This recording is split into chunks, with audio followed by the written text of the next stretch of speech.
What is going on, everybody? Voidlego here, back for a brand new episode of Higurashi When They Cry. Last time on, we had finally found out who the true villain of this story is, and that is Takano. And we also finally found out what happened to Tomoki on the night of the Wanagagashi, in which he was murdered by Takano, who was he was drugged by some sort of prototype of virus they were developing from the Hinamizawa syndrome virus. And she is part of an organization that is planning to aim to destroy Hinamizawa and spread the infection of the Hinamizawa syndrome. For what reason, we still do not know. We also found out that how Takano quote-unquote died was that she used a body double. And someone had commented how it's a very Occam's razor type of solution. Like, the most simplest solution is, the correct one, which is, how come there's two, Takanos? One's, been dead for 24 hours. Well, she was obviously there at the Wanagagashi. Easy. Because there's two bodies. And I thought to myself, why did I never think of that? Why did I never think of that? It's probably because I knew Takano was not good just from the get-go. Her whole appearance, demeanor,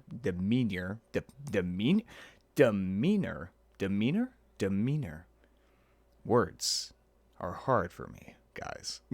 English is not my first language. Her whole demeanor, whatever. Her whole appearance is very designed to be off-putting and creepy and basically a bunch of red flags about her. But I always thought in this organization she was part of, I always thought she was like a goon, like a hired gun or whatever. And I thought, oh, they would just kill her off after she's done her purpose. But no, she's much more higher up in this organization. She's I think the way they refer to her was a major in this organization. And yeah, it seems like that this organization wants to destroy Hinamizawa in order to spread this virus for some means to an end. And yeah, it was, I remember last time how I was just completely in shock at all the revelations and how it all clicked. It all perfectly, clicked into place with that just one major revelation. Just clicked into place. And, yeah, let's just get right into it. I'm very curious on where this goes. Faded Notebook 2 and 3. So I'm gonna guess this is the doctrine of this organization, which was founded by this guy named Pifumi, as we saw at the end of the last tip from last time. The Son of God promised that he would be resurrected within 3 days. Sinful men guided his grave to make sure he would not wake up. That was foolish of them. He meant that his spirit and his lessons would be resurrected, not his physical shell. Do not be afraid of physical death. If you achieve great things, you will live again. You will surpass death and become immortal. A demon took the Son of God to a cliff and told him to jump off. He claimed that if he really was a son of God, a miracle would help him survive. He tried to challenge the Ward. The Ward challenges humans, but humans may not challenge the Ward. To challenge is to suspect. Suspicion will speak words of evil into your ears, and will make you falter. Do not doubt your own achievements. Do not doubt your own life. Do not doubt your contributions. Do not let others criticize your achievements. That is the same as doubting your own life. Hifumi. Wait, is the T supposed to be Takano?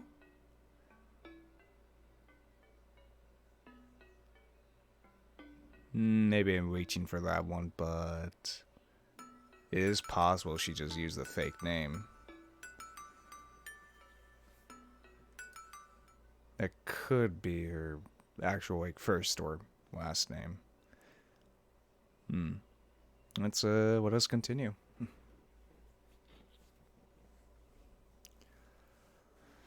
Let us see what happens. When I woke up, the first things I saw were Sadako and the calendar. The first one to wake up is supposed to be tear yesterday's date off the calendar. Sometimes we both tear the calendar by mistake, so the date ends up 2 days ahead. Sadako likes to tear the calendar, and that makes her wake up early every morning. That would usually make me smile, but I felt devastated as soon as I saw the 22 on the oh my god, it actually is June 22nd. Oh fuck. That is, I did not even plan that ahead. That's actually fucking weird. Holy shit. Fucking June 22nd, 2023, 1983. Jeez. What's going to happen today? June 22nd. The day I die. おはようなのです。おはようございますですわよ、リカ。二人ともおはようです。二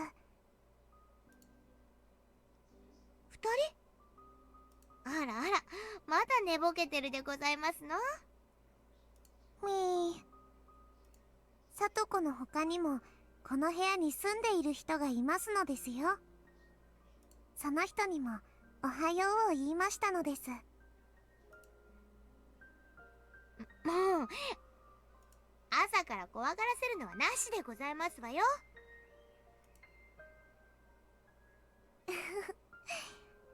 これでさとこは今晩怖くて僕の手を握ってないと寝られないのです。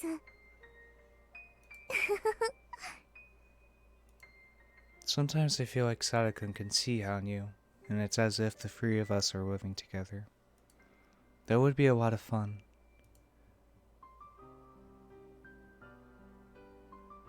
It was time to go to school, but my body felt heavy. Today, I was going to die. Knowing that, I didn't even feel like going to school. The more I've repeated the same life, the more precisely I can detect my day of death. I always die on the day I feel this way. リカ？そろそろ学校に行きますわよ。僕は今日はお休みしますです。リカ、圭一さんに聞きましたけど、何か悩み事があるって本当なんですの？あると言えばあるし、ないと言えばないです。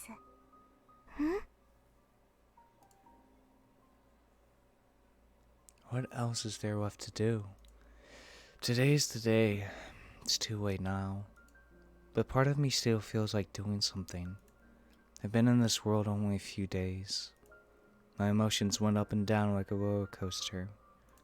Sometimes I felt motivated to fight. Other times I felt desperate and gave up. Even though Kechi and everyone else showed me such strength, I lacked the iron will to fight against my fate. The most confidence I ever felt was when the dice all came up 6, a fortunate coincidence that was just handed to me. I was hoping to gain the courage to fight against my fate, but here I am today, conceding to destiny. Kechi told me that we can make a miracle happen if we work together, but there's something he didn't teach me. He didn't teach me how to believe in that. If I don't believe that I can make a miracle happen, I won't be able to make even a crack in the wall of fate. It seems so simple, yet it's so difficult. I couldn't even decide whether I should be on the stage or stay off of it and remain as a spectator. I told Hanyu that I haven't decided what to do after this world is over. But that's the spectator's point of view. For the people on the stage, this world is the only one. For them, the end of the world means the end of their lives. That's why they do anything to change their fate. That's why they can make a miracle happen. They never worked hard enough, because I always knew that I could reset my life. I thought I was just one pathetic girl who couldn't change her own fate. That's why I ended up here again today. It's as if I'm swacked off of my summer homework and woke up on the last day of vacation with nothing completed. What should I do? Should I not work on my assignment, knowing that I'm not going to make it on time anyway? Or should I do whatever I can, even though I may still get in big trouble? Perhaps the miracle will happen. Perhaps homework will be done overnight. Miracles don't happen to homework. I have to do the homework on my own. Without effort, nothing will ever get done. Without effort, not even one question will be solved. リカの好きなように過ごすといいと思いますのです。リカの大好きな窓際で甘いワインを飲むのもリカらしい過ごし方だと思いますのです。どうせ怒られるなら最後の一日も気ままに過ごそうという開き直りね。For Hanyu, it's not about the homework. It's more about the vacation itself. The vacation will be over, no matter how much I want it to continue. In her eyes, it's pathetic for me to make a big deal out of not completing my homework, and contemplating whether I should still work on it or not. On top of that, I'm saying that I might as well die if my vacation's going to be over. If I was in her situation, I'd be laughing hysterically. Kechi told me to seek everyone's help in order to finish my homework. But I'm not taking that offer. Not only because I don't want to cause them trouble, but also because I don't want the teacher to know that I got help from them. If I was going to have regrets, I should have worked on it from the beginning. If I had no intention of working on it, I should have just relaxed without stressing so much. If I didn't care what other people thought, I should have asked for the help in the first place. Those are the three options I talked about with Hanyu yesterday. I didn't choose any of them. I've been living for over 100 years, but I still can't decide. My 100 years were wasted. さとこ、僕は今日風邪をひいてしまったのでお休みしますです。そうなんですの？体温計でお熱を測ります？今日はゆっくりさせてくださいです。知恵には僕は風邪で休むと伝えてほしいのですよ。リカ、本当に風邪なんですの？なんだか命を狙われてるような話をしているって圭一さんが言ってて、私本当に心配してますのよ。ありがとうです。もう行かないと遅刻しますですよ。Sadako looked at the quag, then looked back at me again. 私は今すごく幸せですのよ。みんなと楽しく過ごせて、またリカと一緒に暮らせるようになってとても嬉しいんですの。だからリカがいなくなったら私がどれだけ悲しい世界に生き続けなくちゃならないかよく考えてほしいでございますのよ。僕のいない世界。ええ、リカのいない世界なんてとても辛くて悲しい世界ですわ。I've never thought about that. I thought that the world ended when I died. I've never thought about the world after my death. That was never my concern. だからどうか自分をリカが思ってる以上に大事にしてほしいんですの。リカ一人の不幸じゃない。リカに悲しいことがあれば、私もそしてみんなも不幸になることを決して忘れないでくださいますですのよ。さとこ。リカ、今日はそっとしておきますけど、悩みがあるなら絶対に相談するんですのよ。仲間が悩んでいるのに自分を頼ってくれないこともまた悲しいんですから。Sadako seemed like she wanted to say more, but she looked at the floor instead. I know what she's trying to say. I realize how selfishly I've been living. It was wrong for me to look at this world as a stage play. But it's too late. It's too late now. I have to say, Rika is a very interesting character from like, I'm gonna go from like the meta textual like perspective on Rika. I feel like in a meta kind of sense, Rika is like the viewer. You know, she said it multiple times that she feels as though she is a spectator to these worlds because she's become so numb to it. And just like us, we are merely spectators to these worlds, unable to do anything, unable to make any choices, unable to change the direction of the world. You know, at first in the beginning chapters, you know, the question arc, we wanted to find out the truth. We wanted whatever it was to see what was behind all of this. Right?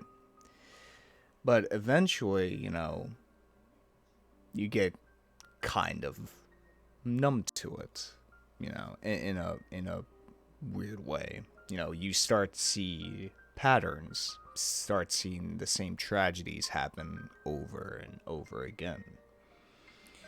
And so you take a backseat to it. You become merely a spectator to this world. And it's very interesting how Higurashi 07 wrote Rika's character as a kind of, you know, from a meta point of perspective, kind of a stand-in for the viewer, you know. As we've gone through these worlds, aka these chapters, you know, we've repeated the same events, you know, and eventually became, you know,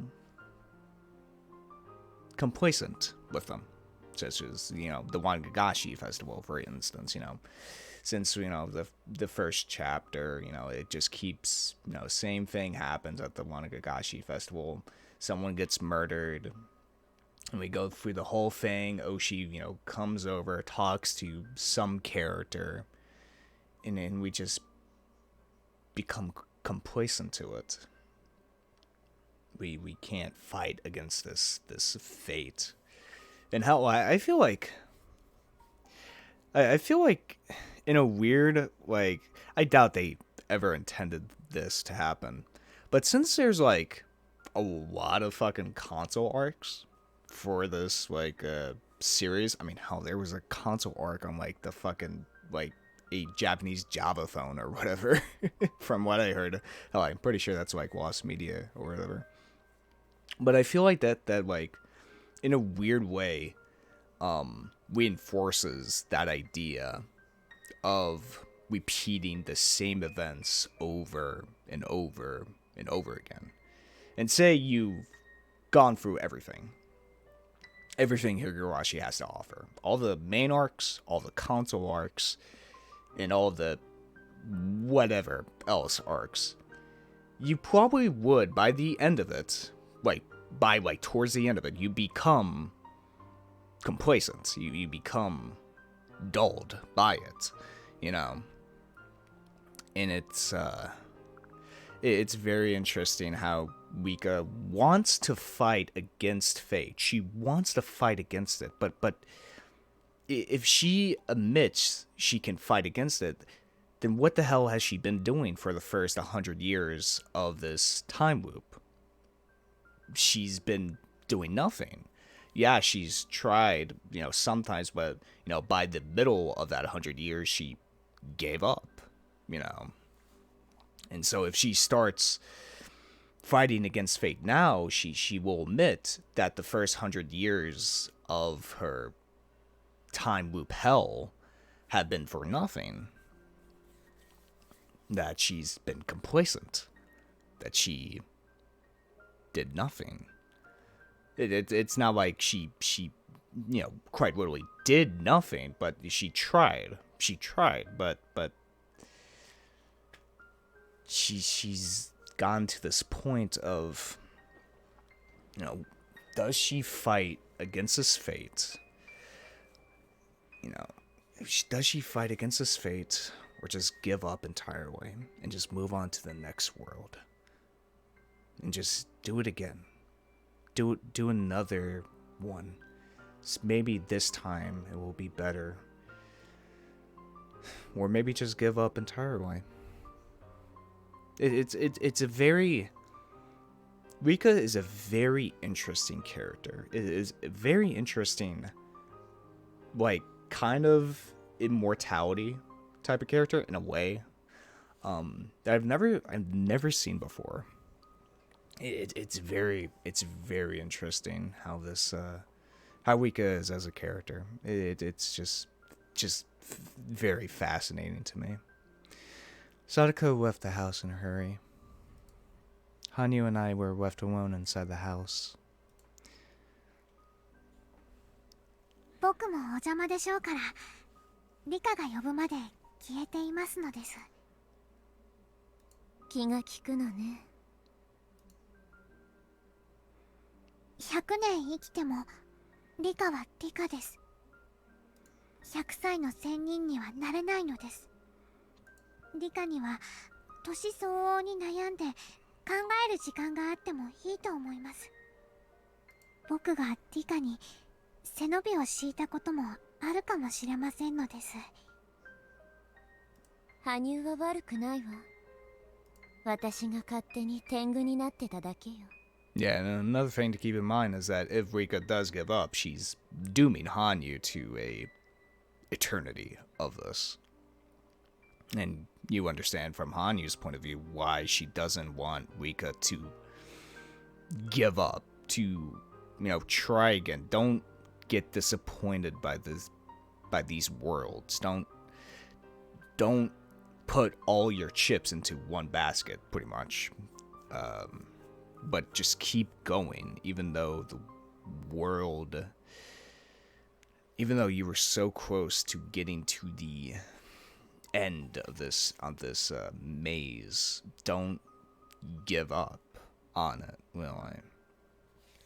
You could say Hanyu is a kind of representation of hope within Rika's subconscious, I feel like, of keep going. Like, the reason why Hanyu doesn't want Rika to get too involved within a single world is that she doesn't want Rika to get burned by that world if she gets too invested in it. Because there's quite literally an infinite amount of other worlds she could go to. There's still hope within this time loop. There still can be an exit to the seemingly never-ending maze of fate. Man, I should be a philosopher. It's so goddamn fascinating. This game is so fascinating that I'm able to talk at length with these very interesting characters and what they can represent and all that. It's just so fascinating. 僕とおしゃべりしたいときは呼んでくださいです。もう泣きつかないの？私がこの世界で終わりにするのを撤回してほしいって。リカは頑固な人ですから。言えば言うほど逆効果になりますのです。さすが付き合いが長いだけのことはあるわね。もうリカも悟っているようですから言います。今日です。悔いのない一日を。リカが何をしてもしなくても朝が来て夏休みが終わるようにこの世界も終わります。でもリカが望めば次の朝も訪れる。そしてそれはまたしても今年の6月かもしれないけれど、朝は朝。 Yeah, I think this really reinforces my point of Hanyu being representative of hope within Rika. You know, even though the world might end, you will still wake up to a new day, you know. Very, very hopeful. もっと小さい頃、毎日が退屈で、毎朝起きても同じ日が繰り返されてるんじゃないかって思ったことがある。それが本当になるだけのことだしね。今日を有意義に生きてくださいとだけ言いますのです。これ以上は僕は何も言いませんのです。多分今日だろうと思っていたけど、あんたにはっきりと言われると答えるわね。やっぱり終わるのね、今回も。はい、今回も終わりますのです。いつもと同じように。Hanyu disappeared and went completely quiet inside the house.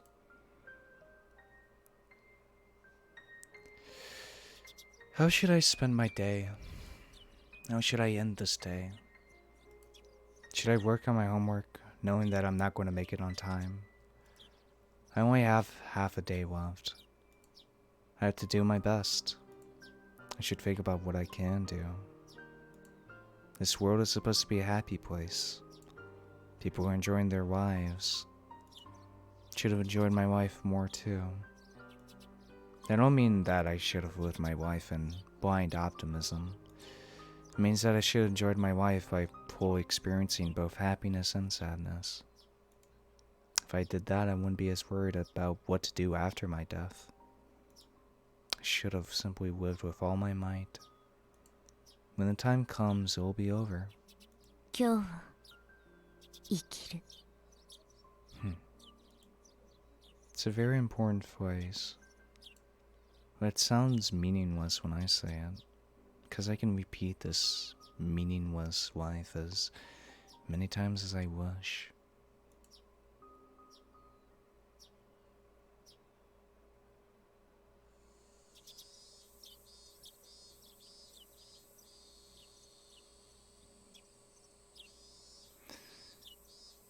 It's so, like, we basically have two arguments here with Hanyu and Rika. Hanyu says, Hanyu's whole argument is that no matter what, even if you die, there still will be a new day. There still will be a new day. There's still possibilities of that day. Stuff can still happen tomorrow. Like, anything can happen tomorrow. Even if today sucks, there's still tomorrow to look forward to. Well, with Rika, she has been through these same days thousands, tens of thousands of times. And she's been through so many of them. And yeah, sure, tomorrow might bring up one new thing, one new detail, one new wrinkle to the day. But it still is kind of the same day as yesterday. So really, there's the two arguments are,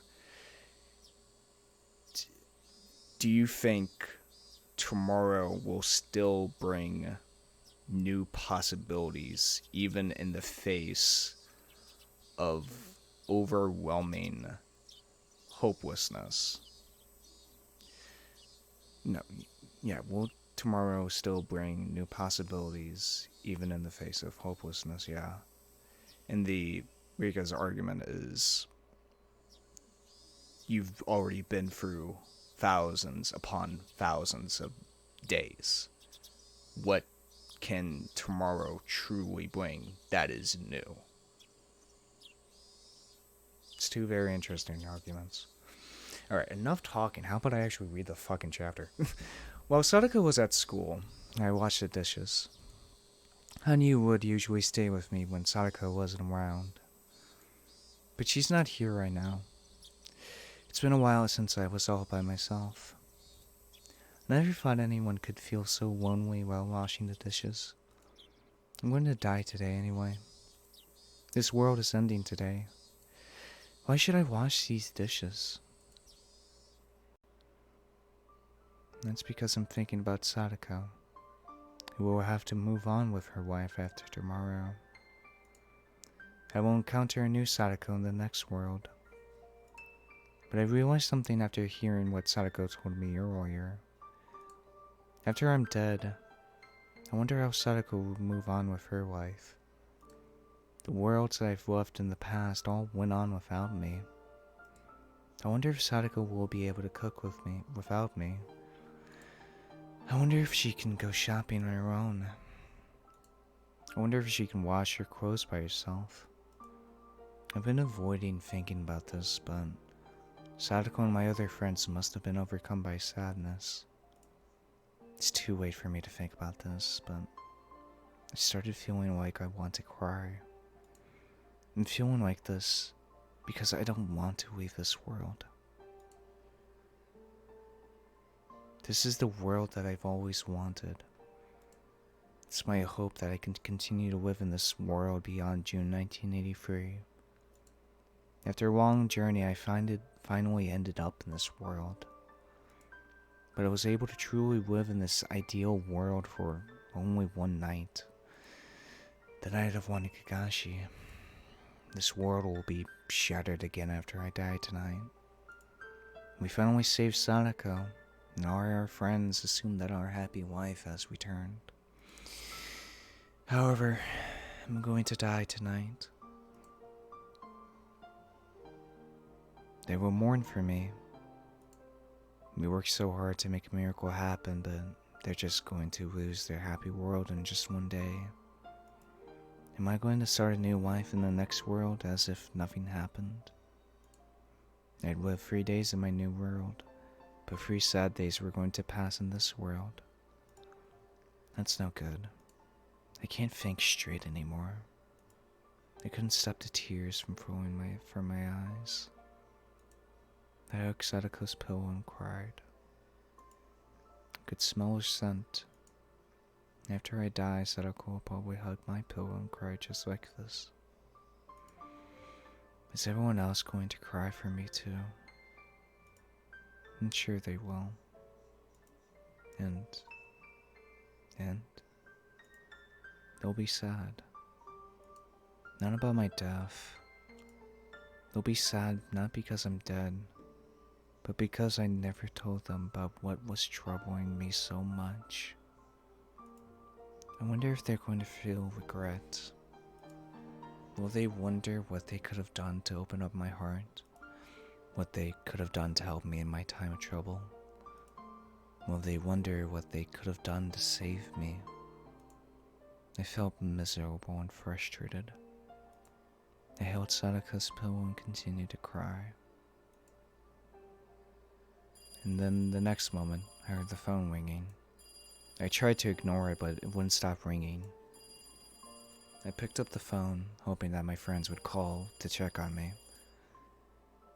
However, I heard a weird guy's voice coming from the receiver.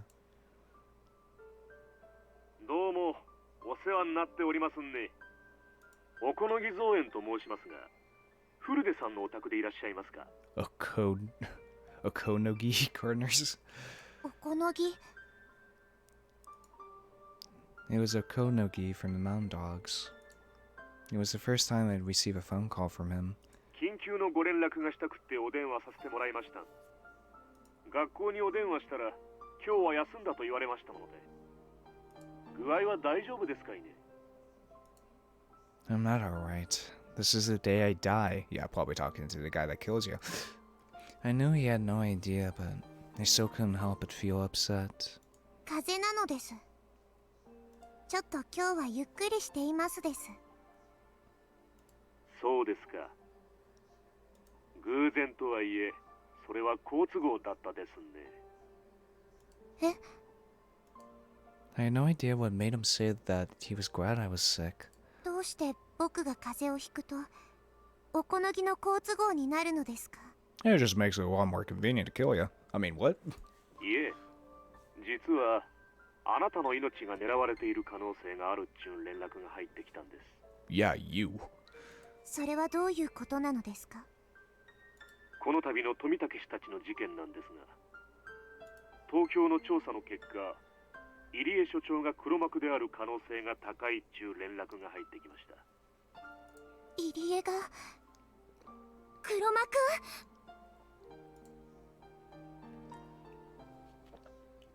This is the first time I've heard something like this. This isn't something that happens in random. It's the very first time. That means it's not just a coincidence. I'm hearing this now because of something that I did differently in this world. I've done many things differently in this world, though. I can't tell which decision led me to this result. However, maybe this is something that could change my life drastically. Okonogi continued to explain to me. There had been budget cuts to their research and they were scheduled to be shut down within a few years. Yuri was strongly against that, but because he was embezzling their research money by requesting bigger and bigger budgets. Because they were going to cancel the research, he tried to sell the research data and make a lot of money off of it. それは本当なのですか？信じたくないでしょうが、事実ですんで。まあ、入江所長はどこか後ろめたそうなところがありましたんよ。すったらんな感じでした。I think I can say with certainty that Ire is not that type of person. I've been around him for years, and as far as I know, he's not a bad guy. He doesn't even have the guts to be one. He pretends to be cold-hearted for the sake of his research, but he can't shake his regrets. He's simply a nice person. It's hard to believe that he was embezzling money from Tokyo. It's starting to be suspicious of Takano, but she's actually a nice person too. She seemed mean at times, but she could also act innocent as a child. Well, more like innocent in the way she cold-heartedly murders people. Yeah. However, I'm starting to suspect her because Oshi told me that the body they found in Jifu might not be Takano's body. Okonogi works for Takano. That means I can't trust Okonogi. In other words, I can't trust Ire. I can trust Ire because Okonogi is certainly just trying to set him up. On the other hand, if Takano isn't guilty, I could be making a huge mistake. Yet it always seemed to me as though Tomoki and Ire were good friends. If Takeo had suspected that Ire was embezzling money from them, Tomoki would have treated him far more coldly. Anyway, at the very least, Tomoki of Tokyo didn't have such a bad impression of Ire. The Ire of the Ire Institute and Tomoki of Tokyo were good friends. Tomoki of Tokyo and Takano of Tokyo were good friends. Takano of Tokyo and Okonogi of Tokyo were superior and subordinate. But Okonogi of Tokyo says that Tokyo is suspicious of Ire. That doesn't make sense. Everyone seems to be good friends at first glance, but the blinks don't connect from start to finish. Ire thinks he has a positive relationship with Tokyo, but Tokyo is suspicious of Ire? That's just odd. The chain should be connected, but one of the links is twisted out of order. It's breaking the loop. すでに東京が内定に着手してますんで、詳しいことはもうちょい待ってほしいそうです。また、入江はあなたを何らかの交渉の最後の切り札に使おうとしている可能性があるらしく、あなたに対する警護体制を本日よりさらに強化せよとの命令が来ました。それでご自宅にいられるんは都合がいいと言ったんですね。すでにフルデ神社の周辺は山犬が3交代、20人体制で警護に入らせていただきました。もちろんご安心ください。それすごい警護体制なのです。その警護はいつまで続くのですか？東京から解除の命令が来るまでずーっとですんで、今回の一件が解決するまでです。That should have been good news for me, since today was the day I was supposed to die. This is exactly the kind of security you wanted. That's why you were Takano into this ritual storehouse. However, I have a bad feeling about this. Tokyo should be my ally, but that arrangement is just like Irie's relationship with Tokyo. Everything seems in order from my end, but when you trace it the other way, it feels like something's off at some point. I have this uncomfortable feeling because I have a few uncertainties about Tokyo. Tokyo and Irie have strong ties, but they're suspicious of him?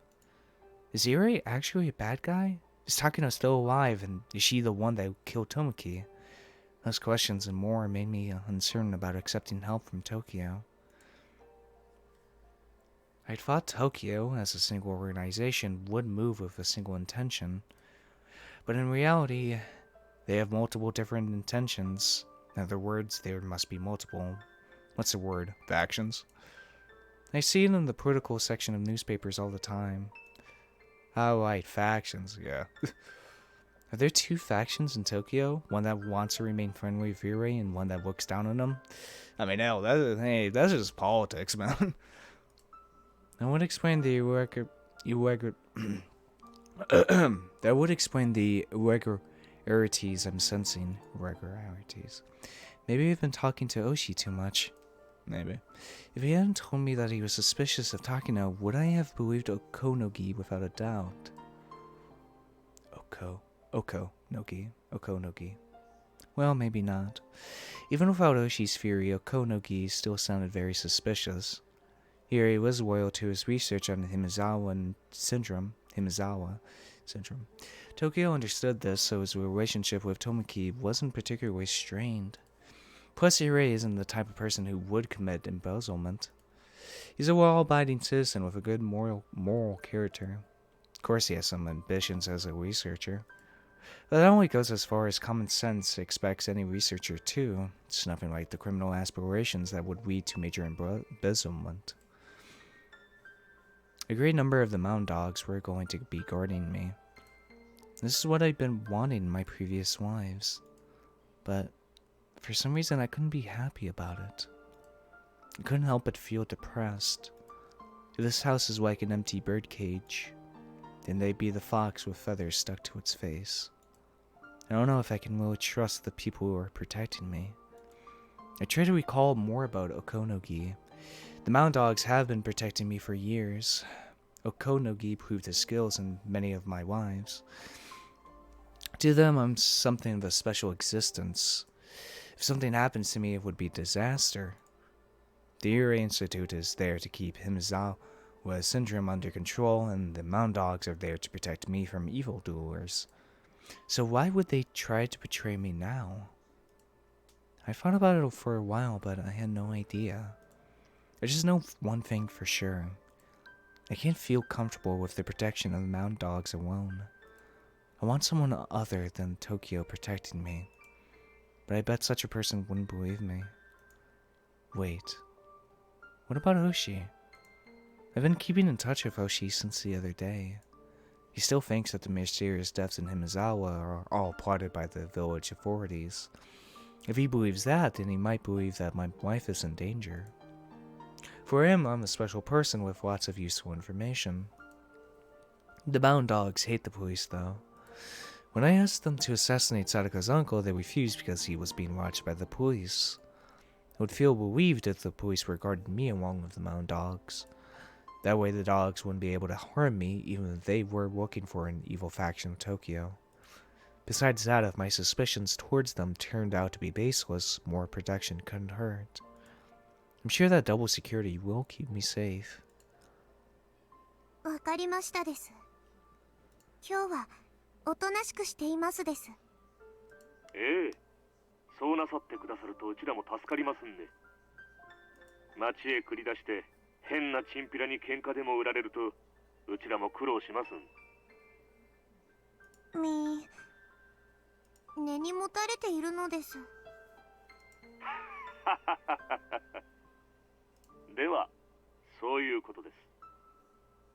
風、お大事になさってください。風邪の診察に診療所に行ってはいけませんですか？万が一ということがありますんで、入江診療所には当分近寄らないでください。妙な注射でも打たれやすと大変ですかいね。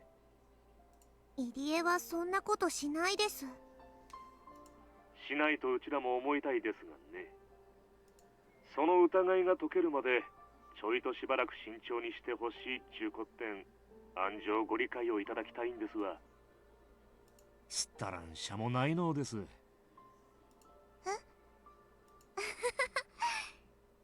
おこのぎもいつの間にかすっかり地元言葉になりましたです。最初は普通の東京なまりだったです。直せと言われれば直せるつもりですがね。地域に溶け込むのが仕事ですから。I finished speaking with him. As soon as I hung up the phone, I opened my phone book and looked for the number to the Okayama Police Department. It was nearly noon. I felt like the pages of the phone book were sticking to my skin. I must have been in a hurry. I really don't want to die. I want to stay in this world. I don't want to leave this perfect world. I'm trying to do something because I don't want to die. I'm trying to live with all my might. I'm trying to enjoy my life.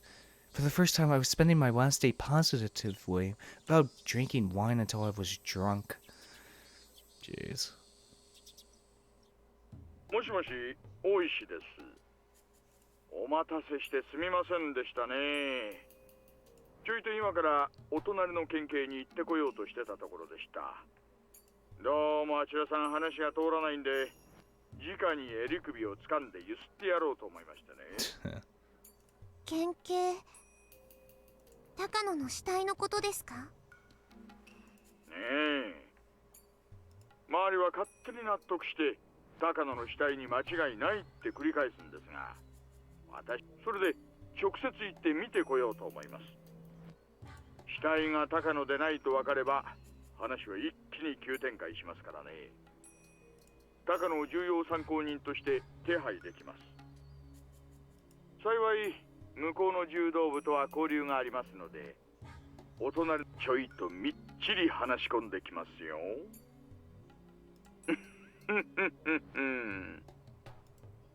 It looked like Oshi was proactively moving forward with the investigation.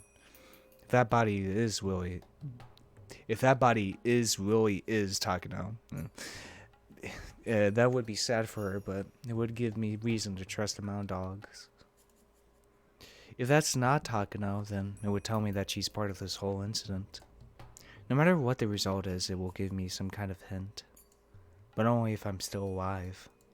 But really, it's unfortunate. Oshi's living for Jifu. Goddamn fucking prefectures. Jifu. Is it Jifu? Is that how you say it? Jifu? Jifu? I mean, GIF. You. Jifu. Probably Jifu. I don't know. He can't be around to protect me. 大石、実は変な声の電話があったのです。知らない人でしたが、村人だと名乗りましたです。匿名の電話ですか。続けてください。その電話は何と？僕を殺そうとしている人たちがいるというのです。早ければ今日にも決行すると言ってますです。それは本当ですか。なるほど。それはありえない話じゃないな。わかりました。私はもう出発しなければなりませんので行けませんが、警官を何人か行かせます。駐在にも連絡して、あなたの近辺を警戒するように伝えましょう。今日はご自宅ですよね。 Let's see who's going to win in a fight. Local police officers or spec ops? 風邪か何かですか？家にいて戸締まりをしっかりしてください。すぐに警官を行かせます。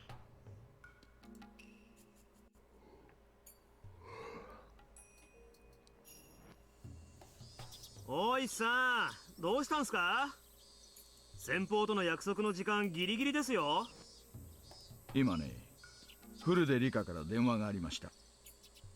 匿名の電話があり、彼女の命を誰かが狙っているらしいと警告してきたらしいって言うんです。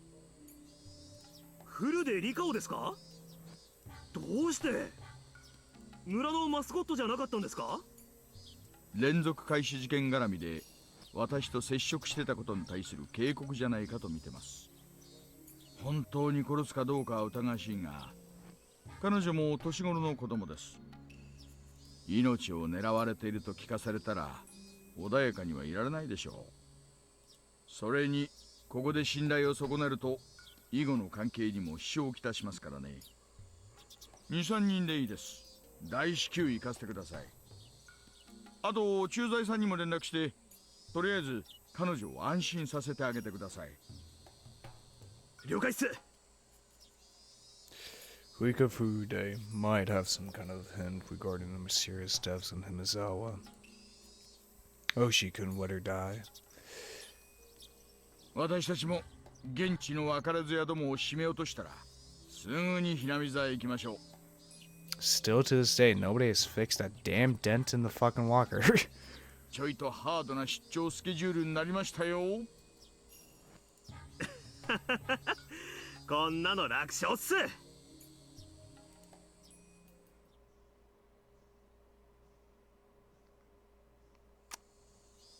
こちらひばり。駐在警官が境内に入りました。Oh, here we go. Time to see some black ops shit. R 宅へ向かっています。了解。引き続き監視されたし。R と接触。警官を中に入れました。沖宮署に R から連絡があったようです。自身の身辺警護を依頼したと思われます。うちらのことは喋ったんかいね。命を狙われているとの匿名電話があったと言っています。作り話でしょう。またそれとは別に沖宮署から私服警官が数人派遣されるようです。何年？山犬だけじゃ信用できんって国会ね。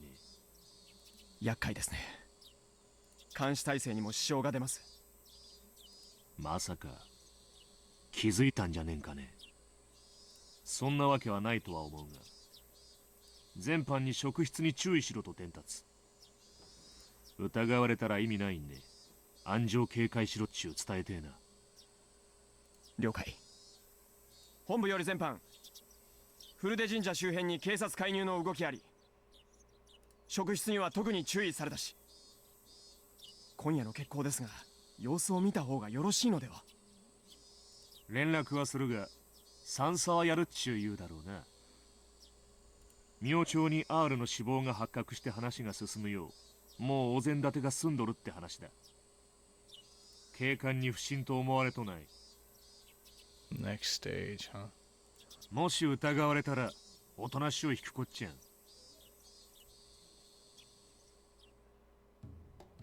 Hoshi had called in the officers pretty quickly. The officer who was in the area arrived within 10 minutes after I spoke with him. He asked me what kind of phone call I received today. I decided to make up a whole story. It will all be over if they checked my call history, but I'm sure Hoshi won't bother doing anything like that. He thinks I'm worth protecting because I have information about the incidents in Hinamizawa. The policeman is one of the villagers, so I know him very well. More officers are coming here from the Okayama department. The officer told me to relax because he stayed with me until then. Hoshi must have thought I was frightened half to death after getting a threatening phone call. After about 30 minutes, 4 officers in plain clothes arrived at the shrine. The local officer returned to his police box. 状況は聞いています。神社周辺に我々が立ちますので、何かあったらすぐに呼んでください。あと、夕方になったら大石刑事がこっちに来ると言っていました。I was relieved to learn that Oshi would be coming here. どうかよろしくお願いしますです。必ず一人がここの下にいますので。すみませんが、その者にお手洗いだけは貸してもらってもよろしいですか？あと、緊急時用にその者に合鍵を預からせることはできますか？どうぞです。おトイレも貸しますです。My house is on the second floor of a storage building. The first floor contains emergency supplies for the village. I'm happy to know that at least one police officer will be there for me. The officers confirmed their positions on the map of the shrine. One will be in the storage building, 2 more will walk around the shrine property. Also, 1 more officer will be standing in front of the stairs that lead to the shrine. This world's Oshi is certainly reliable. In my other lives, Oshi tended to look at me as his enemy. However, in this world, he thinks I'm on his side. Sure, it's because we all became friendly with him around the time we saved Sadako. It was unfortunate at the time, but perhaps the return of Sadako's uncle was a necessary event. Though Okonogi was right about Ire, he wouldn't be able to come near me with 20 mountain dogs and 4 police officers protecting me. If Okonogi is the bad guy, they'd be discouraged from acting by the presence of the police. Not too different from giving garlic to a vampire. This is the best protection I've had in 100 years. Even so, am I still going to be killed tonight? I need to do whatever I can. Should struggle as hard as possible. Won't give up. I won't even think about my next wife. This is what enjoying life is all about.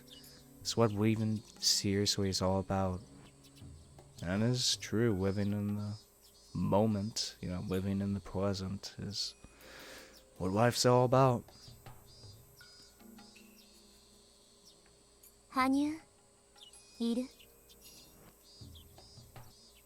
いますのですよ。どう思う？今回。確かに僕もこういう展開はあまり見た記憶がありませんのです。今回はひょっとしてって思うことはやっぱり罪なのかしらね。Well, I think something different's going to happen this time around. I think there's going to be a fucking shootout. 僕は期待も失望もしませんです。ただあるがままに訪れる結果を眺めるのみです。Hanyu was still acting like a bystander. I knew she was going to say something like that, but part of me was hoping she would say something more positive. Upon hearing her say what she did, I felt a little disappointed and wondered why Hanyu refused to be anything but an onlooker. I always thought it was normal for her to be that way because she's special existence. I also convinced myself I had to be an onlooker too, since I was a similar being. However, I can't just let go of everything and become a bystander. I can't become like her. I can't stop hoping for a better wife for Rika Furude. That hope was betrayed so many times and my heart was crushed countless more. That's why I stopped expecting anything to turn out the way I wanted. So is Hanyu the same way? Hanyu も傷つくのが嫌で期待することをやめた。I've only lived for 100 years, but I know how frightening it is to have high expectations. Hanyu should also be aware of that since she's lived far longer than me. I always thought that Hanyu was a special existence. But except for the fact that she's invisible, everything about us is the same. She has the same thoughts and feelings as everyone else, yet I still saw her as a special existence. It might be the horns, but That's why I just assumed that her mind worked in a different way. 僕はリカに比べて長く生きすぎましたのです。喜びより悲しみが後に残り、期待すれば裏切られる方が多いことを知りすぎてしまいました。だからもう何が起こっても心を傷つけたいと思わないのです。だから今回の世界でも期待しないのね。私がひょっとするとこの運命から逃れられるかもしれないという期待を。羽生は私がどうせまた失意のうちに殺されると思ってる。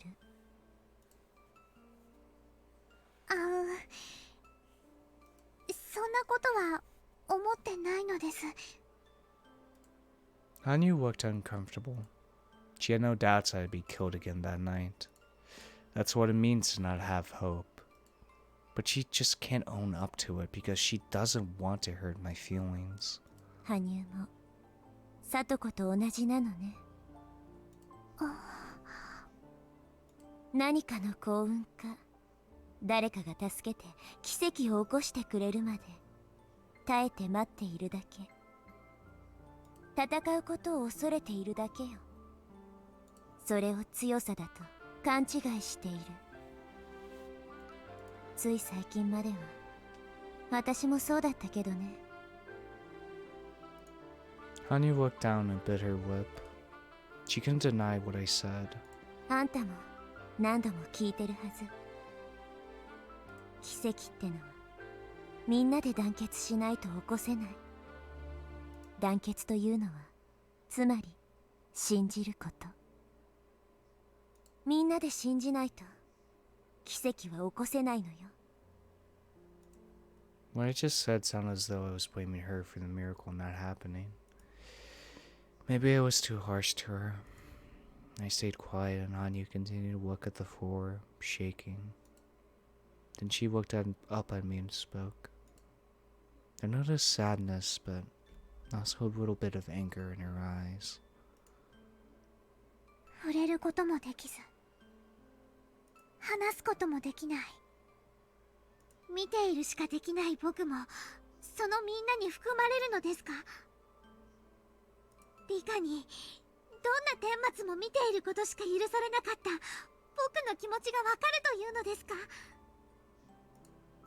There was a slightly severity in the tail end of Hanyu's speech. Except for me, she can't communicate with anyone in this world. She hates to be reminded of that. ごめん。やめましょう。この流れは喧嘩になるわね。自分が殺されるまでの貴重な時間をあんたと。僕もリカと喧嘩をしたくはないのです。でもこれだけは言わせて。私とあなたは友人だと思ってる。だから友人の人生が乗るか反るかという時に期待しないとかあるがままを受け入れるとか言ってほしくなかった。そのことは謝りますのです。でも期待するかしないかは僕の心の中で好きにさせてくださいなのです。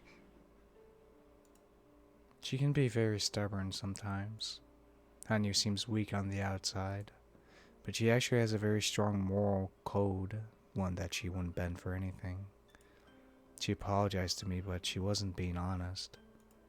She still wasn't expecting anything good to come from this world. She still thinks that I'm going to die a pitiful way. That's why she refuses to believe in miracles. I've been living with her long enough to read her mind. I feel bad for her in a sense. She's been living too long and lost all of her hope. Hanyu told me to call her if anything else happened and soon disappeared. I'm sure she's still around. She's probably still watching me, as if she's watching a TV show. The time of my death is slowly approaching. Will I be able to survive this time? It's been a long time since I faced this fear without drinking wine. God damn, so interesting, so fascinating. The relationship between these two, it's so fascinating, you know.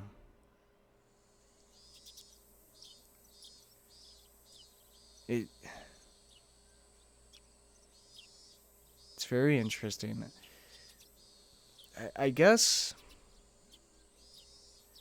Hanyu represents the hope for Rika, but she herself doesn't have hope.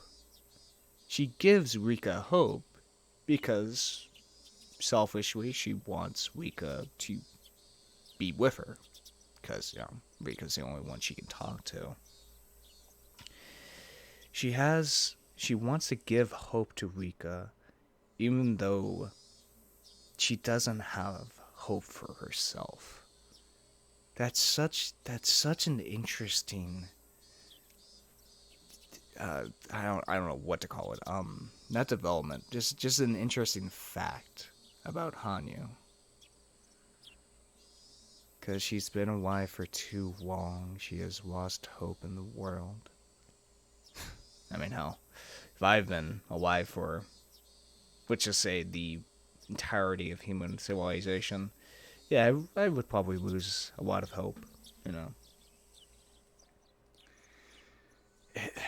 It's so interesting. It's so fucking fascinating, man. This goddamn game is so fascinating, and I really can't wait for the end of this let's play to see, like, other people's interpretations of this game. Because this game can be interpreted, I feel like, in many ways. You know, like, for example, my, like, kind of meta perspective on both Hanyu and Rika being kind of, you know, representative of the player, you know.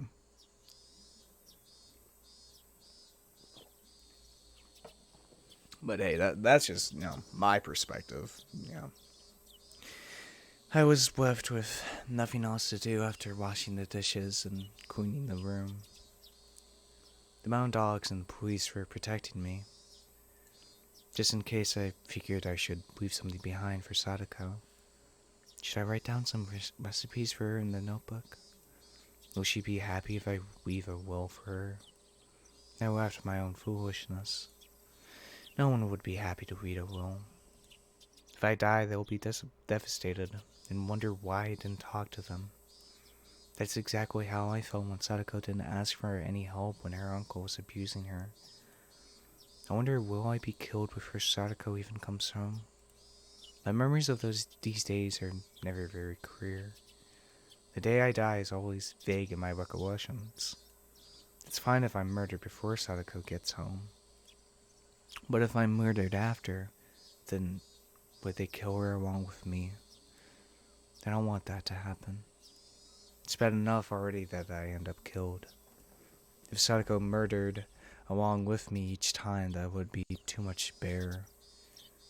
Just how much have I ignored other people's sadness with that rash idea that the world ends when I die? Thinking about that made me feel truly ashamed of myself. I turned on the TV to try and reduce the silence, but didn't help at all. Worse, not only did the TV not help with my fears, it felt like it symbolized Hanyu and my allies, making me feel even more unpleasant. It was past lunchtime, nearly 3 p.m. School should be out soon. I'm not there today, so they probably won't do a club activity. Sadako should be home shortly. It seemed I'm going to survive until she gets home after all. She comes home and asks me what's troubling me. I might end up telling her the truth. If I talk to someone, that person will be demoned away by the mountain dogs. That's why I've never spoken to anyone about it. I didn't want my friends to get into danger. But Sadako was also murdered likewise in every world because she was involved with me. Then we're doomed to share the same fate. It's better to know the truth than to be killed without knowing what's going on.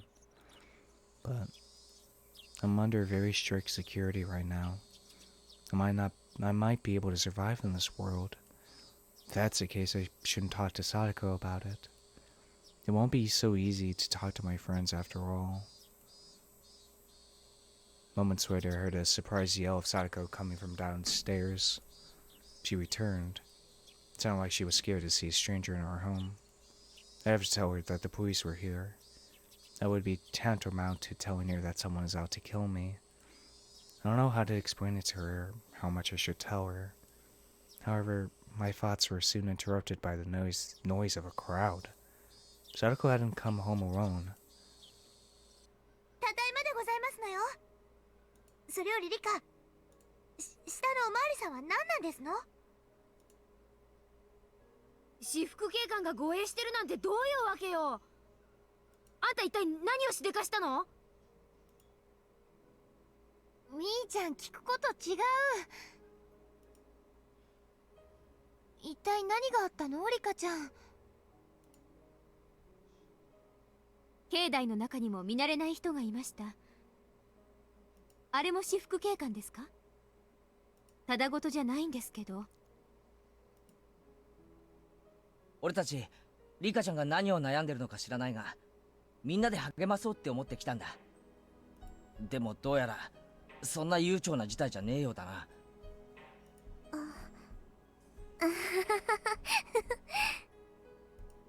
I couldn't stop laughing upon seeing everyone rush into my house, all asking the same questions. It made me feel as though being depressed all day had just been a waste of time. リカ、笑ってる場合じゃありませんでしたよ。どういうことなのか説明してくださいまし。どうもこうもないのです。今日は僕が殺される日なのです。はぁ？ Everyone already knew that I'd been telling people about how I was going to be killed, but they were surprised to hear it from my own mouth. なあリカちゃん、俺は確かに昨日リカちゃんから聞いた。自分は誰かに殺されるみたいな話をな。でもそれはリカちゃんの冗談みたいなもんだと思ってた。だがな、もうごまかすのはなしだぜ。話してもらうぜ。Kechi spoke of harsh tone, as though I made him upset. As my friend, he must think that's unforgivable that I didn't talk to him about it. He wasn't the only one feeling that way, though. Every single one of them was looking at me with worried expressions on their faces. リカ、私はみんなに助けてもらいましたの。だから私もみんなのために何かの助けをしたいんですのよ。気持ちだけで嬉しいのです。リカが自分で私に言いましたのよ。戦う勇気を持てと。あなたは自分でそう私に言っておきながら実践していないではございませんの。Sadako pointed out something that I've already realized.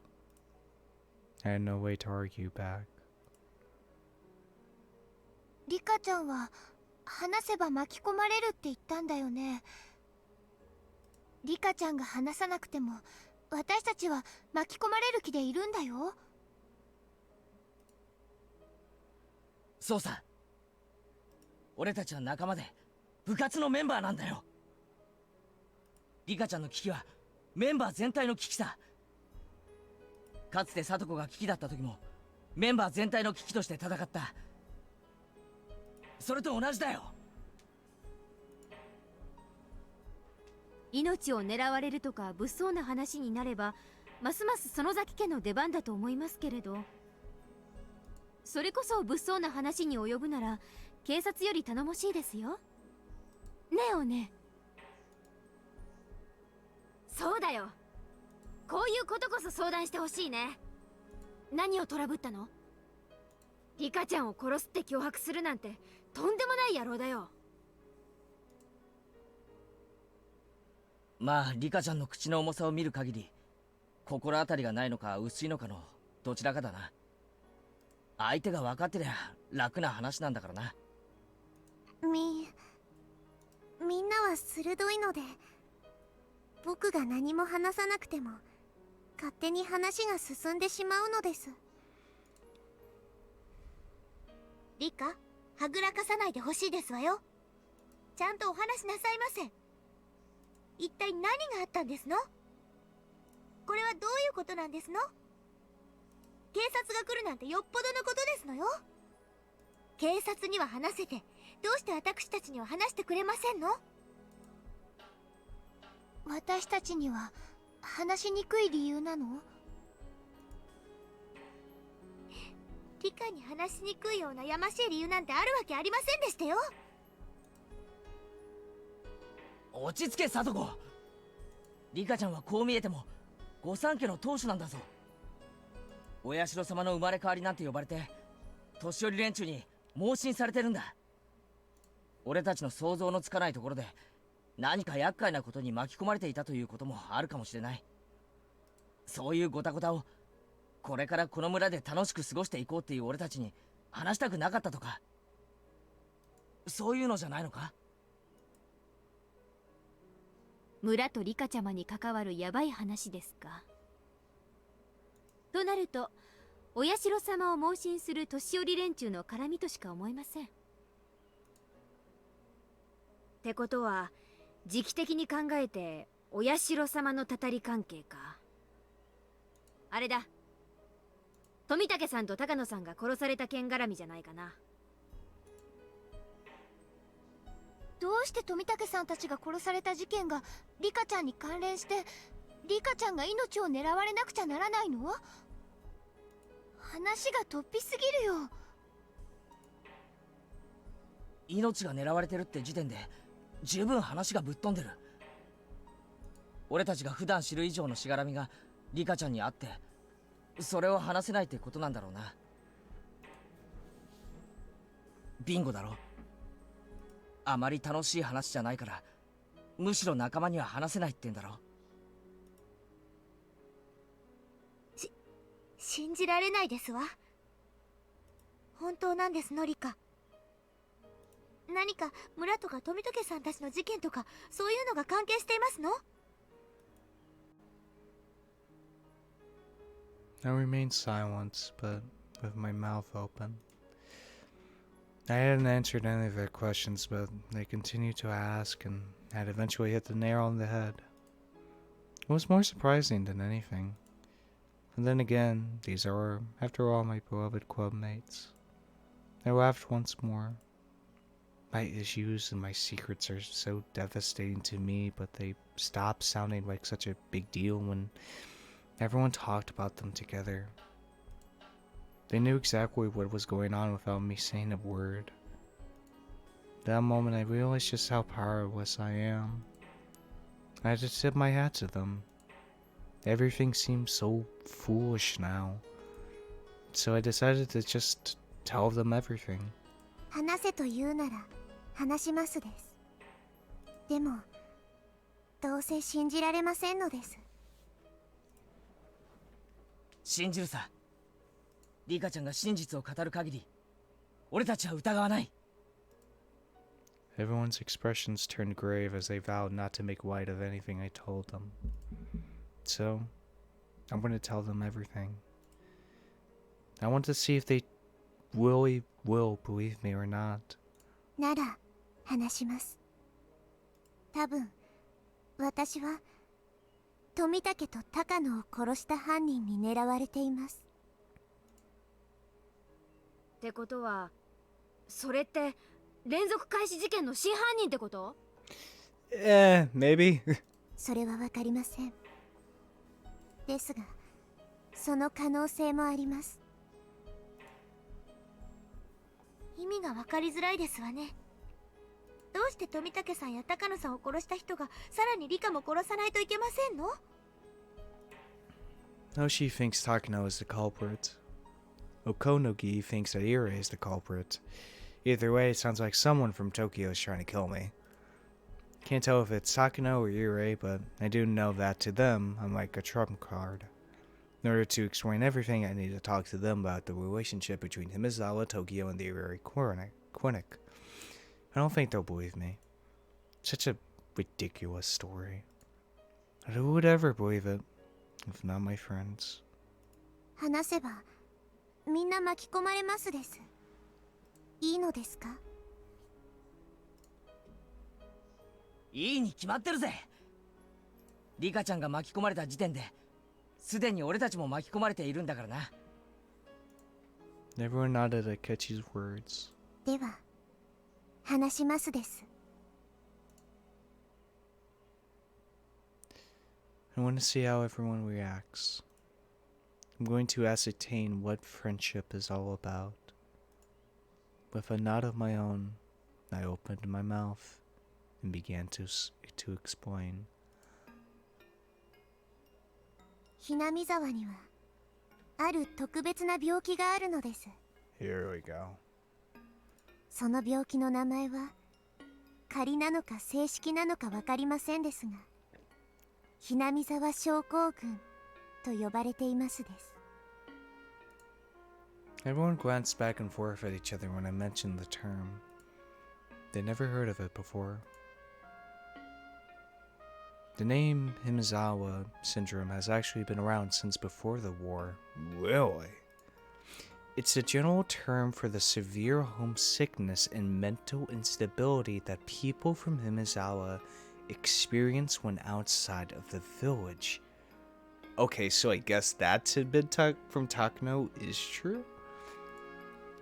People in Hinamizawa have refused to leave the village since the end of Onokafuchi. The villagers believe that they'd be cursed by Osho-sama if they left.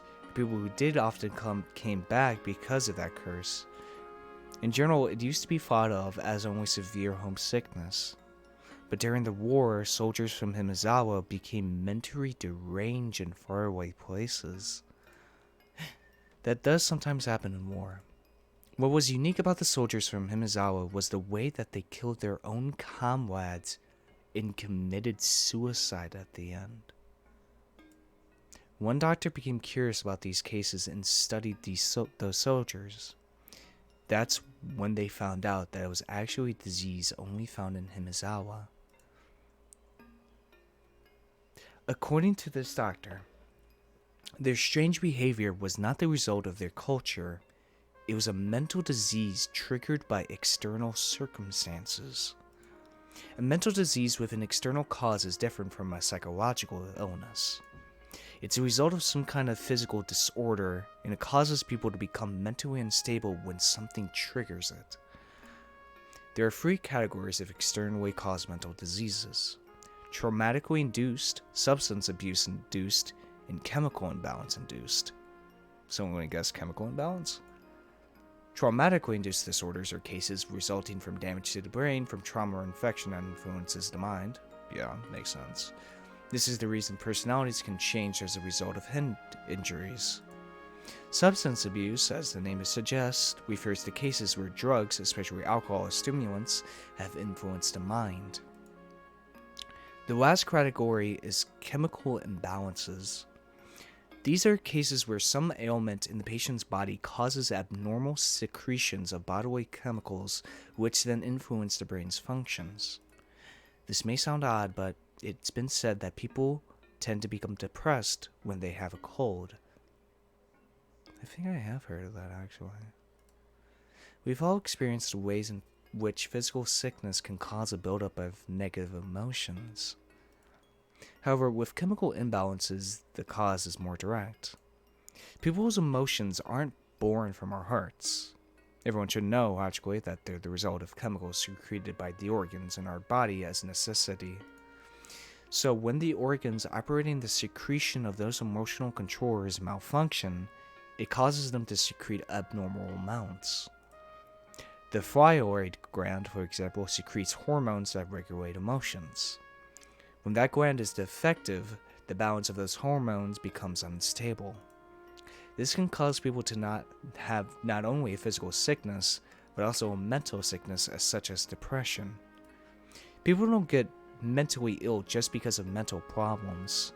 Human beings are made out of meat. We get mentally ill when that meat is defective. No good. The doctor studying Hinamizawa syndrome also came up with a theory. He suggested that there is a pathogen endemic to Hinamizawa that, if its hosts stray too far from home, affects the chemicals in their brain and causes them to hallucinate. The villagers' belief in Osho-sama is certainly related to this endemic disease. People in Onokafuchi village knew about this syndrome. they knew that they couldn't survive outside the village. They also didn't want anyone else to enter the village because they would get infected too. They took this disease as a curse, not a sickness. The most significant symptoms of this disease are antisocial behavior and an extreme persecution complex. The eventual suicide caused by defects in the lymph nodes are also another unique characteristic. The unusual behavior of terminal patients is what inspired the legend of the demons coming out of the swamp and attacking the villagers. Basically, sick villagers develop severe persecution complexes and wound out killing other villagers. After a long time, survivors of the disease started to comprehend its rules. They discovered that the disease is incurable once you contact it. That's why they started barring outsiders from entering the village. Also, once you become ill, you will begin developing a persecution complex. This can happen to anyone in the village. The doctrine of Osho-sama says that the blood of humans and demons was mixed together and that Osho-sama has control over the violent blood of the demons. People said that you'd be cursed if you didn't follow Osho-sama's rules. That could also be understood to mean that as long as you followed Osho-sama's rules, you could cope with this endemic disease. This is what was meant by the scripture in Osho-sama's legend that said they appeared, unified the humans and demons, and made them live together in this village. Then there was the most important part. The rules to prevent symptoms from appearing. Those rules are the taboos, and people were strictly taught that Osho-sama would curse them if they broke those rules. The horrible bloody traditions of the village were probably performed in order to force people to respect these taboos. There are several ways to keep the disease under control, but there are two main conditions for doing so. The first one is to prevent suspicion. When the villagers are suspicious of someone, it can trigger their persecution complex, which can lead them to developing terminal symptoms. Oh shit. That's why they made sure to have such a tightly knit community so that people wouldn't suspect each other. Since the terror of Osho-sama's curse is emphasized, many don't know this, but she's also a god of marriage and neighborly love. Oh. However, this condition is not as important as the other one. Indeed, Osho-sama isn't even recognized as a god of friendship in Hinamizawa anymore, and is only worshipped as such in Okayama's Hirozaka district. Now for the other condition. This one is much clearer, and was practiced more strictly. If villagers leave Hinamizawa, they will fall ill quickly, proportional to the distance from the village. Villagers nowadays will not get sick as rapidly, even if they leave town or even go out of country for a long time. However, long ago they would fall ill as soon as they left the village. So what changed it? It's very unfortunate that Kechi got infected so soon after he moved to the village. Yeah, no kidding. It was also very unfortunate that he got sick just because he left the village for a few days to go to his relative's funeral in that one world. Oh. That's why Hanyu felt so bad for him that time, and kept on apologizing over and over. That fucking was Hanyu! Shit, this really is answering everything. Although, no matter how much he apologized, he never heard her voice. This turned into a long discussion, but these rules etched around Osho-sama's curse represent the ancient wisdom of how to cope with the Hinamizawa syndrome. Is there any way to use this mental disease for military purposes? The aforementioned doctor insisted there was, but the military didn't listen to him at all at the time. They were interested in developing a weapon that could make a dramatic change to the war efforts. They didn't have any money to spare for the research of this strange disease. In this way, research in Hinamizawa syndrome was abandoned.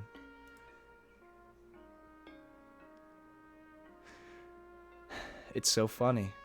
So Hinamizawa syndrome is basically you developing a persecution complex. That's fucking wild to put into a mystery game. That's fucking insane for putting that into a mystery game. So I guess to that end, every single person that like played this game and suspected a character was kind of infected by the Hinamizawa syndrome by developing this persecution complex. That is fucking wild. That's awesome, but fucking wild. That's what it's tied to in order to prevent suspicion. That's fucking insane, dude. Oh my god, that's so great. That's so insane. Why does every character suspect one another so much in these chapters? Well, because it's the Hinamizawa syndrome that lets you develop this persecution complex. That's fucking wild. That's fucking wild. That's so cool. That's so fucking cool, man. So cool in universe and meta. So it works both fucking ways. I love it. Holy shit, that's good. That's fucking good, dude. God damn. Then the war ended. Japan started its reconstruction under American leadership. However, some powerful people in the political world didn't want to accept the American way of thinking. Some of them were fired by the GHQ, but they still stayed on as advisors to the government, since Japan has a culture of respecting the older way. Yeah. Eventually, a political organization was formed, the object of which was to restore Japan to the way it was before the war. In the beginning, this organization was a very small group. It was just a gathering of 2 or 3 individuals who shared the same ideals, blowing hot air at a restaurant. Those 2 or 3 hit it off with each other and grew to the size of a class reunion. That group became a rather sizable organization, eventually becoming a political one. Well, it would have been more accurate to call them a secret society. This secret society eventually came to be called by the name of the place where it was based, Tokyo. Hey, keep it simple. There are many mysteries about Tokyo. One thing I knew for sure is that it was composed of old men from Japan's political stage, ones with strong power to indirectly influence the government, and vast asserts that meant that they could work from the shadows. Assets. They were also connected to the various corporations, and their goal was to return Japan to the way it was before the war. Of course, that was a pretty ridiculous goal. It was nothing more than an idea in their minds immediately after the war, back when they were still blowing their heads to the occupation forces of those white barbarians. Once Japan's post-war reconstruction began, Tokyo suddenly became a shell of its former self. But it didn't totally become a shell. It called the fat. Japan regained its peace, and years passed. However, some people still continued to believe that Japan had been better before the war, and that they were determined to return the country to those times. Once again, this theming of past versus future coming up again. Tradition versus change. Once again coming back up. So this Tokyo plotted how to restore pre-war Japan from many angles. They approached the problem economically, internationally, and militarily as well. All of the illies. Japan has no nuclear armaments due to the free non-nuclear principles. In other words, this country has to brown-nose America as long as they hold nuclear weapons. The number one priority of Tokyo is to be independent from America. They want this country to be on equal footing.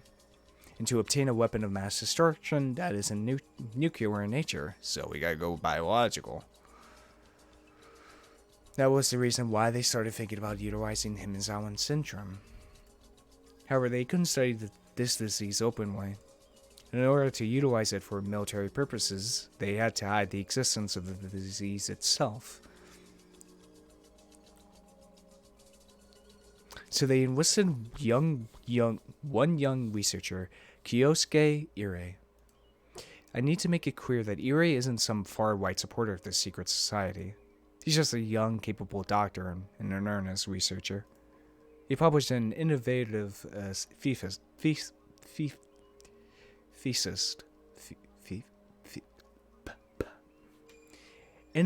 thesis, but other academics thought he was too radical. However, that convinced Tokyo that he was the only researcher suitable to study Hinamizawa syndrome. As someone young and ambitious, Ire was thrilled to take on the project of studying this rare disease with a large budget, large staff, and his own facility. I mean, who wouldn't take it? But researching the disease would mean that he'd end up infected too. No one would want to take on such dangerous research. He really was too young. With his other option being wearing down his youth, working hard at the night shift for a local practice, he wanted to answer the expectations of the sponsor who carefully selected him. In the end, Iro was able to uncover that, as hypothesized, the Hinamizawa syndrome was a unique infectious disease, and he developed both a treatment and a vaccine. Iri was extremely talented. The Iri Institute was formed to study the disease. Iri was normally the head of the organization, but Tokyo still sent out a supervisor, because when all was said and done, he was just a researcher. Takano. That supervisor was Mio Takano. Takano's job at the institute was to act as a go-between for Tokyo and Ire, managing the research progress and preserve its secrecy. The latter was the most important part of her job. She had to do her best to prevent people from finding out that Ire was researching the disease, or even that the disease exists at all. The Mountain Dogs were formed for that purpose. They were under Takano's command, and their job is to prevent the Institute's secrets from being discovered. The Mountain Dogs are one special forces unit specialized in unconventional warfare and owned by Tokyo with its vast influence on the SDF. Tokyo had set their eyes on the likelihood that a small elite squad of covert operatives would be a trump card in the anti-nuke era, so they vigorously investigated those options. This was a worldwide trend. Since the Cold War, everyone avoided sending troops directly to the enemy's doorstep. No kidding. Japan was also trying to be part of that world. As a result, by 1983, even the police have been forming secret special forces units. Prefectural Police Squad 2, the ones who intervened when Rina had raided siege her school, changed their name to Zero Company, and grew into an anti-terrorism squad that handled hijackings around the Kansai airport area. The National Police Agency Squad 6 was formed as a counter-terrorism squad for Narita Airport 2, and they later changed their name to 7th Company as well. They theorized that in a world where nations possess nukes they can't see, small elite special forces do this. Holy shit, I did not know I was getting a fucking protocol. Like, here's the forming of special units, the history of them. Special forces disrupting metropolitan areas would be the new way of waging war. So in 1977, they developed the SAT's predecessor, the Special Task Force SAP, to serve as the National Police Agency's trump card in securing the peace. Likewise, the Japan Coast Guard established their Special Task Force, the SST, in anticipation of unconventional warfare on the coast. There are several known special forces units in Japan. When they hear a phrase like special forces, most people tend to think of a movie or a comic book. However, these units actually exist and are protecting Japan in secret. During the famous incidents of suspicious boats off the coast of Noto Peninsula, the news reported that the helicopter squad trained in gun battles was headed there, but was recalled because the suspicious boat sank, but that was because the Coast Guard's SST acted.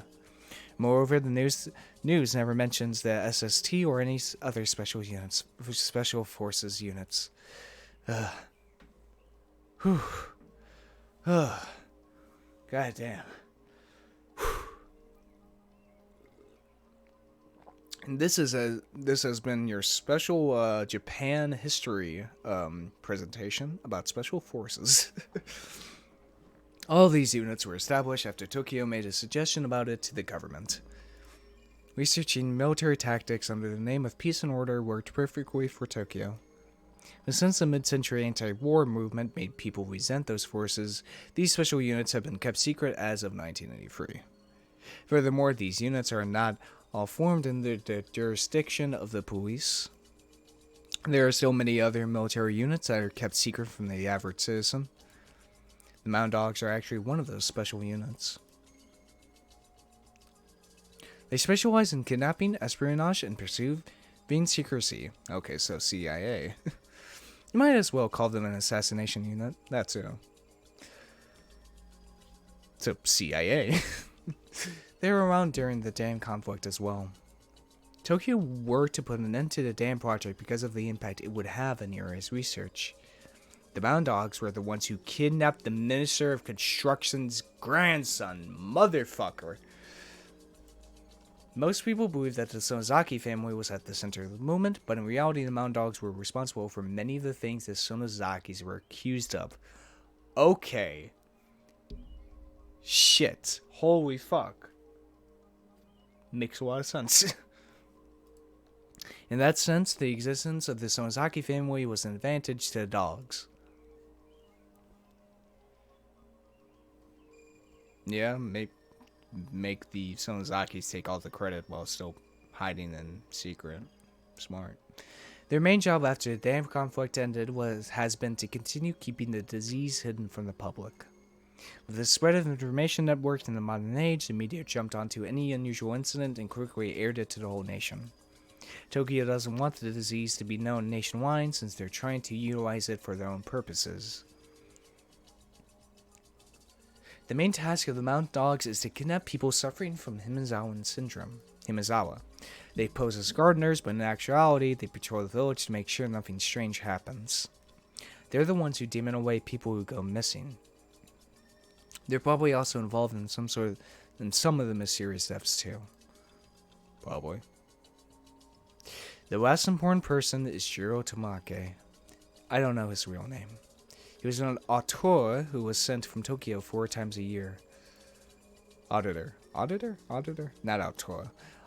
Auditor. He came to check on the progress of the research and outline requests from Tokyo. He discussed the research budget with Irai too. He also got the observation report on Irai from Takano. That was his purpose. Irai started out by studying the autopsy results of dead villagers, and he discovered many answers from that.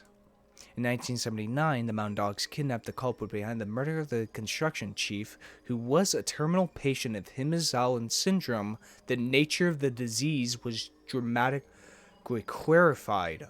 Oh shit! So, the murder of the chief was a cause of the Hinamizawa syndrome because they got suspicious of the construction chief and went overboard, and so their research made rapid progress after that, and they discovered the vaccine, medication, and other methods of treatment for the disease. At the same time, they continued to investigate how to utilize it for military purposes. One of the interesting findings of the research was that the pathogen can only be found when the patient is still alive. On top of that, they couldn't detect the presence of the pathogen at all unless they used a certain inhumane method. Really. In other words, it's virtually impossible to detect the pathogen by normal means. It left almost no trace, and the unusual symptoms it produced seemed like voluntary behavior, so they concluded that the disease could be used to their advantage. However, Tokyo has been going through some changes. It's been almost 50 years since the war ended. The leaders and shadows behind Japan's government, who ruled from the center of Tokyo, began growing infirm and opening up seats, steadily passing their leadership to the new generation. the whole organization has started to shift. Of course, the purpose of Tokyo has stayed the same. It's still a secret society of ultra-nationalists who want Japan to be at the top of the world. Yeah. However, their ambition to start a war with America and take over the world has kind of diminished. Tokyo has directed its priorities towards the economy, international affairs, and education. That doesn't mean that those ambitions are gone entirely, however. Several seniors still alive retain those ambitions. Tokyo continues to finance military research, but for the present-day Tokyo, Irai's research is actually something of an embarrassment. The new Tokyo is no longer interested in his project, and they announced that they're going to cut their budget as soon as those seniors pass away. However, Irai objected to that plan. He strongly appealed for the continuation of his research. This is what Okonogi was talking about. Irai is in disagreement with Tokyo. Irai's research has been making great progress. They've discovered various treatment and testing methods, and he's even started to develop a treatment plan for the whole village. If they cut his funding, Irai's research would end without any results. Tokyo had a discussion with Irai Futomake, and they decided to shut down his research partially, but not fully. However, they told him to immediately stop researching military applications of the disease and destroy all the research data related to that. So that's why he destroyed the H173. He had little interest in weaponizing the disease anyway, so Irai accepted those terms right away.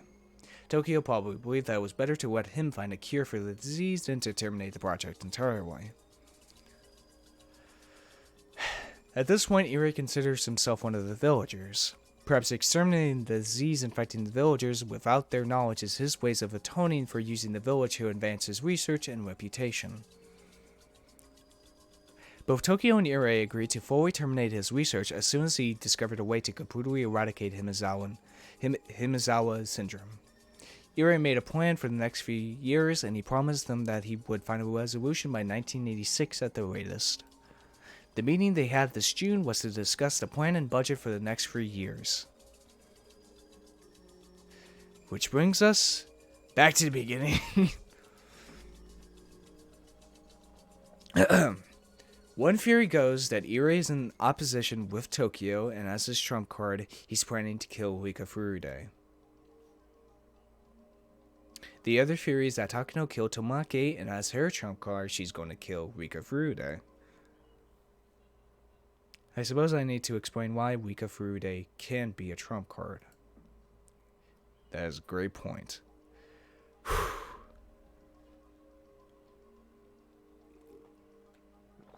God damn, this is a lot. Holy shit. Oh, fuck. Ooh, this is a lot. This is a lot. The answer to that lies in the ancient traditions of Hinamizawa. Supposedly, members of the Furude family have the blood of Oshiro-sama in their veins. I explained earlier that Oshiro-sama was made up as a method for having people cope with the disease. However, that's actually not true. For the demons, the pathogens, to survive, a certain being must be present. That being is the successor of the Furude family line. The truth behind the advent of Oshiro-sama and the coexistence of humans and demons is that Oshiro-sama is actually the queen of the village. What? According to Irai's research, Rika is adored by the whole village not only because she's a charming little girl, but because she's the queen carrier. Infected patients are unconsciously driven to protect their queen. Irai says that this is done with pheromones. Okay. Rika Furude's mother was also adored by everyone since she was little. However, as soon as she gave birth, people's attention quickly shifted to Rika. Irai calls it the succession of the throne. The queen is a precious existence to people in this village. There are theories that carriers of the disease are actually unable to survive when away from the queen, not from the village itself. Irai's research indicates that the queen can only survive in Hinamizawa, and infected patients can only stay alive when they're around her. But this is just a theory. Surprisingly, however, the doctor who first discovered the syndrome was also aware of the existence of the queen. That doctor was also knowledgeable about Himizawa's culture, and he was interested in how much value the village placed on the Furude family. He theorized that the queen wine and the Furude blood wine might have the power to manipulate the whole village. The truth is still unknown, but perhaps the Furude family really has held such power since ancient times, miraculous power that would make them perfect for serving in the priesthood. Although the only thing Rika can do is to be doubted upon by the villagers. If all this is true, then the question is, what would happen if the queen disappeared from the village? All hell breaks loose. During the war, a doctor prophesied that if the queen were to die, then all the infected would show terminal symptoms, and the whole village would be wiped out.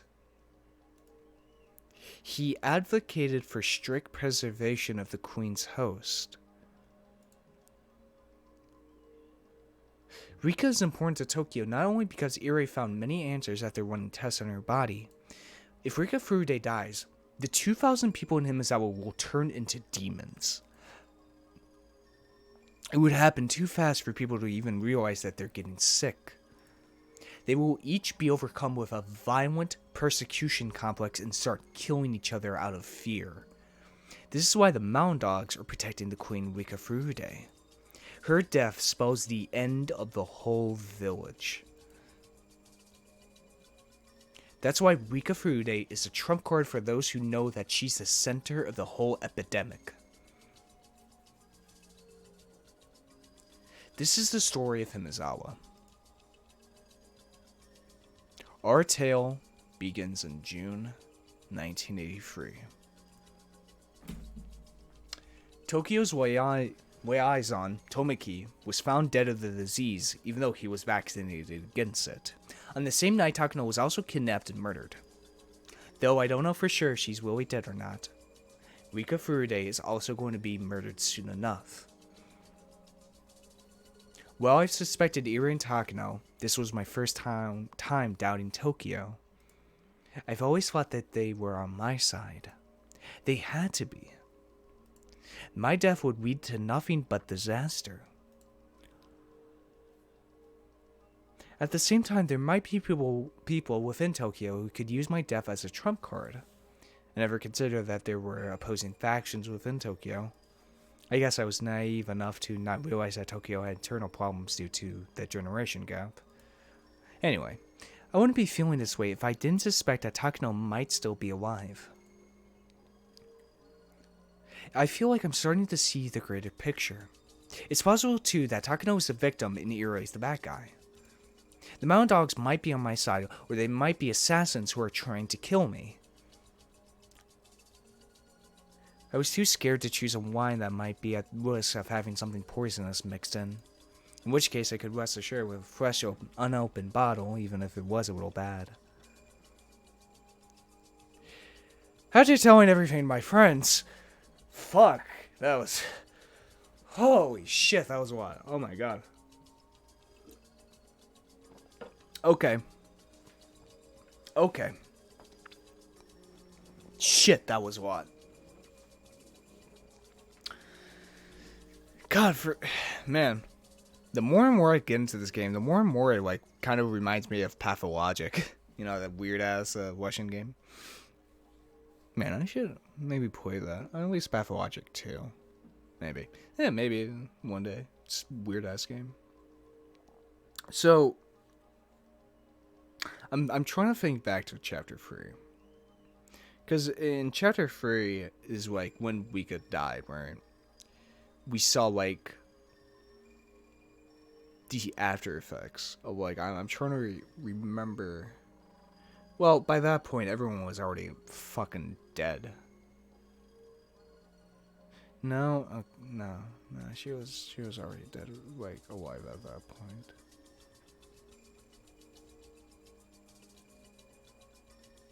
So she's the, like, queen, like, pathogen. Like, once she's killed, everyone else goes fucking insane. God. Shit, wow. That is a lot. Fuck, that is a lot, man. That is a lot, I have to say. After telling everything to my friends, I finally realized I could only trust them and the police. I'm really dumb. I thought I was thinking so hard, but I never actually understood anything. After all this time, I made things clear just by talking about them with my friends. I never had thought it would make such a big difference. Yeah, now that we finally understand what Hinamizawa syndrome is, a lot of things make a lot of sense. Why everyone's so quick to suspect each other and want to murder each other. It wasn't from parasites. It's just from the chemical imbalance within all of them. Still a disease, not parasites, but still a disease. Shit, man. Shit.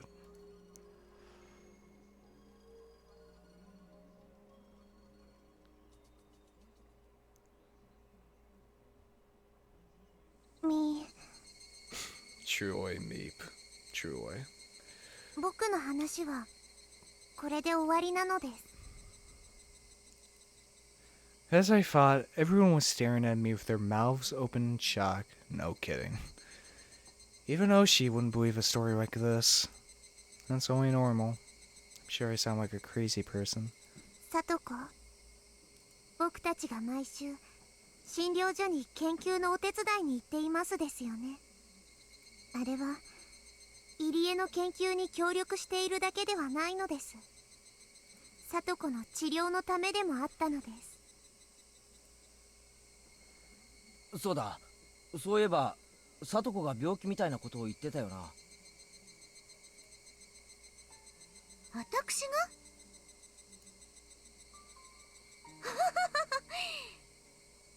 リカの話なら私だけじゃなく、この村に住むみんながその怪しげな病気にかかってることになるんじゃありませんの？でもどうして私だけがお注射しなくちゃいけないんですの？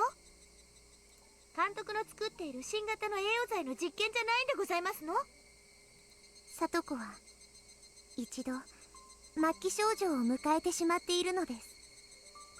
だから日に2回のお注射がないとすぐに症状がぶり返してしまうのです。入江はさとこを救おうと特に熱心に研究してくれていました。でも毎日2回の注射をしなくてもいい体にはどうしても戻す方法が見つけられなかった。でもいつか見つけると意気込んで今日も熱心に研究を続けてくれていますです。冗談じゃないですわよ。私たち監督の怪しげな研究に協力してお金をいただいてるんじゃありませんの？あんな注射一生やれなんて冗談っぽいでございましたよ。 Psycho looked upset that she had been completely ignorant of all this. She also didn't want to accept the reality of having to manage her condition. Her fake laughter sadly echoed in everyone's ears. Kechi opened his mouth to speak. その注射を一回でもしないとあの日みたいになるんだな。There was a day where she forgot to take her shot. She convinced herself that the principal was her uncle. Yet, her fear escalated, and she thought her uncle came inside the school to take her back home. The persecution complex. When she feels that way, there's no turning back for her.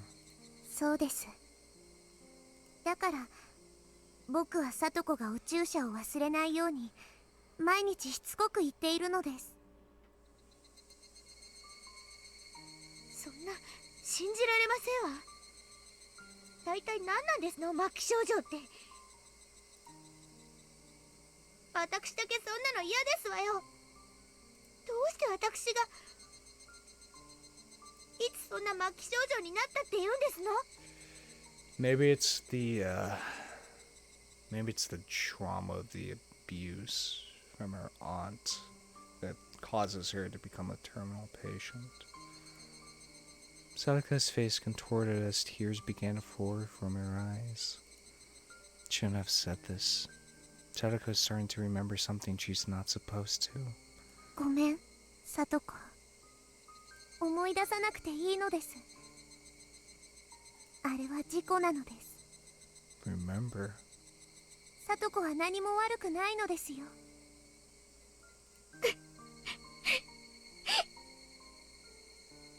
嘘ですわ。嘘ですわ。リカは全部嘘ばっかりなんですわ。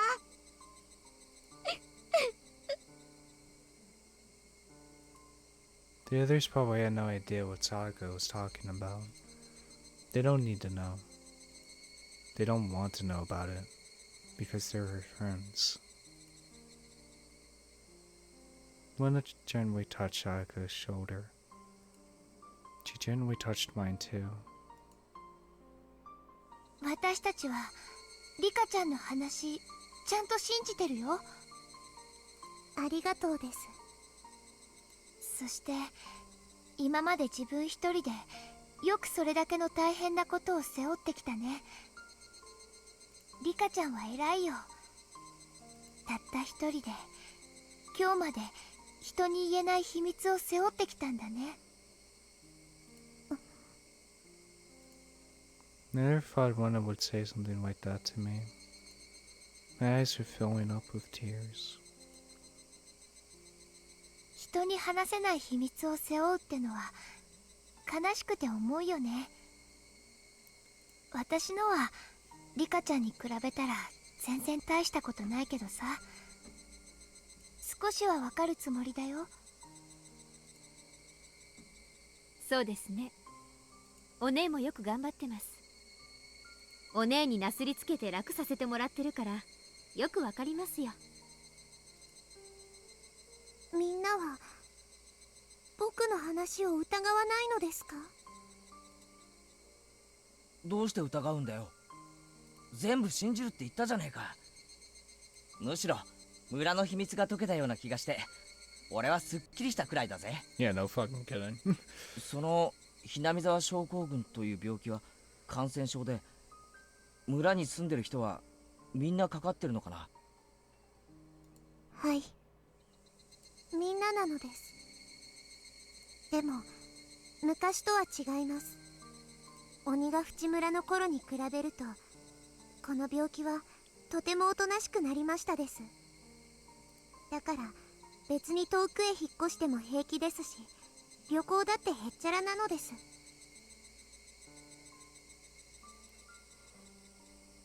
Oh my god, that's...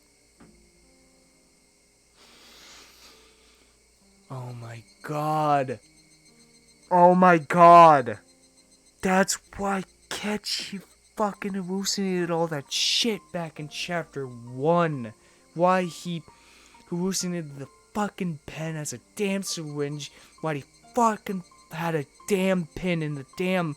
the rice cakes or whatever. Because of this disease and because of the suspicion complex that was brought on by fucking Oshi after the death of Tomiki. And he started getting suspicion, which caused him to develop this persecution complex that made him believe that the people in the village were not to be trusted. So he hallucinated things that would make sense to his mind of the people in the village trying to fucking kill him. Oh my god. Oh my fucking god, this fucking story is great and how it fucking ties into fucking everything, man. It's fucking insane. It's fucking madness. How the fuck? ただしものすごく低い確率で発症するってんだろ。俺怖くてもう村を出られねえな。もし病気にかかっても簡単な心構えで病気は抑えられるのです。それはとても簡単だけど難しいこと。If you think you might be suspicious of someone, don't be. Continue to trust in them. When you become too suspicious of someone, that suspicion will degenerate into a persecution complex, and it will be too late. So long as everyone stays friendly and united, we will never have to worry about this disease. This disease starts with anxiety. Modern people don't believe in curses the way people long ago did. That might be why we're more tolerant to the disease. なんだ。なら私たちは全然平気だね。だな。That's why the end of chapter 3, it said like how this Hinamizawa syndrome spread all over Japan. Reason why is because people don't fucking trust each other. People... Anxiety. We all have fucking anxiety, you know. We're always thinking these stupid ass thoughts, you know. These you know, when we hang out with our, you know, friends and shit. You know, after we're done speaking to them, we always have, I feel like every single person has had these types of thoughts at least some point within their lives. These stupid ass thoughts of like, are they saying bad shit about me, you know, behind my back? You know, that's anxiety. The anxiety of, is someone actually being truthful to me? Is someone actually being friendly to me? Is someone actually, you know, actually a friend? You know. God.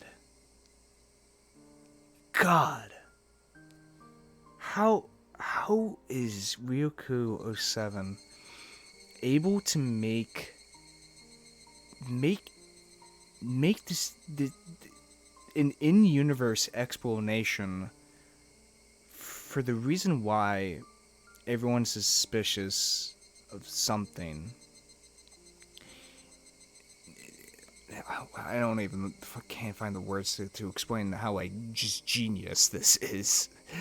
An in-universe explanation for why everyone is suspicious of each other and how it drives them to murder other people because of those suspicions and all of that. And once again, it kind of spread to the viewer because from the outset, Higurashi is kind of presented as a mystery fiction. It's mysterious. And of course, once you're heading into a mystery fiction, you doubt everything around you. You doubt every single thing. And of course, you would become suspicious of the characters around you. And that develops into a persecution complex. And how it's able to talk about that and yet also give this message about how we shouldn't be so filled with so much anxiety and suspicion of other people, of how we should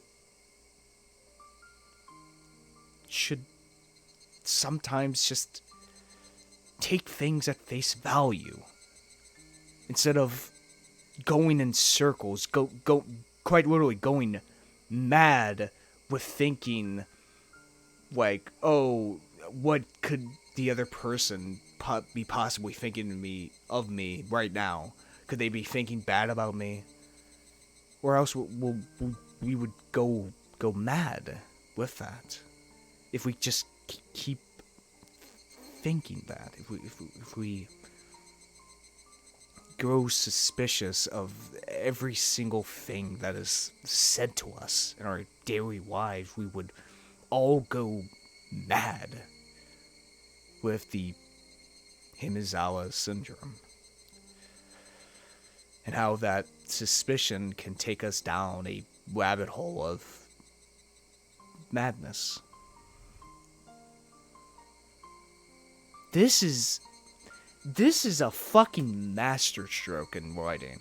This is a masterstroke. A fucking masterstroke, I have to say. It's both part of the message, part of the theme, and an in-universe explanation, and also a commentary on the genre this game's supposed to be. Fucking wild, dude. Fucking wild, man. That's insane. That's fucking crazy.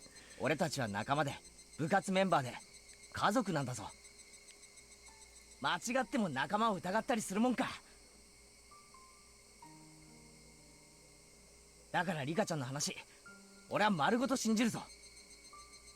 そんなヤバい話をすれば、俺たちがその山犬って連中に消されるかもしれないって思って、ずっと言えなかったわけだろ。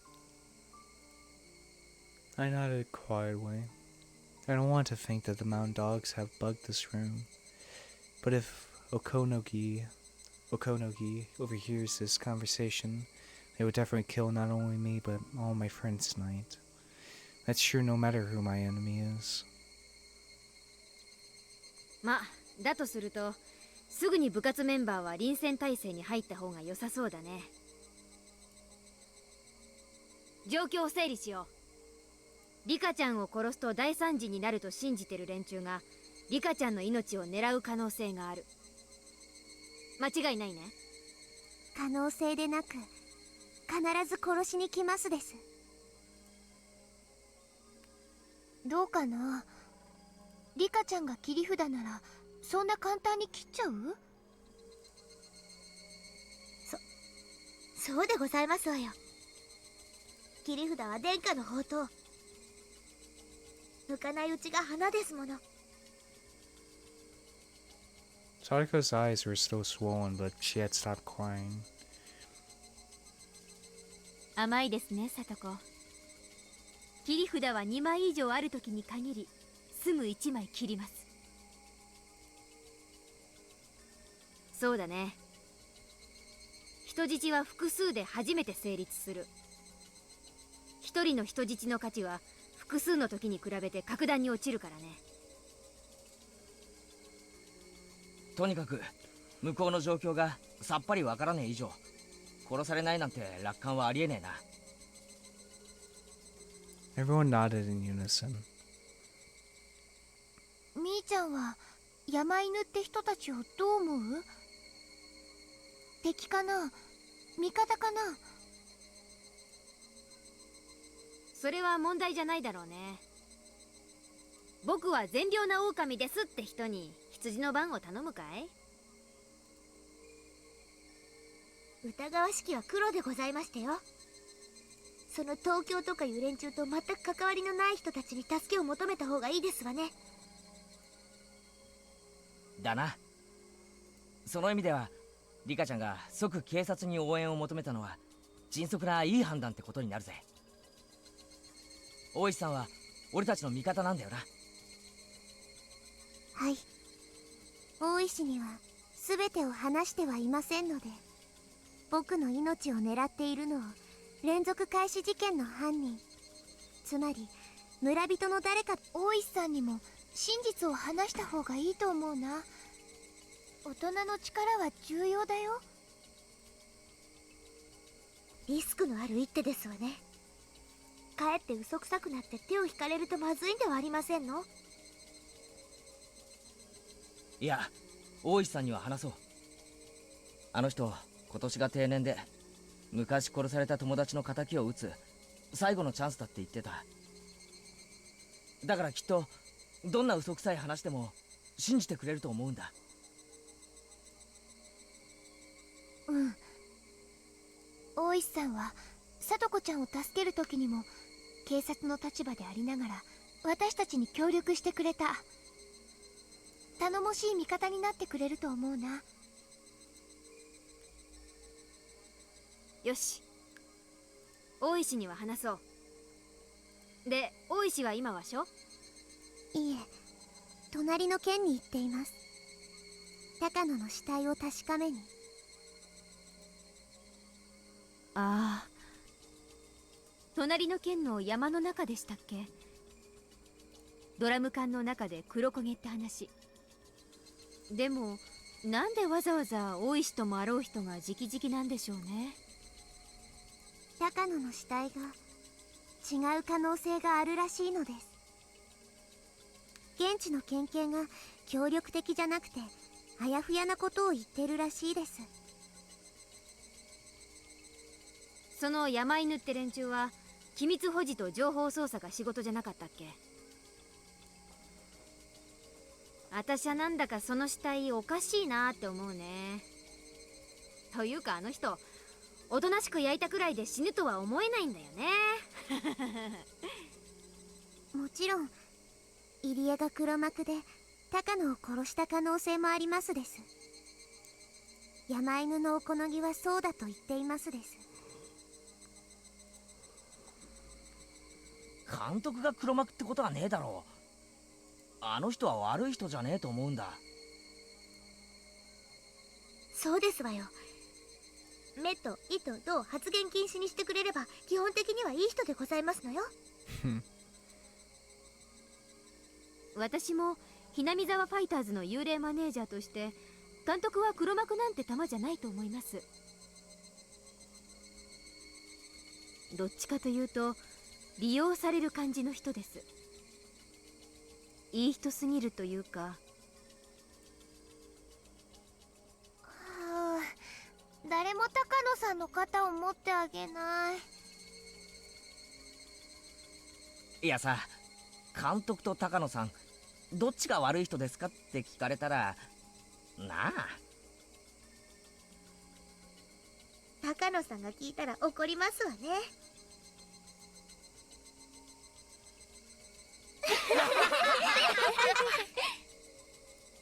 Everyone laughed as though we were in the middle of a club activity. If they're after my wife, they'll kill everyone here. It's very possible that they'll all get involved in this mess, and they know that. That they could still laugh is really significant, I think. I started laughing along too. 客観的に見て高野さんだけ隣の県で死体が見つかるのがすでにおかしいよ。富武さんを殺した風に偽装するなら死体は絶対に見つからないところに隠す。山中での焼きなんて見つけてくださいって言ってるようなもんだもん。うん。レナもそう思うな。警察の管轄の及ばない県外で見つかった身元の確認しにくい焼死体を高野さんということにしようとしている気がする。その山犬って人たちはそういうのが本職なんでしょ？なら構図が見えてきたぞ。山犬ってのは高野さんの部下なんだろ。山犬の隊長は監督が黒幕なんだって主張してるんだろ。高野さんと山犬ってのはグルだな。富武さんのあの死に方は監督が殺したと思わせるためなんですわね。そしてそれがわかるのは東京だけ。そして本当の黒幕の高野さんの死体も見つかり、監督は東京に2人を殺したことを疑われて濡れ衣を着せられる。なるほど、これはなかなか凝った罠でございますわね。爪がいまいちでございますけど。その濡れ衣ってのにも山犬って連中が関わってそうだね。なあ、そうと分かったら監督に直接話を聞いてみないか。I might as well just put a sign on the array saying, I did it, I killed them. その方が早いぞ。そうだね。監督が真実を話してくれるか嘘をつくか、私目を見ればわかるから。ああ、レナさん嘘に敏感ですよね。入江は山犬が監視していると言ってましたです。電話しても出られないか話せないかかもしれませんです。なんだなんだ、聞けば聞くほど監督は濡れ衣臭いぞ。というか監督の身に危険が迫ってるんじゃないのか。うん、私が山犬で監督に濡れ衣を着せようと思ったなら、余計なことを言われる前にご退場願うね。死体に口なしだね。 Say, I don't know, for example, like, make him swallow a bunch of pills and possibly make it look like a suicide. I don't know. どうしよう。大石は隣の県警の話が終わったらすぐに戻ってくると言ってましたです。だから時間は分かりませんが、今日必ず来てくれますのです。 As one, everyone glanced at the clock. It was already past 6:30 p.m. and starting to get dark. なんだか腹が減ってきたと思ったらこんな時間なんだな。We'd usually call it here if this was a normal day, but everyone decided to stay until Oshi came back and discussed what to do. ごめんねリカちゃん、電話借りてもいい？お父さんに帰りが遅くなるのを電話しないと。そうだな、俺もおふくろに電話しないとな。あ、私もばっちゃんに今夜は出前でよろしくって電話しないとな。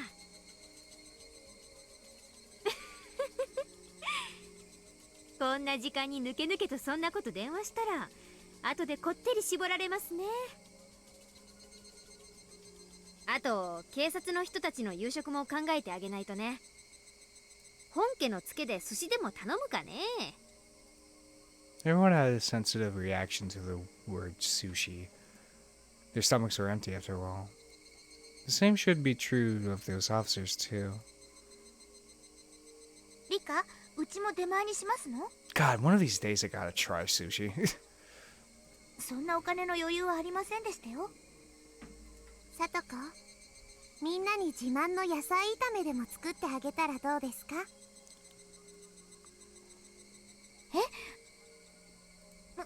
無理ですわよ。こんな大勢になんか作ったことありませんわ。さとこの野菜炒めか。指さえ入ってなけりゃぜひ食ってみたいな。レナもさとこちゃんのお料理久しぶりに食べたいかな。At that point, the phone rang. もしもし、フルでなのです。よかった。ご無事なようですね。 For now. 大石です。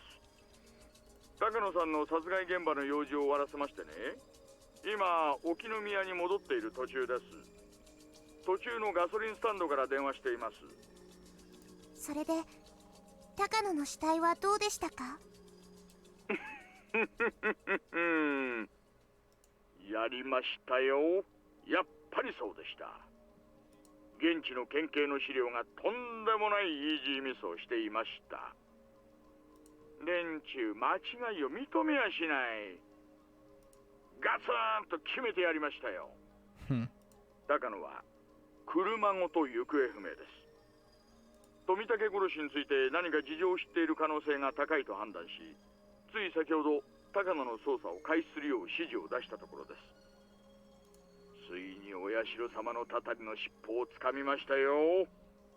ここから一気に引きずり出しちゃいます。 Yoshi sounded so motivated. He finally found the hint he so desperately wanted. Could he actually solve the case, though? それは土産話がとても楽しみなのです。これからクマちゃんと一緒にそちらへお伺いしますので、詳しい話を聞かせてください。心当たりでもうさんくさい話でも何でも結構です。はい、僕も全部話す決心がつきましたです。おやおや、どんなお話が聞けるのでしょうかね。多分あと1時間ちょいぐらいでお伺いできると思います。 Well, at least we solved. Yeah, we've at least pretty much solved like a good chunk of the world's mystery. But we still have another giant elephant in the room. Who the fuck is causing this damn time loop? ところで、受話器の向こうが賑やかですね。 Something's causing it. お友達も来ているのですか？はい。みんな心配してうちに来てくれましたです。そうですか。皆さんは本当に素晴らしいな。私も皆さんと一緒にいてくれた方がいいと思います。賑やかなだけで犯罪の抑止効果は大きいものです。では今から向かいます。後ほど。今の大石さんか？はい。今から刑事と2人で来るそうです。はあ、この部屋にこんなに大勢なんて初めてだね。何人になるんだろう。私たち6人に2人来て8人ですの？ The eight. 床が抜けそうで怖いですわね。9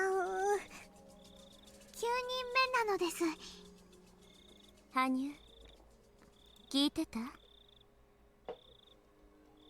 なんだか今回は本当にすごいことになってきた。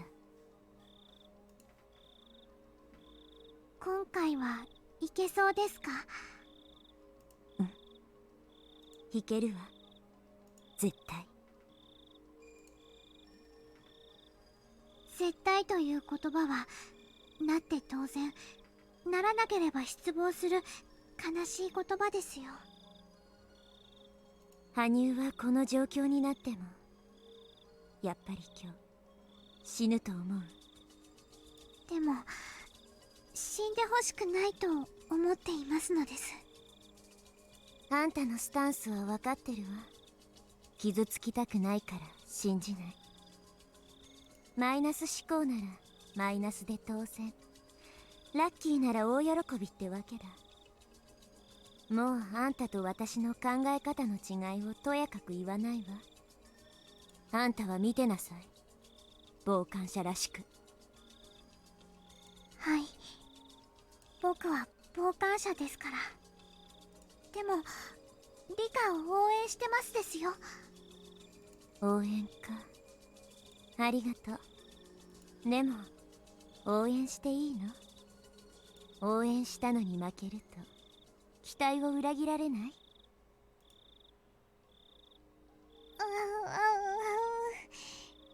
リカが意地悪を言いますです。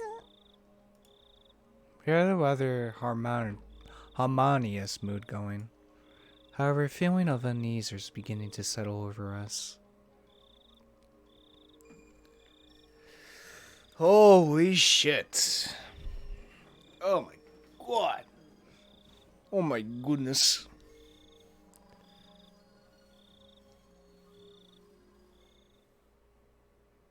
Oh, we're going for 4 hours, baby. We're going for 4 hours. Yep. 途中で食事に寄った方が良かったんじゃないですか？そうですね。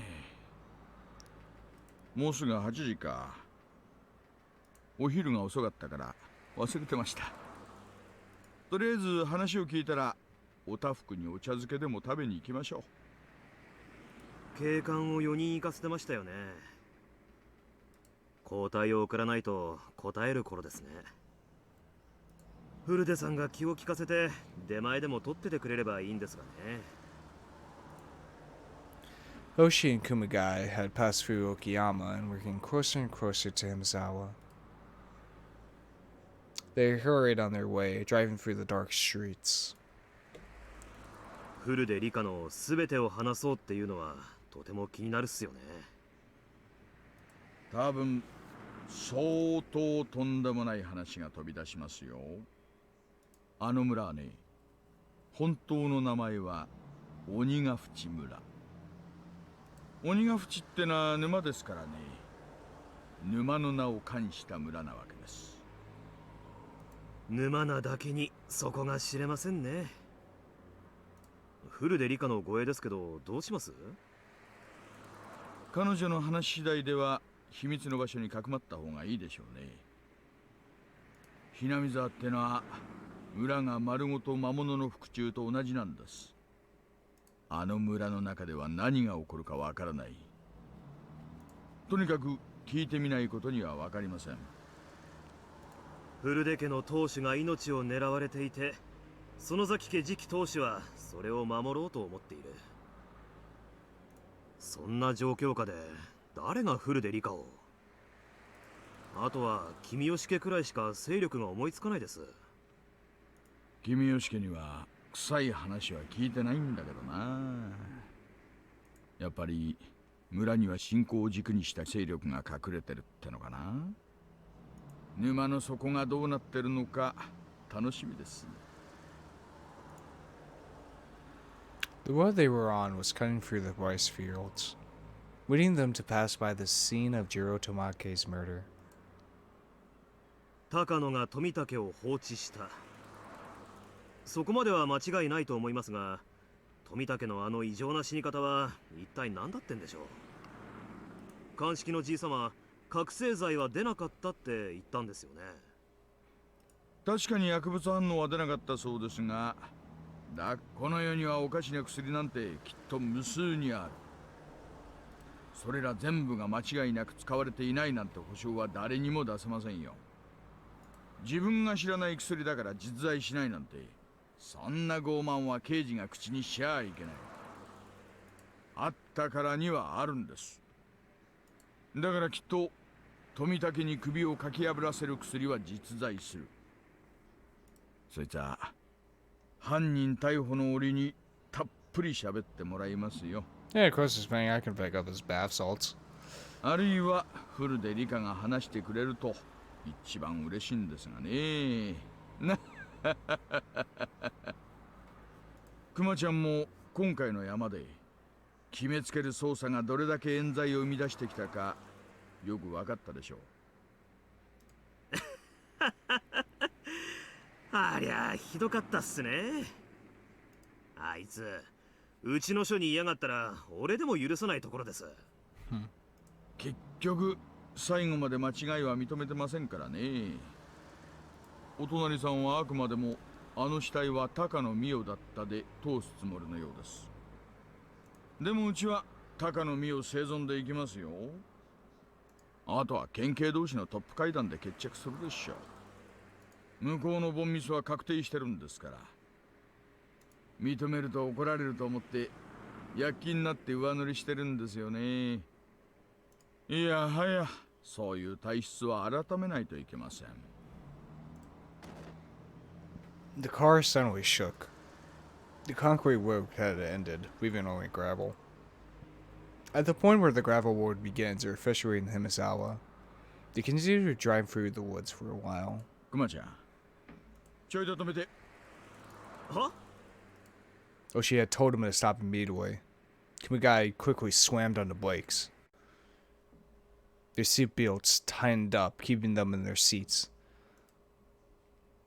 どうしたんですか？あの車、何やってんだろうな、こんなところで。Oshi tapped on the rear view mirror. There was a van parked just off the road. Rather beat up, it looked like it was used for a private company.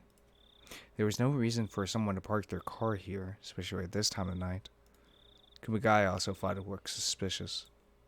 The car seemed empty, but there was a light flashing in the woods nearby.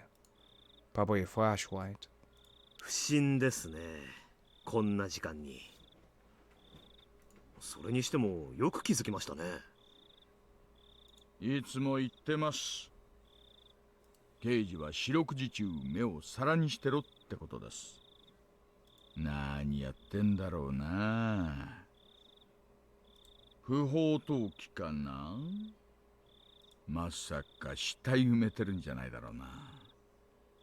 あるいは刺激不足のアベックかな。車のセンスからしてそれはないか。なあ、沖宮 PS どうぞ。聞こえてるかな。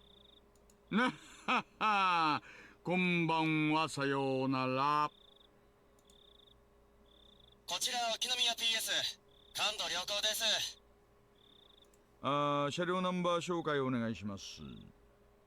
獅子骨ハノ4344。不詳獅子骨ハノ4344。少々お時間もらえますがよろしいですか。お願いします。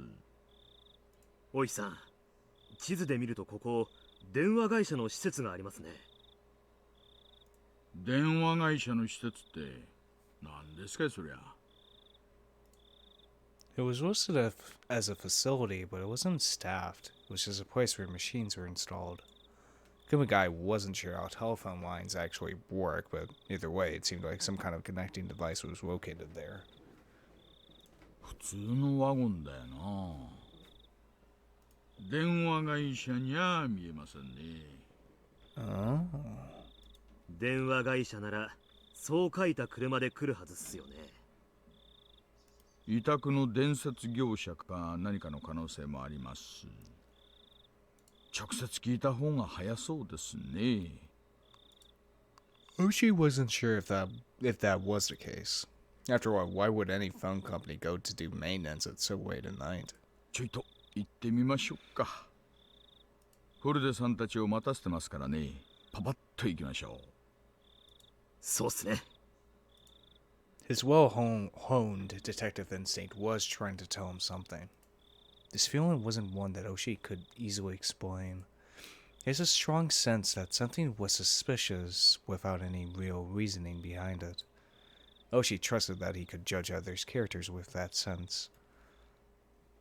ウグイス2よりウグイス1。Nightingale. 車両が1台停車。2人降りました。おそらく刑事です。そちらへ接近中、1分未満で接触します。It was pitch black, yet they could see the two newcomers clearly. They were probably using the night vision scope. 了解。全隊員注意せよ。ウグイス2から5はグリーンライトを待て。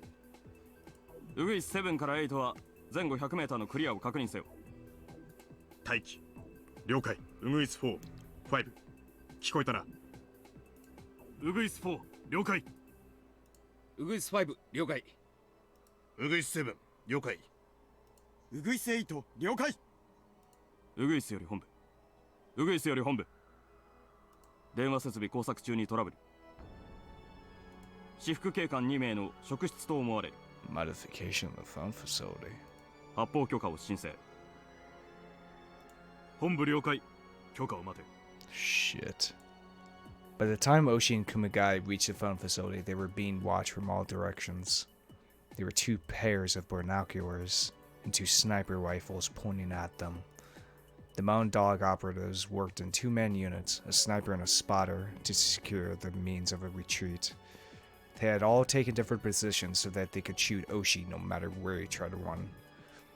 They were all in camouflage suits, hiding deep in the woods. Oshi, of course, had no chance of spotting them. The snipers had their rifles trained on the detectives' heads. Oshi and Kumagai had no idea that they were on the verge of losing their very lives.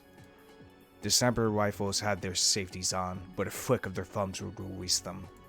In other words, they were ready to shoot if given the order. The detectives found the fenced-in machinery right behind the parked van. There was a sign there saying that it was the property of the Nippon Telegraph and Telephone Corporation, and another sign warning people to keep away. どうもこんにちは。すみません。作業中ですんで入らないでもらえますかね。There were 4 men working there, wearing blue overalls.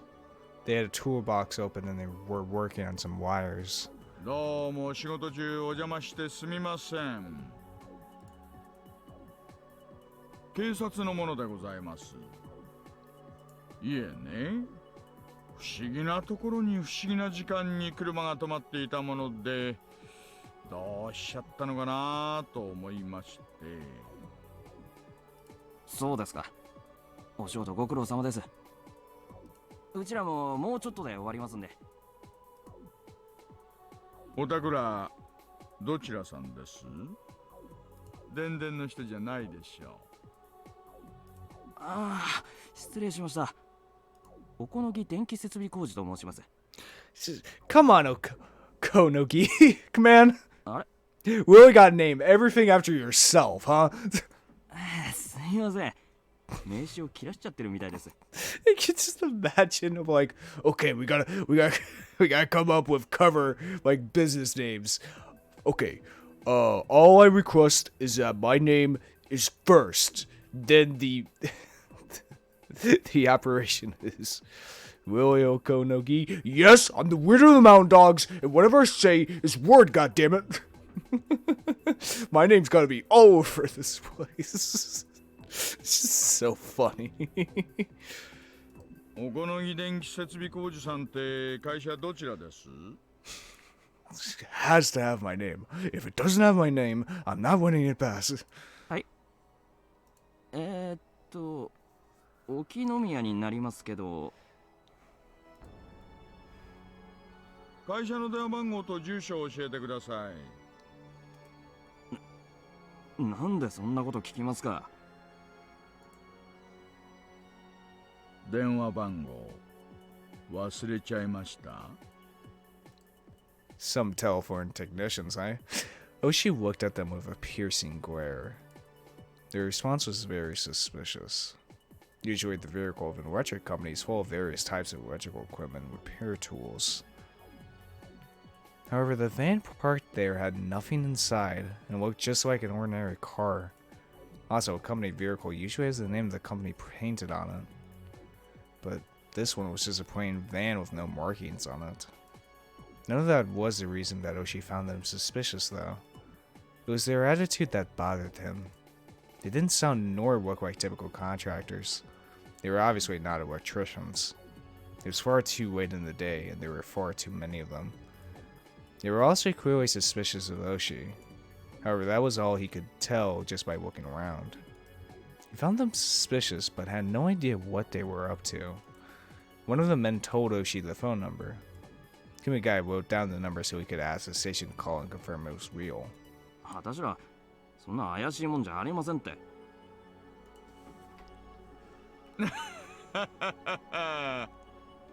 あんたら怪しすぎですって。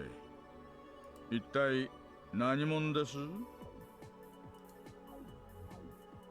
委託業者なら作業写真用に作業前作業後とか書かれた黒板とかあったりするでしょう。 I don't know, for some reason I have to save. It's probably because of fucking last time we recorded. Stupid game crashed in the middle of it. そういうのもないですし。だいたいあんたたちの雰囲気が違いすぎます。おまわりさん、そんな意地悪言われちゃかなわないです。勘弁してください。私ら早く作業を終えて帰らなきゃならないんです。Judging from their progress, it didn't look like they would be cleaning up anytime soon. In fact, it almost seemed like they were just getting started.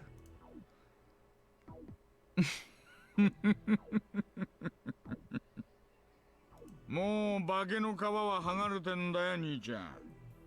電気屋に化けるときはまずバイトして勉強してからにしな。Oshi raised his voice, threateningly. The members of the Mountain Dogs gradually started to look more and more annoyed. Oshi looked over their expressions and gave them a big wide grin. However, Oshi had no idea. He thought he could handle the suspicious people with no issues. Of course, in reality, they were horrific demons that he had no chance against. Meanwhile, Kumagai was heading back to the car. He was intended to contact the police department. He was going to call the station using the radio. Then, in turn, the police department would contact the NTT. That way it would become clear who they were really dealing with. 本部よりウグイス1発砲許可 Oh shit. ウグイス7クリア。ウグイス8クリア。 The sniper was still aiming at Kumagai's head as he headed back towards their car. The safety, the last line protecting Kumagai's wife, was disengaged. The sniper put his finger on the trigger. He was wearing a glove with the fingertips cut out. The finger poking through the hole was very rough and merciless. For as soon as he slightly moved that finger, he would take someone's life. ウグイス1より狙撃班オールグリーン Kumagai heard a quiet noise. It was similar to the sound of the jump rope that he used as a whip when he was little. And that was the last thought Kumagai had in this world. Oh shit! Kumagai collapsed onto the gravel. That was it. He didn't even twitch.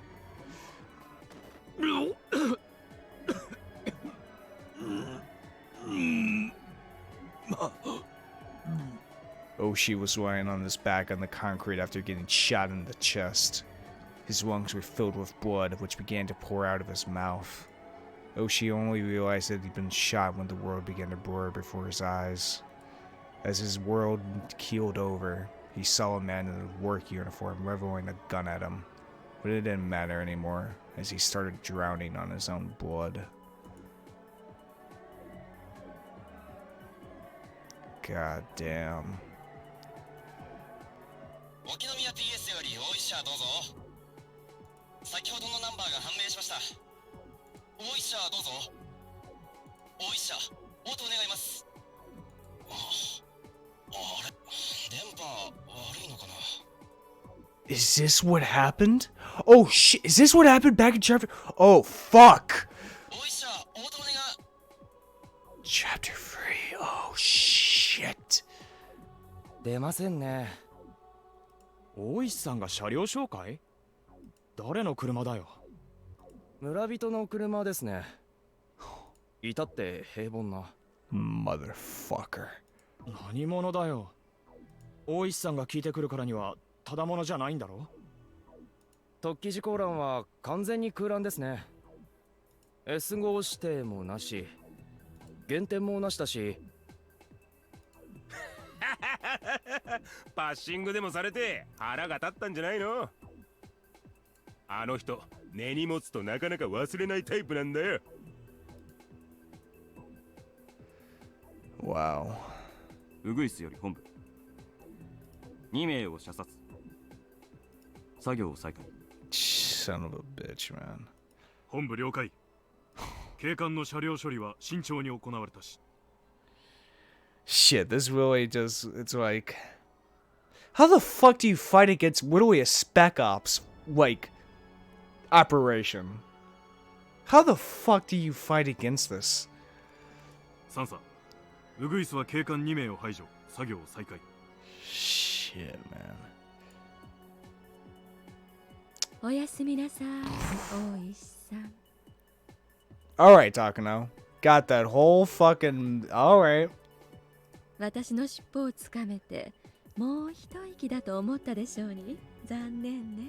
Got the fucking beret, got the fucking cape, got everything that says militaristic villain here. You know, got the beret like fucking General Shepard from Modern Warfare 2, got the fucking cape and shit.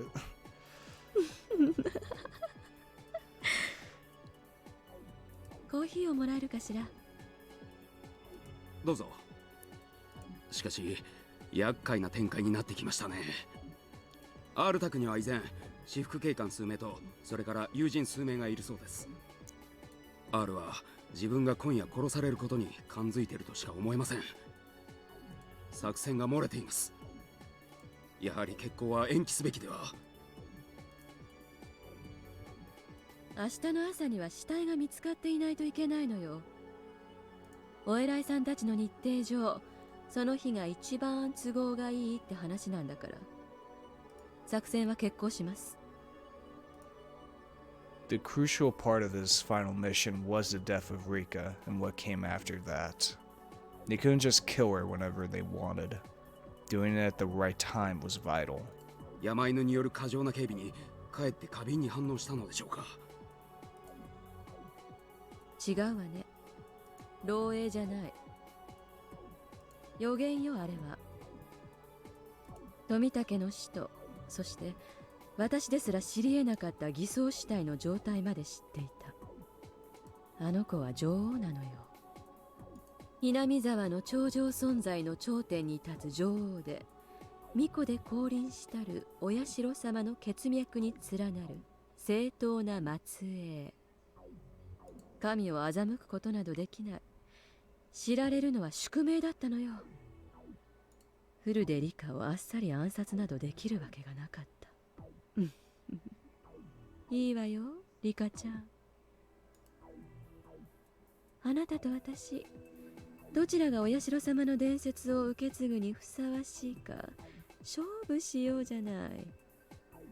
あなたの死はお社様のたたりの最後を飾り、この村の伝説のフィナーレを飾る。 The Legend of Oshiro-sama, huh? 私の作り上げた物語はその時こそ本当のたたりになるの。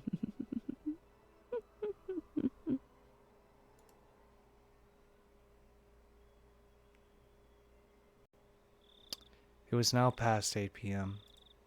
Mion ordered some noodles for us, her treat. We also ordered some food for the 4 officers, and we all ate together. We were supposed to call it a night as soon as we talked to Oshi, but he's still not here. He won't ever be here. However, we all took it easy, assuming that they'd get here sooner or later. It's getting late. Once you get to Hinamizawa, there aren't many places to get something to eat. I'm sure they're having a quick dinner before coming here. However, the 4 officers seem anxious. They all had families, but Oshi didn't tell them how right they have to be out here. They're hoping that Oshi will bring other officers to relieve them so they can go home.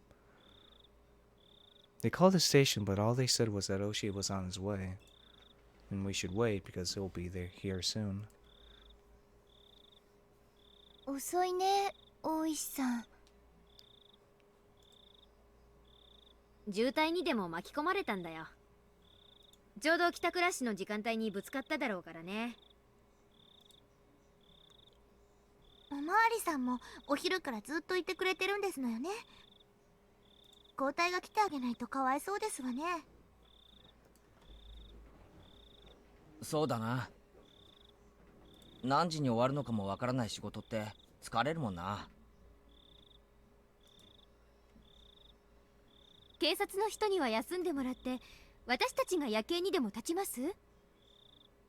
聡子のトラップワークで不審者の接近を阻むとか。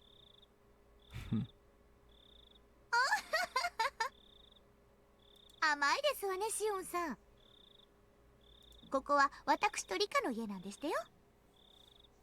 常に二重三重のトラップが張り巡らせてありますわ。そうなんだ。神社で遊ぶときは注意しないとね。With our stomachs full, the mood in the house had returned to a light-hearted one. True, we shouldn't be so relaxed, but knowing that Oshi would be here shortly made us feel relieved.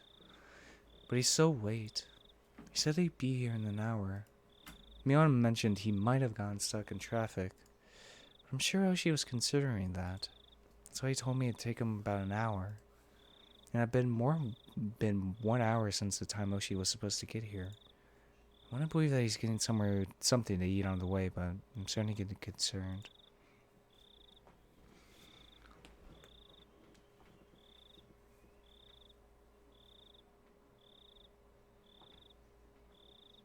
Oshi still hasn't shown up. It's almost 11 o'clock. The officers are completely exhausted. They had even started to smoke cigarettes outside. Friends are becoming tired too. Sadako is yawning. It's way past their bedtime. Everyone else is getting tired and sleepy. We've been spending our time watching TV and reading manga. I feel my fear succumbing to sleepiness. Today is almost over. I'm going to survive the day I'm supposed to die. Does that mean that I escaped my deadly fate? No, I'll have to fight endlessly from tomorrow on. I was going to discuss that with Oshi. Since he's not here, I don't know what to do from this point on. Suddenly the phone rang, breaking the silence. 大石さんか。もしもし、フルでなのです。夜分遅くに申し訳ありません。沖宮署の小宮山と申します。Oh yeah, Kome. すみません。うちの大石ですが、そちらにおりますか？いいえ、僕たちもずっと待っているところなのです。そうですか。わかりました。申し訳ございませんが、そちらに行っている警官に今から応援が行くので、引き継いだら祈祷するようお伝えいただけますか？わかりましたです。それで、大石はどこに？夕方頃、直接そっちへ行くと連絡があったきりだったので、てっきりそちらへお邪魔しているものと思っていました。大石と交代で警官たちが戻ってくることになってたのですが、いつまでも戻らないのでどうなっているのかと思いまして。That's what I'd like to know, but arguing with the man on the phone wouldn't accomplish anything. I hung up and gave the message to the officers downstairs. Looked like everyone had already heard our exchange on the phone. どうしたんでございましょうね。遅いにも程がありましたよ。何か重要な仕事があったりして道草でも食ってるとか？それなら電話すると思うな。これから行くって電話したんだよ。これだけ遅くなったら絶対に電話してくれると思うな。まさか東京って連中に襲われたとかか？まさ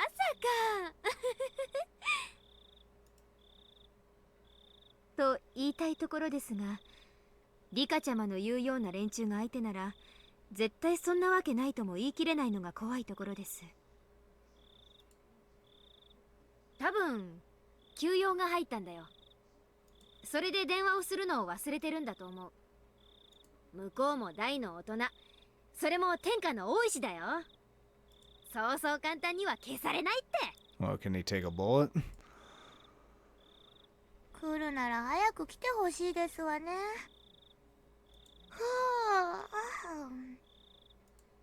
Sadako yawned. Everyone laughs, but some of them are trying not to yawn themselves. We can't stay up forever. Decided that we call it a night once the replacement officers arrived. I'm sure I've survived past the time I was supposed to die. That's probably because the police were protecting me. Perhaps both Takano and the mountain dogs were also on my side, but they took care of the murderer. I don't know who is changing my fate. Maybe my fate hasn't been changed and I'm going to get killed soon anyway. I don't know if it's because of the police or because of the mountain dogs, but the only thing I know for sure is that I'm still alive. Soon I heard the noise of someone walking in the gravel on the shrine grounds. One of my friends suggested that might be Oshi, but I doubt it. I don't want to expect him and be disappointed when it's not. I'm starting to think like Hanyu. こんばんは。沖宮署から参りました。小宮山と申します。It wasn't Oshi. Two of his fellow detectives had arrived instead. They were going to stay downstairs and have the 4 officers return home. They also told my friends to leave. あとは私たち警察がいますので、どうぞ皆さんは家に帰ってください。ご家族の方が心配しますよ。みんなありがとうです。刑事さんたちが来てくれましたし、もう大丈夫なのです。本当に大丈夫？邪魔でなければ私たちも泊まるよ。大丈夫なのです。第一、お布団も寝巻きもないのです。じゃあ明日、これからはなるべくリカちゃんと一緒にいるようにしよう。部活はリカちゃんの家でやるっていうのでどうかな。あら、それなら素敵でございますわよ。僕たちの家の床が抜けてしまうかもしれませんです。違いねえな。じゃあリカちゃま、私たちこれで帰りますけど、用心してください。暗闇で一人になるなんてことは絶対しないように。気をつけますです。じゃあね。また明日。はいです。また明日。See you tomorrow. Am I really going to see them tomorrow? I have no clue. I've tried so many things over the past 100 years. I've done many things and I have memories of most of them. That's why I feel so scared on the day I die. It's the only day that I have no memory of. I don't even know if I'm approaching or escaping my death right now. All I know is that this fear is going to continue until I find some kind of solution. As I started getting ready to go to bed, Sadako suggested I should sleep in my regular clothes rather than in my pajamas. She was thinking that I should remain dressed just in case someone tries to attack me in my sleep. It sounded ridiculous, but she was just trying to be considerate. Decided to do what she told me to. Sadako seemed so sleepy until a few minutes ago, but she suddenly started passionately explaining to me all the traps she set on the shrine grounds. She assured me that strangers will end up trapped if they try to sneak inside this building. To someone else, it might sound like she was trying to brag, but Sadako was trying to make me feel better. After everyone else left, she noticed how scared I looked. Sadako's kindness and everyone else's kindness. I feel it was the right decision for me to talk to my friends, even if that won't end up changing my fate. Rika. Hanyu showed up again. She looked upset, so she was probably still thinking that I could get killed at any minute. But I'm actually starting to feel a little better. I might get killed tomorrow, but I feel like I can less safely at least tonight. I'm more concerned about the fact that Oshi didn't show up. Still, even if he didn't, the other detectives are here and will stay on guard downstairs without sleeping. As long as they're here, I think I'll be safe tonight. どうしたの？お腹でも空いたの？出前じゃ甘いのはないからね。冷蔵庫のジュースでも飲む？ Hanyu would usually cheer right up when I suggested drinking some juice, but not this time. Her face looked pale, as if she wasn't even alive. Something out of the ordinary had clearly happened. どうしたの？もうすぐ時間がやってきますのです。 That sounded far more like a declaration than a prediction. Even Hanyu doesn't have any memories of my death. There's no way she can tell when I will be killed. However, she sounded so certain just now. Perhaps we can feel it in the very cells of our body. Our bodies understand fate far better than we do. Up until now, I felt reassured that we could get through it somehow if we're all together. But as I clung to that life preserver with a whole waking air, I was starting to drown in the sea of despair and struggling to keep my head above water. No, I can't let myself feel that way. I have to believe. 大丈夫よ、羽生。私は抗う。たとえ明日殺されるとしても、今夜殺されるという運命にだけは抗う。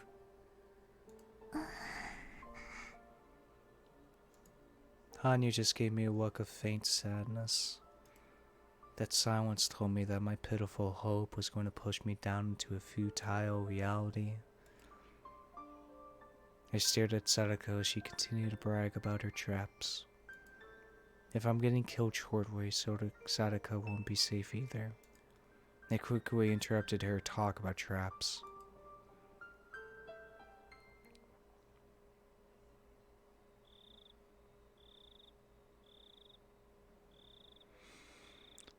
The time was 1 in the morning. As it's hardly a big city, 1 a.m. in Hinamizawa is the middle of the night. The darkness here gets very deep. There was light waking out from the first floor where 2 detectives sat on guard, but everything else was pitch black. Even the moonlight seemed indistinct. 予定時刻です。 Here we fucking go. 1階には刑事2名。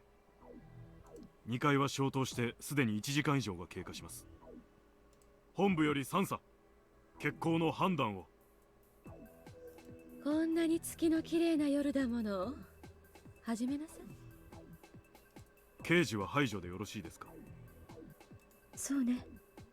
今夜古出神社にいた人間は全てが忽然と姿を消し鬼隠しとなる。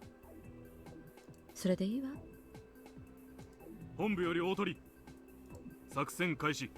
保証の刑事2名は実力で排除せよ。なお発砲は許可しない。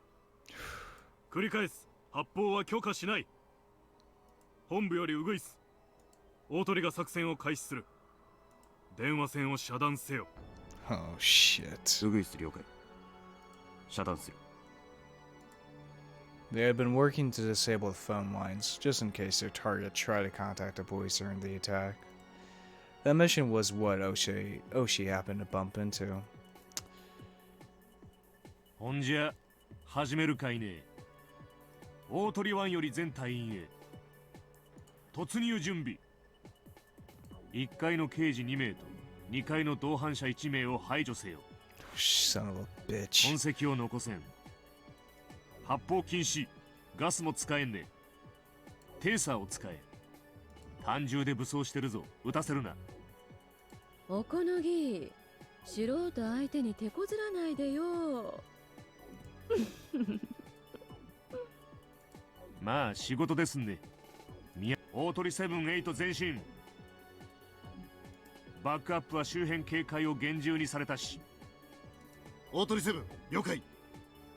前進する。The two men in uniform slowly approached the building. The mountain dog's uniform is gray, so it didn't blend in with their surroundings at all. However, it doesn't look as suspicious as real camouflage suits. Of course, they look suspicious enough creeping up to the house like that anyway. They could both see light leaking from the door and hear the voices of the detectives. Rika would typically use the swinging door to get inside. The door was locked, but the mountain dogs had obtained a spare key a long time ago. They put the keys in the keyhole, but it wouldn't go in smoothly. They were certain it would make some kind of noise when they turned it. The detectives would notice them the minute they did that. They'd have to rush inside and defeat them in one swift burst. Phoenix's 7 and 8 glanced at each other. 大鳥7より本部、準備位置に到着。突入指示を請う。高野です。綺麗に決めるのよ。行きなさい。了解。突入する。Quack, quack. He turned the key in a hurry and opened the lock. By the time the detectives turned around, the doors were already open and the two mountain dogs had stepped inside. They had aimed their weapons at the detectives while the latter were still turning around. In a fight like that, the first 2 seconds are the most crucial moments. The detectives collapsed, making minimal noise. There were needles stuck in their bodies, and those needles were connected via wires to the attackers' guns. In other words, the weapons those two had weren't ordinary guns. They were stun guns in the shape of firearms. Instead of bullets, they shoot out electrical needles. They electrocute the victims into unconsciousness.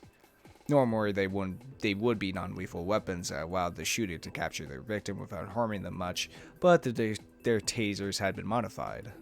The two dogs started walking up the stairs as soon as they confirmed that the detectives were no longer breathing. Damn. But in the next moment, they heard a loud noise above them. The trap! Fucking Home Alone!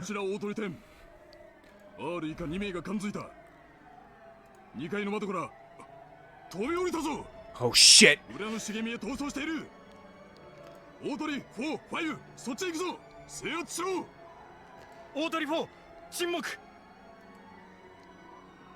Phoenix 4 spotted the two girls and started after them, but he suddenly stepped on something hard. Pow, pow, pow! With a cheap-sounding explosion, the area was filled with smoke. That was a trap Sadako had said using firecrackers. That had proven to be a very fortunate idea. The mountain dogs dropped to the ground, assuming they were under fire. That gave Rika and Sadako a sick chance to escape. なんなんですのあいつらは。リカの言う東京なんですの。多分ね。いいから走って。捕まったら殺されるわよ。どうした？応答しろ。今の音は何だ。こちら大鳥5、銃撃を受けた模様。R は突破した。追撃する。くそ、感触玉か何かだ。 Thank God for firecrackers. 照明。さとこちゃんね。やるわね。ああ、情けな。近場の班は急行しろ。人家に逃げ込まれたらアウトだぞ。大鳥18発見した。追跡中、応援を送れ。二人は土地勘が強いわよ。早く抑えないと確実に見失うわ。 This wasn't a game of hide and seek, it was a game of tag. Several men in uniforms were chasing after Rika and Sadako.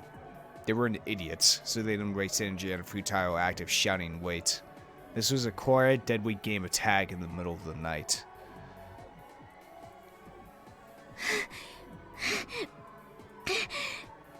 どこへ行きますの？バラバラになって追っ手を振り切りましょうです。落ち合うのはミーの家。地下の隠し部屋なら安全だし、外部と連絡も取れますです。 Sadako had no idea that Mion had a basement in her house, but she didn't have time to ask anything about it under her current circumstances. All she did was nod. Bang! The next moment I felt my left foot catch on something and I fell down to the ground. I must have tripped on a rock or a piece of concrete. Son of a bitch. Rika! Sadako wa nigete! Anta mo korosarechau! But Sadako wouldn't move on without me. She came back to lend me a hand. I stood up without her help, but this cost us too much time. One of the men had almost caught up with us. I didn't know what to do, but Sadako, upon seeing him, quickly reacted.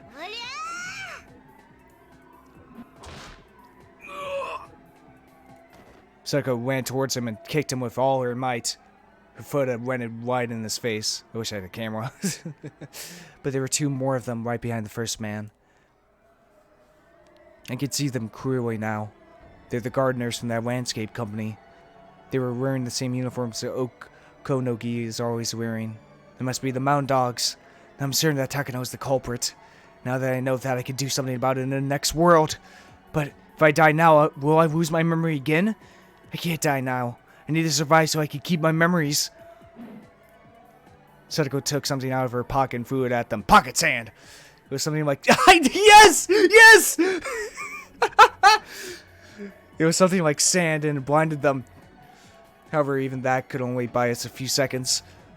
Sadako tried to run, but she froze as soon as they aimed their weapons at us. Their stun guns are only shaped with firearms. Sadako, not knowing that, thought they were real guns. Knowing that she will be shot if she turned and ran, Sadako tried to attack them instead. Of course, there are three of them. Most would think it possible to drive them off, but Sadako didn't think about that. She had a 100% chance of dying if she tried to run. Then she might as well fight back because she might have a 1% chance of defeating them.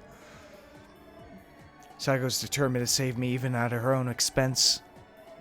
But I can't stay in this world if it means losing Sadako. I'm dying anyway. I'd rather die for Sadako's sake than lose her. But another me was shouting in my head. If I don't survive this, I'll lose this memory. If I die without keeping this memory, this life and everything I've worried with will all be wasted. Should I escape and leave Sadako behind? That's right. I should use this experience to my advantage in my next life. I should just let go of her in this world.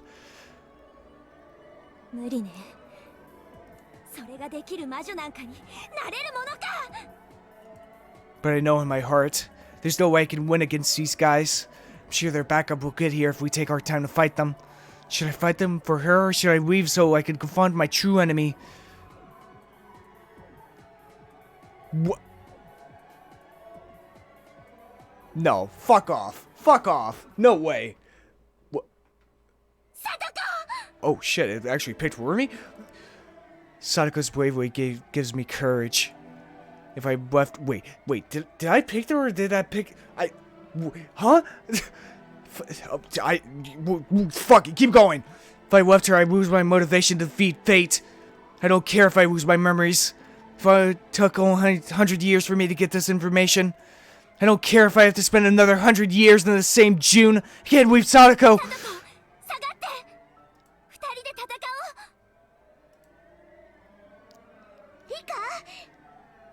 げなさいって言いましたですのよ。 I had noticed something.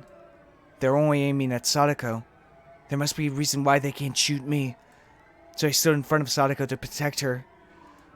Just as I expected, they put their guns down and prepared to take us out without weapons. あんたらは山犬ね。やっぱり黒幕は高野だったのね。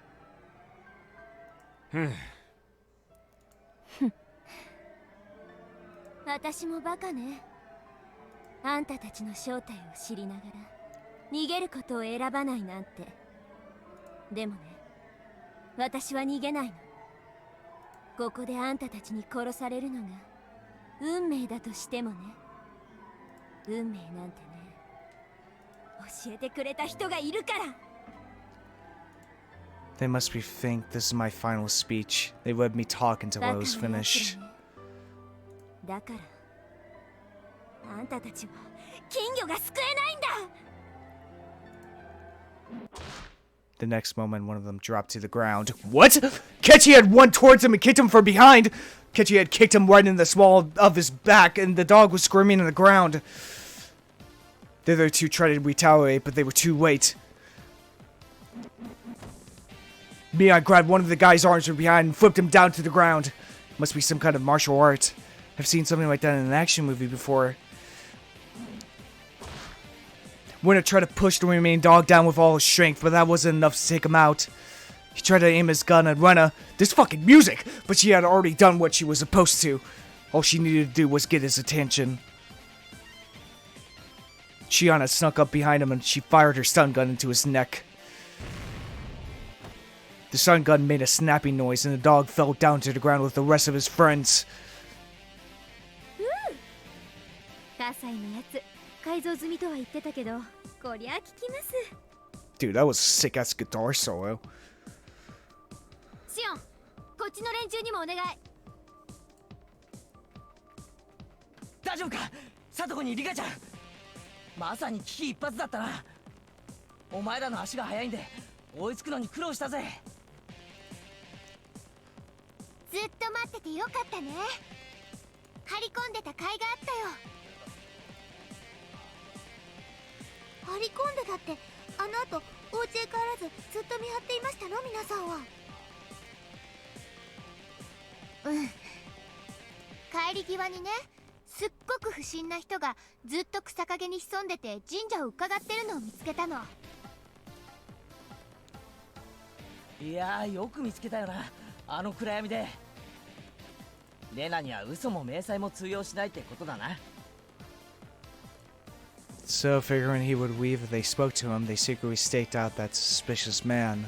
They started following us as soon as they heard the sound of the firecrackers. まさかここでみんなに救われるとは思わなかったのです。 Fuck yeah, baby! とにかくここにいたらすぐに応援が来るぞ。どうする、これから。私たちミオンさんの家に逃げ込むつもりでしたのよ。地下でかくまってもらえるとかいう話で。地下最後殿ですか？確かにあそこなら都合がいいです。しかもあそこ武器も隠してませんでしたっけ？そういうのは言わない。とにかく私もうちに逃げ込むのは賛成。あそこには秘密の通路がいくつもあるから連中の裏をかけるよ。なら急ごう。追っ手が来てる。A white van was approaching us at high speed. It's obviously belonged to the mountain dogs. The van stopped not far from us and more people in uniform jumped out. There were at least 6 of them. If we all won, the slowest runner might get caught. So we should take them down while we can. I don't know if they have a license, but me and Shion know how to drive a car. We can take their van and get away from here. 6人だ。ちょうどいいね。全員の全力でぶちのめして車をいただこう。それは明暗ですわね。そうと決まりゃ速攻だぜ。The mountain dogs were ready to chase us. They had no idea that we would try and attack them instead. Yo, fuck one and kill him! Runa is always the first one to make a move in this kind of situation. She gets so determined once a decision is made. She immediately singled out one dog and punched him in the nose.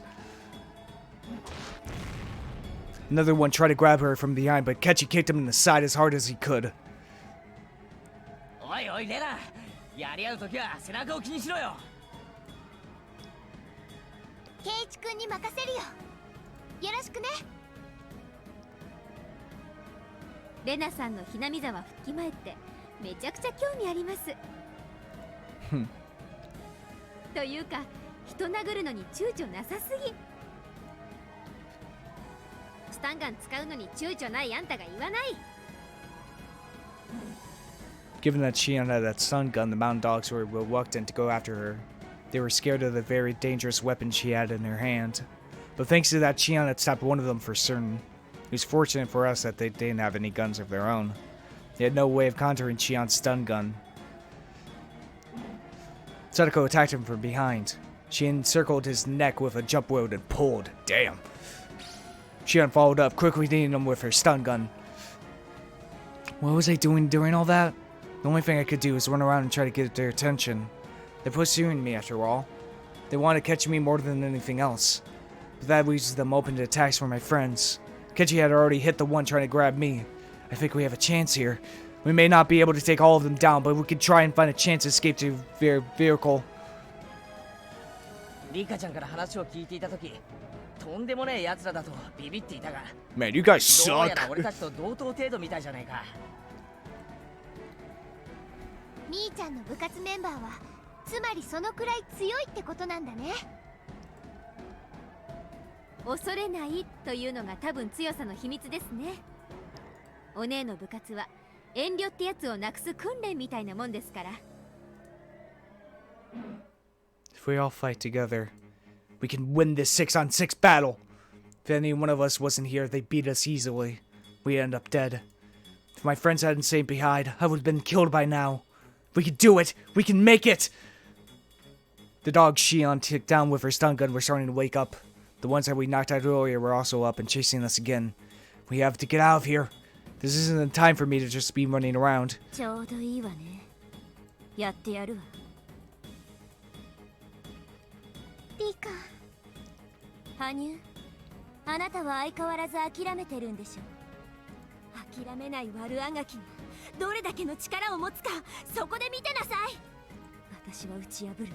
私たちは打ち破る。今からね。それをあなたの目の前で見せてあげる。よし、みんないいね。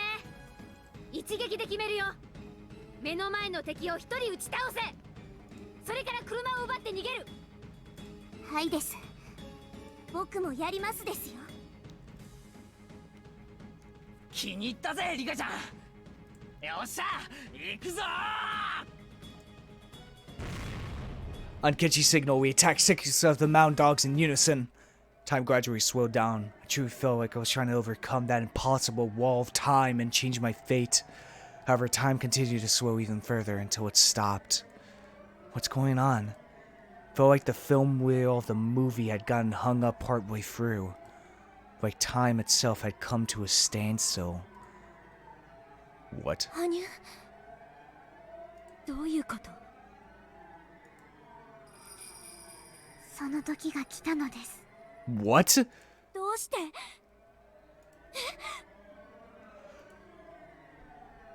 Wearing a sad expression, Hanyu pointed at Kechi.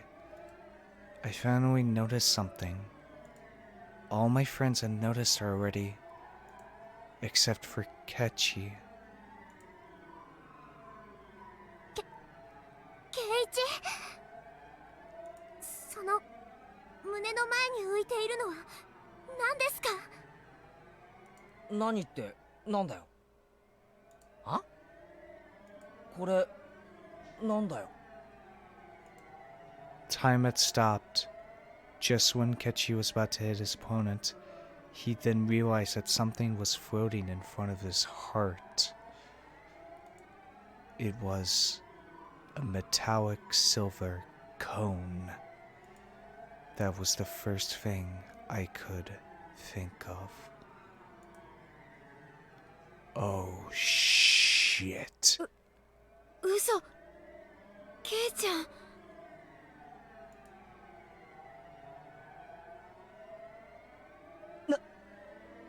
なんだよこれ。まさか集団？ That's exactly what it was. The bullet had stopped about 15 centimeters away from Kechi's chest just before it would enter his body. That's right.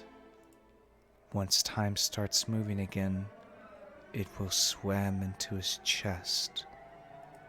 In other words, it's too late. Kechi will immediately die when time starts up again. 誰が撃ったの？だって相手は6人、誰も銃なんか持ってないよ。あそこ、ワゴン車のところですわ。 Sadako couldn't point at the van. Time had completely stopped after all.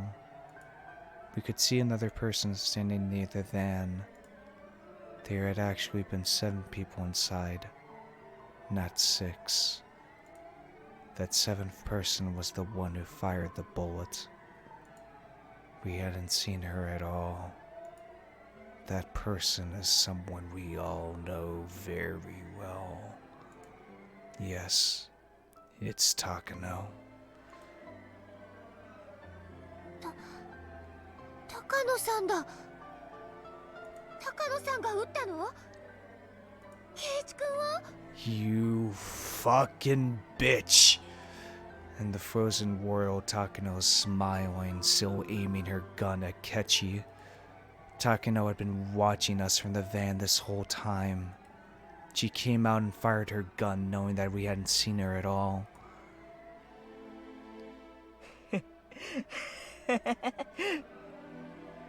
そっか、なるほどな。やっぱり黒幕は高野さんだったんだな。どうしよう。ケイちゃん、なんとか体をひねってかわせないんですか？バカ、無理に弾丸だって止まるくらいに全てが止まってるんだぞ。俺だって動けるわけがねえだろ。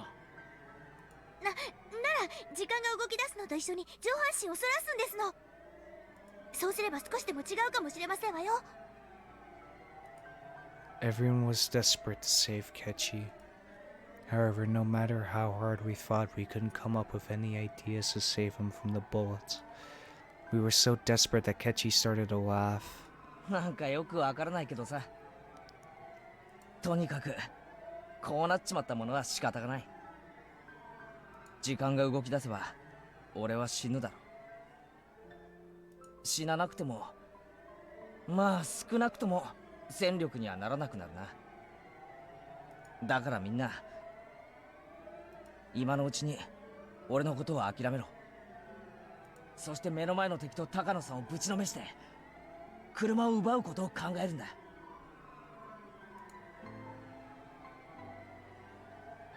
嫌です。圭一が死んでもダメです。そんな世界は嫌なのです。羽生、これが運命だというの？避けられない運命だというの？大丈夫ですよ、リカ。忘れられます。忘れられますから。嘘だよ、嘘だ！ケイちゃんがこのまま死んじゃうなんて。やめなよ、みーちゃん。とにかく目の前の相手を倒すことに集中しよう。倒れる圭一君に振り返る時間をきっと圭一君は望まない。ああ、そうだぜ、レナ。頼むぞみんな、リカちゃんを。まずはこの場を逃げ延びて監督に連絡を取れ。多分こいつらは大石さんをもう殺してる。だからあれだけ待っても来なかったんだ。みんな生き延びろよ。絶対だ。ケイチ。リカちゃん、最後の最後にごめんな。運命なんて覆せるって大見え切っておきながら最初にリタイアしちまう。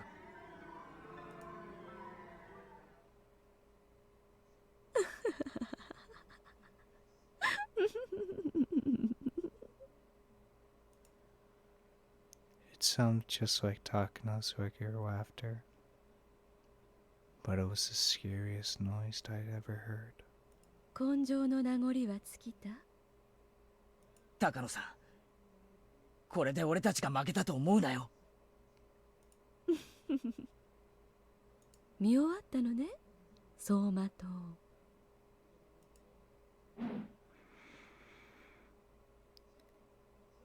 The silence suddenly ended, and the clamor of reality returned.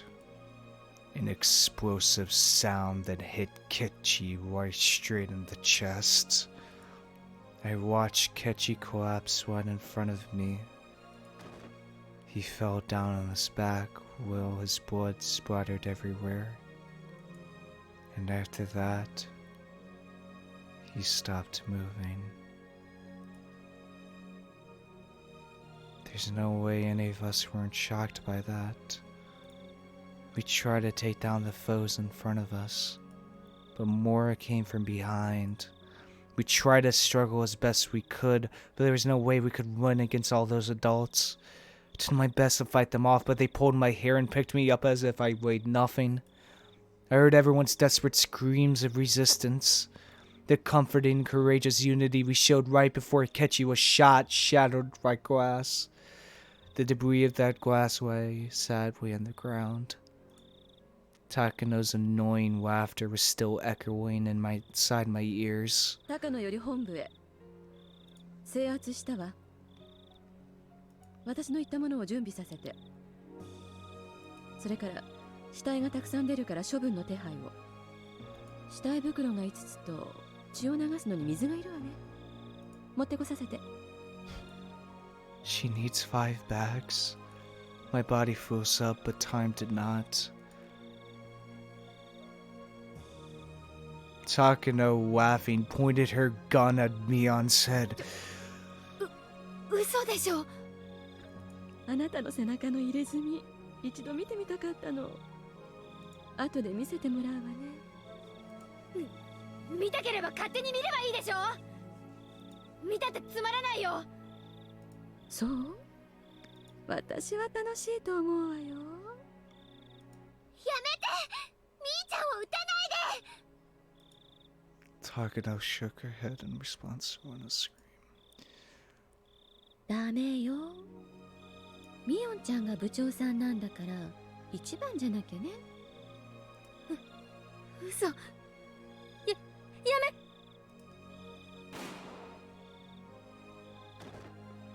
There was a dull noise, followed by Mion's body twitching.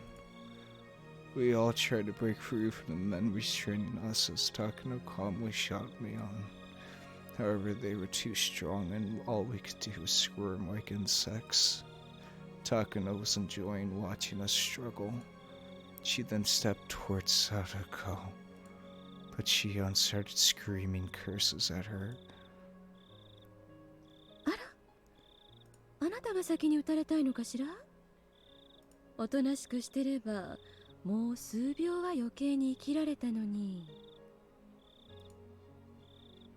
やめてシオンさん。挑発なんかしても意味がありませんでしたよ。I know why she's doing that. Shion wants to protect Sadako for as long as she can. She's trying to do what Satoshi told her to do. Takano didn't care one whit for Shion's feelings. Stepping over Kechi's body, she approached Shion. 私、サトシ君をあんたが殺したんですね。そうなんでしょ。あいにくね、メイドの土産って嫌いなの。だから教えてあげないわ。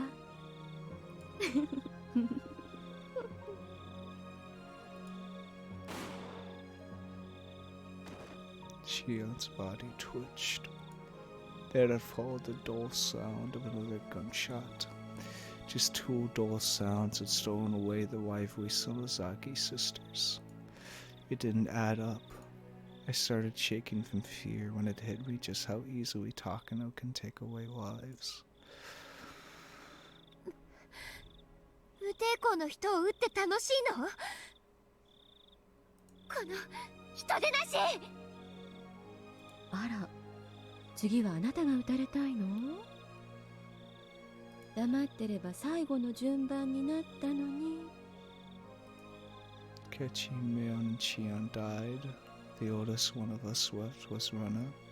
Runa didn't want to see Sadako and me die before she did. 連続開始事件は全部高野さんの仕業だったんですね。お社様のたたりの代行者のつもりだったんですか？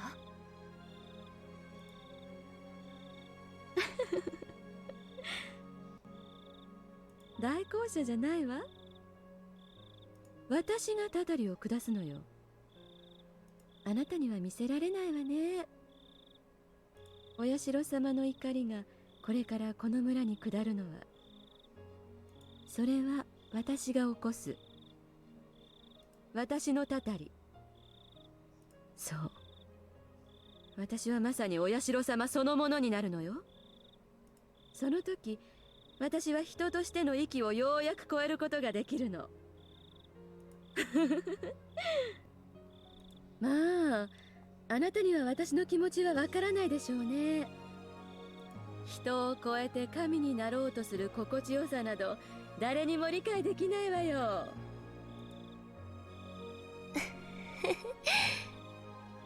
無理だと思うな。高野さんがどれだけお社様のふりをしたってお社様にはなれないよ。所詮はごっこ遊び。お社様になんかあなたはなれない。なれるわよ。これからなるもの。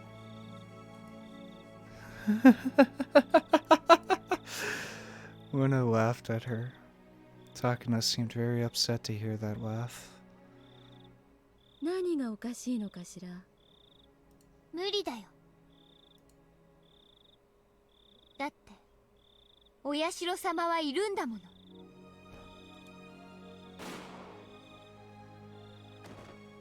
Those were Runa's last words.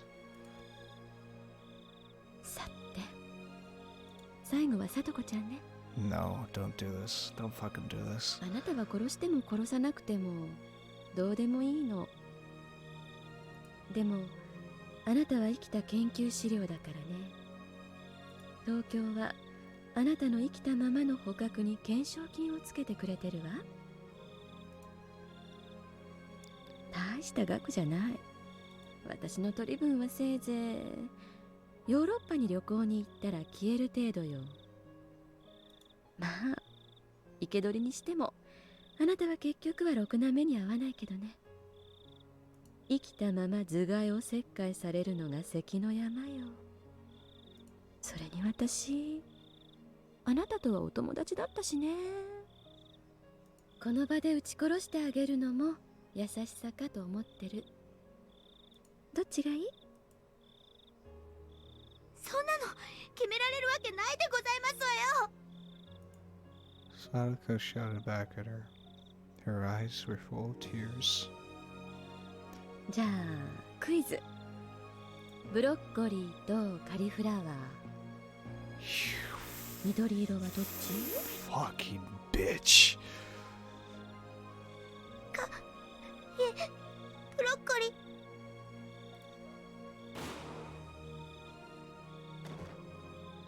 How? As soon as I heard that same doll sound, Sadako stopped moving. Takano smiled and said, "Good girl," to what used to be Sadako.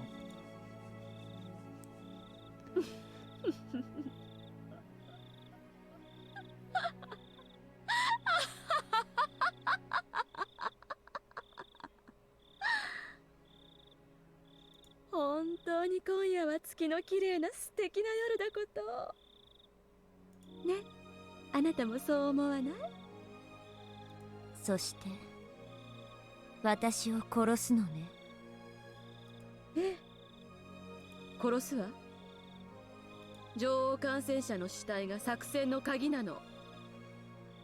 あなたはここから遠く離れた東京の地での醜い政治的勢力争いの具になるのよ。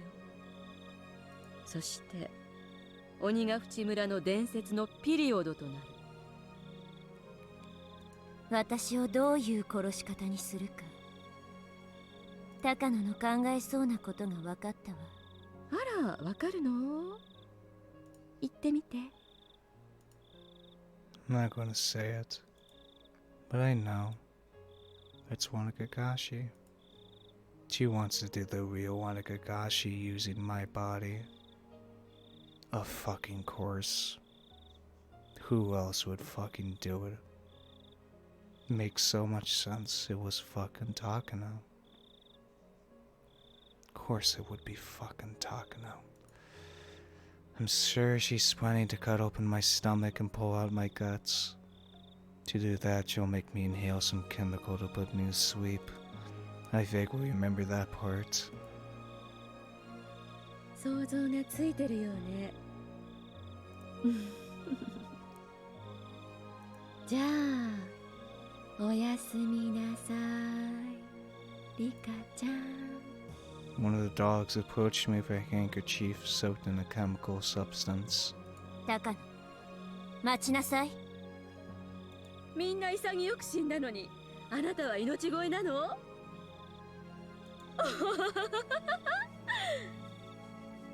違うわ。私を殺すなら眠らさずに殺しなさい。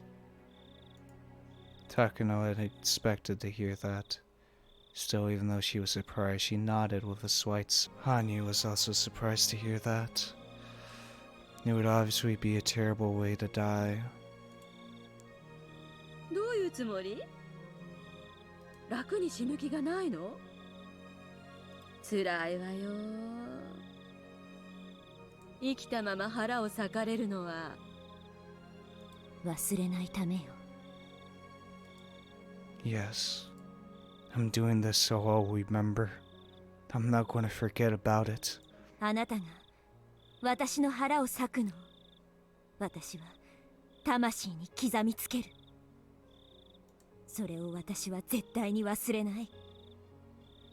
あなたに再び会った時、あなたが敵であることを思い出すために。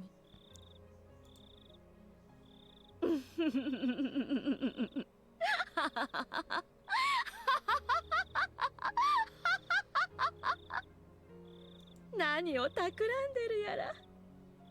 でもあなたは他の子たちよりは少しは賢明みたいね。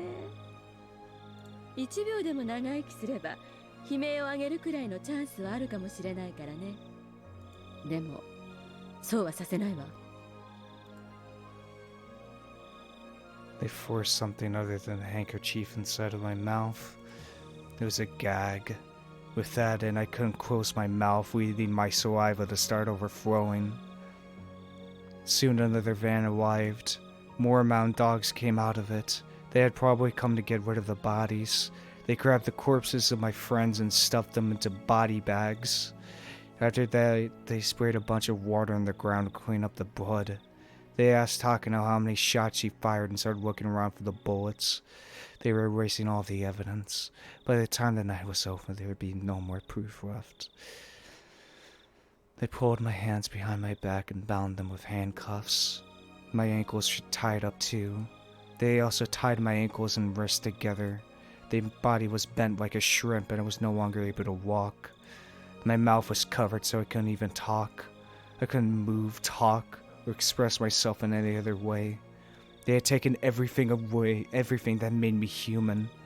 Therefore, I wasn't human anymore. I was just a toy named Rika Furude, a toy to give Takano joy. The car started moving. It seemed like we were going back the way we came, but I didn't care anymore. As the time of my death approached, some of my forgotten memories came back to me. That's right. I was killed like this so many times. Every time I repeated my life, Takano got pleasure out of killing me. Somebody rubbed my head. Were they just trying to comfort me? I shook my head to try and refuse. They laughed at me, so as I did.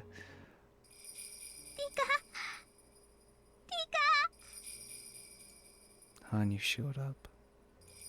She couldn't hold back her devastated tears. またダメでした。ダメでした。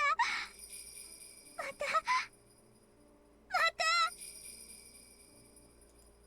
When I saw Hanyu's painful tears, I was convinced.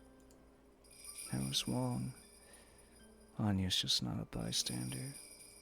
She's just too scared to face the reality, because she can't stand the pain anymore.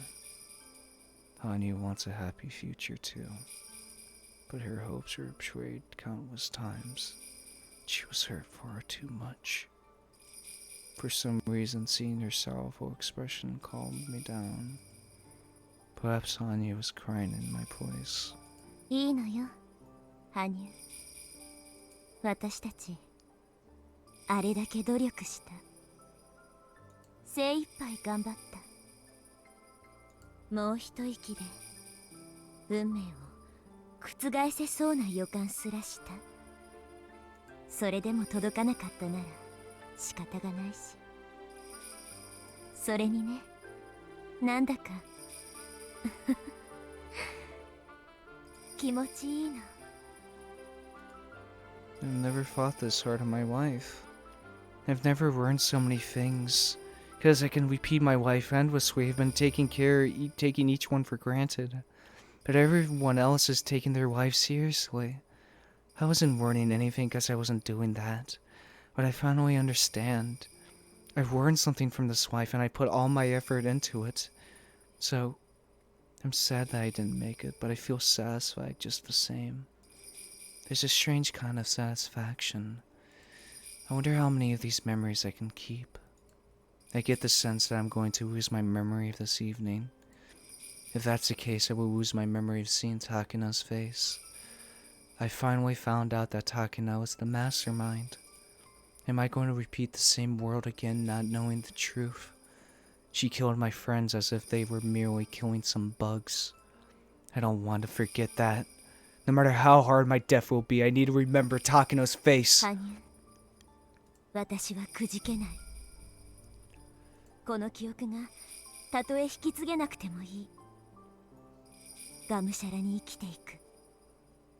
6月の狭い日々にしか生きられなくなり、最後には綿流しの日にしか生きていられない存在になってもいい。それが私の生なら、精一杯生きて、きっと自分の人生を切り開く。僕も忘れません。きっと覚えてて、もしリカが忘れていたら、きっと僕が教えますから。羽生、あなたはやっぱり冷たい傍観者のふりをしていたのは悲しさに怯えていたからなんだよね。僕もみんなと楽しく過ごす未来に生きたかったです。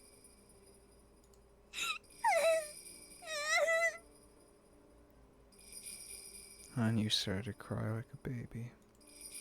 She's so stupid. She decided to abandon hope because she didn't want to deal with the sadness that she always felt on this night. But she ended up hurt and devastated anyway. Hanyu, are you happy that this world is ending just like you predicted? Decided not to ask her such an unpleasant question. The car stopped and 2 men pulled me out of the vehicle. We had returned to the Furude shrine. There were several men waiting in front of the offertory box. Nearby there were countless sharp knives laid out on the ground.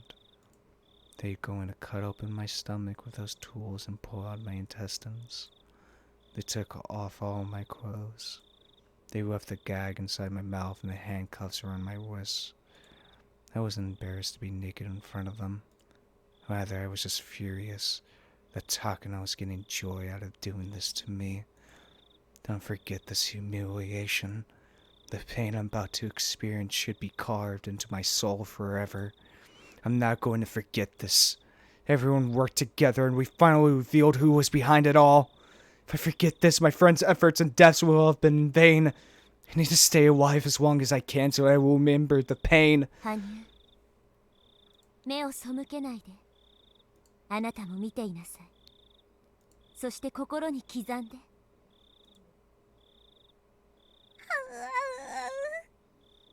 僕にはそのくらいの協力しかできないのでしょうか。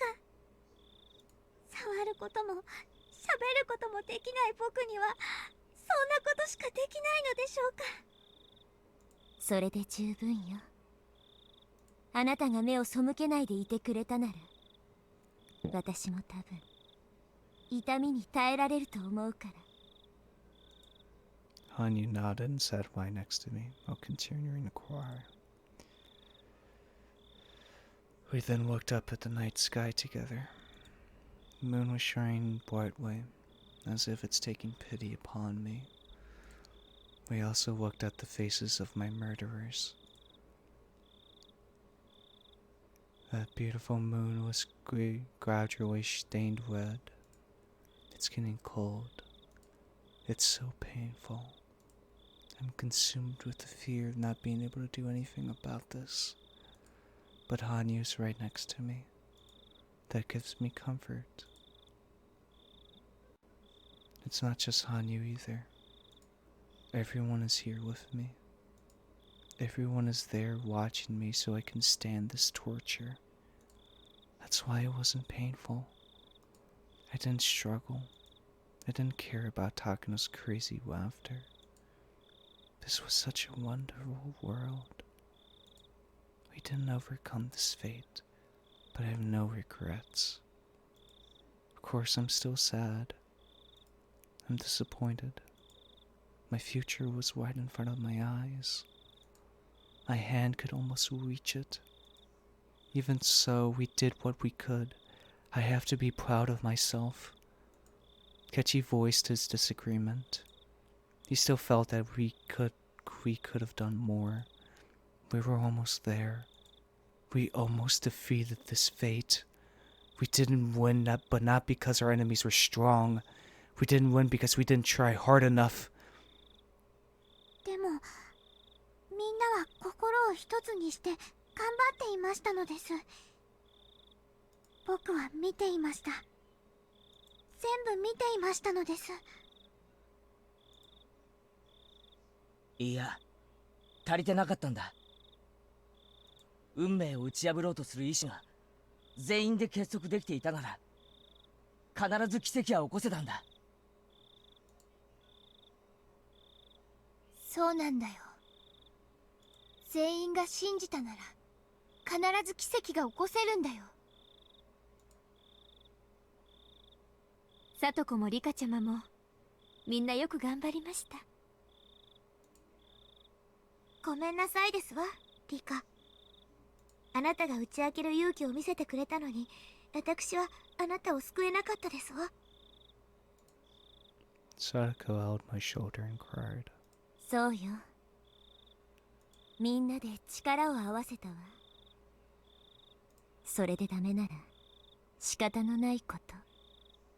ありがとう、みんな。本当にありがとう。多分あまたの世界と同じ死を迎えるのに、この死を代償に私は本当に大切なことを学んだ。リカちゃん、違うの。奇跡が起こらなかった理由、レナは知ってるよ。Lena spoke gently, but she wasn't smiling at all. ねえ、本当にみんな奇跡を起こそうと信じてた？未来を望むとき、全員が信じてなかったら奇跡は起こらないんだよ。何言ってんだよ、レナ。俺たちは結束した、団結した。運命を打ち破れることを疑わなかったぞ。なあミオン。うん、そうだよレナ。誰も運命に勝てないなんて思わなかったよ。リカちゃんのこの運命を覆したいと思う誰もが絶対に運命を打ち破れると信じてたよ。そうですわ。リカですらそれを信じましたのよ。最後の最後にリカは私たちを信じて運命を打ち破れると信じましたのよ。もちろんレナも信じたよ。でも信じなかった人がいると思うの。誰がです？ Who can it be? ねえ、あなた。 Lena turned to Hanyu and asked her a question. あなた信じてた？運命に打ち勝てるって信じててくれた？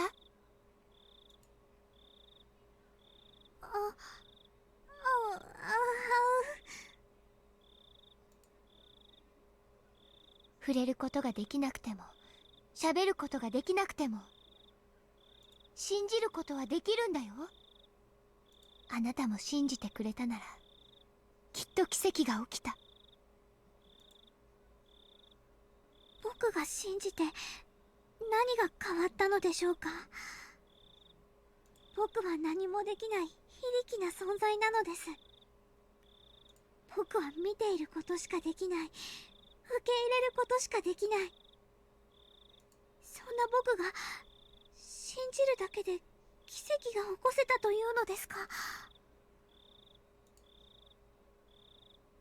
ああ、起こせたな。Kechi stated clearly. He wasn't trying to blame her. He was just stating the truth. そうだね。あの時、こっちは6人だった。向こうは7人だった。あなたが信じてくれてたら、それだけで心は7つだった。だったなら、きっと奇跡が起きた。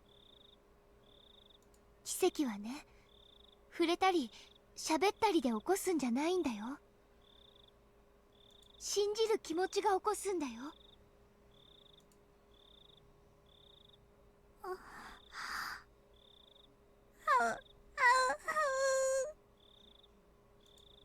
Hanyu had realized that this ending wasn't caused by fate. It was because she didn't believe. In other words, this happened because she was so weak as to accept this fate. She started crying again. 名前も知らないあなた。あなたにも悲しみや辛さと戦う勇気が必要だった。あなたも運命と戦う勇気が必要だった。あなたが望んだなら、みんなが望む世界にきっと行けた。それがあなただけが信じなかっただけでたどり着けなかったなら、それはあなたの責任なの。It was hard to believe Lena could say something so harsh. Her words were piercing Hanyu's heart. But those words were necessary for me and for her. Only faith can create a miracle. That sounds like something you might hear in a fairy tale. It's not easy to put it into action. People suspect others. They don't trust others. It's easier to not have hope. It's so difficult to believe. That's why faith can make miracles happen. 僕は触れないのですよ。喋れないのですよ。そんな僕でも信じれば奇跡が起こったというのですか？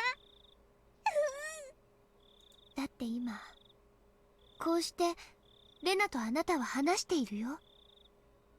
私はあなたと言葉を交わしたのはこれが初めてだけれど、いつもあなたがいるのを知っていた。あなたに言葉をどうすればかけられるか考えていたよ。私たちが楽しく遊んでいる時、あなただけが輪の外から眺めていたことを知っていたんだよ。だって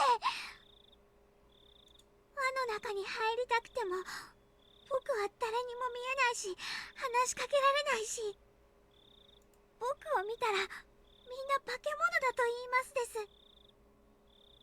僕はもう二度と化け物と言われたくないのです。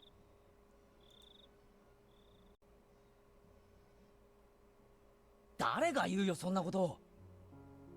俺たちと一緒にいたなら俺たちは仲間だ。そうですわよ。仲間のことを化け物呼ばわりなんて失礼しちゃいますわ。化け物かどうかは容姿じゃなくて心で決まるんだよね、シオン。そういうことです。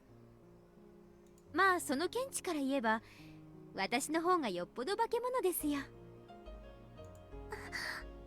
頭に角が生えていても僕は化け物とは呼ばれないのでしょうか。身体的特徴で化け物なんて誰も呼ばないよ。むしろキュートなくらいだよ。レナに気をつけろ。変に気に入られるとお持ち帰りされるぞ。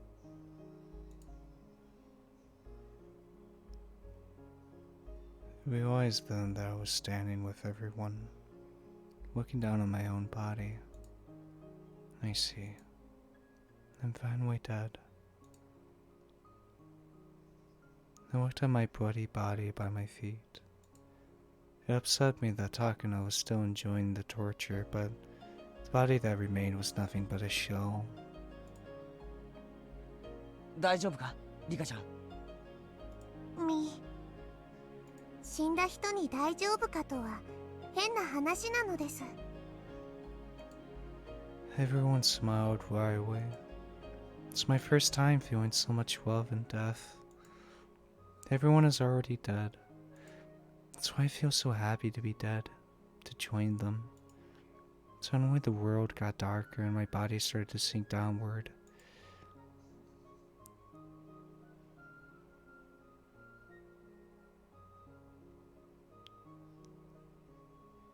I could feel myself disappearing.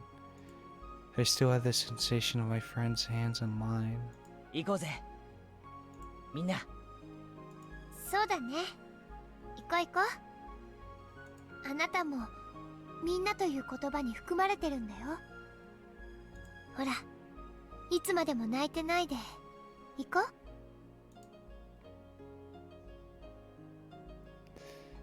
My vision had gone dark, but somehow I could still see. When I offered her hand to Hanyu, and Hanyu slowly took it. 羽生、あなたが私と出会う前にどんな悲しいことがあったか知らないけれど、みんなは絶対にあなたを受け入れてくれるわ。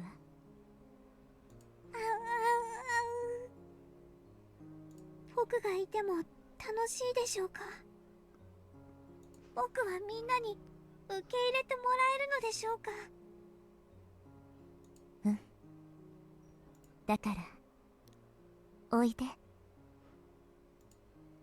When I touched Hanyu's hand, I feel like everyone else laid their hands on top too. If only they had hands to do so. Let's go, Hanyu. Let's accept this sorrow, so we can embrace joy as well. Breathe in the bright future that's waiting for us. The miracle will happen. We will obtain it. Okay? Yes, Hanyu said with a definite nod.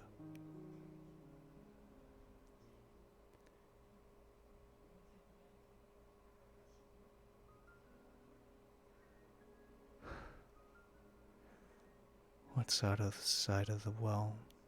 Is it something worth fighting for? What's outside of the well? Is it something worth getting hurt for? It's outside of the well. I'm going to fight and get hurt in order to find that out. What's waiting is a beautiful world, even if I get to the bottom of the well again. The key to the new world is my willingness to get out of here. Even if I can get out or not, I will eventually get to the new world.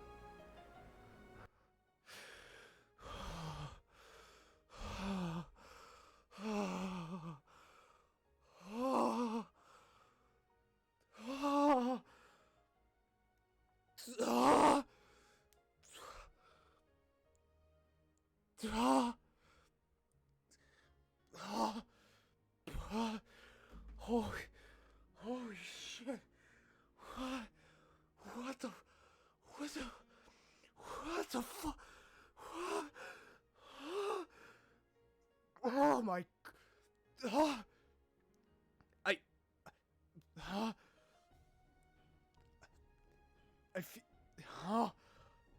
I can feel all the blood coming back to my fucking hands. What?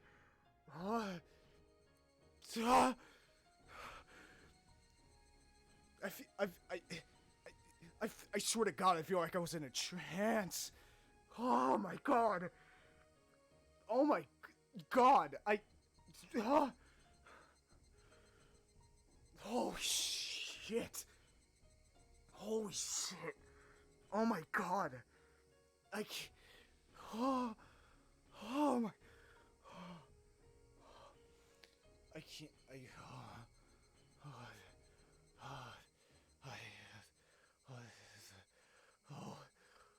my God. Oh my God. Oh my. Oh. I can't.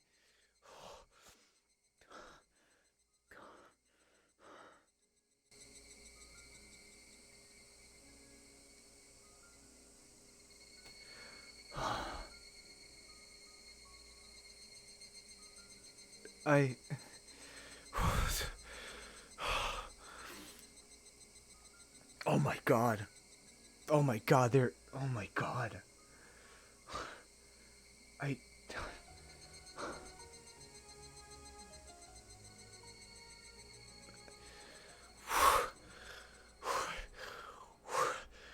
What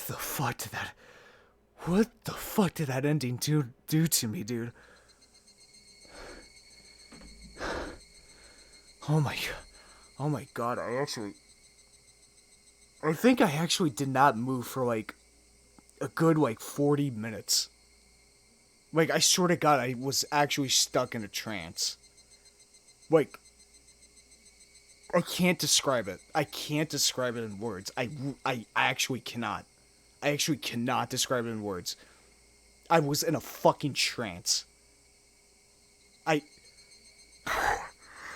What the fuck is this game, dude? What the fuck is this game? Oh my God. Oh my God. What the fuck is this game, dude? Holy shit. Emergency Manual 1. If the existence of a terminal patient L5 is confirmed, the Institute Director must resolve the situation before the L5 begins engaging in antisocial behavior. However, they must ensure that the secret remains hidden. To that end, the Director may also request assistance from the Secrecy Preservation Unit. As for the Secrecy Preservation Unit, they may request permission to fire from the Institute Director if necessary. All efforts should be made to secure the L5 subject is alive, but if that proves obstructive to maintaining secrecy, their life may be forfeit. At all times, maintaining secrecy and preventing exposure will be of the highest priority. However, preserving secrecy will take priority over preventing exposure. Emergency Manual Appendix 9 FAQ. Can Emergency Manual 44 be administered if an outbreak of L5 occurs putting matters beyond the control of the Secrecy Preservation Unit? Additionally, if the Institute Director responsible for determining what constitutes an out-of-control situation? Yes. If an accident occurs and hazardous material of the H17 series is exposed to the public, can Emergency Manual 44 be administered? Yes. If If an accident has occurred and the nature of the Institute is revealed to the public, the Secrecy Preservation Unit will take steps to resolve the situation. However, this information spread too widely, can Emergency Manual 34 still be administered? Additionally, is the Institute Director responsible for making that decision? Yes. This decision to execute Emergency Manual 44 must be carefully deliberated over and sanctioned by an official. However, in the case of an emergency, does an Institute Director have the right to make the final decision? The execution of Emergency Manual 44 must be sanctioned by an official at all times. However, the Institute Director may petition the urgency of its use to an official. Emergency Manual 34. Reproduction or removal of this document is prohibited. This manual may only be read with the appropriate permissions. This manual will only apply upon approval by the highest authority. Nothing short of official authorization shall count as approval.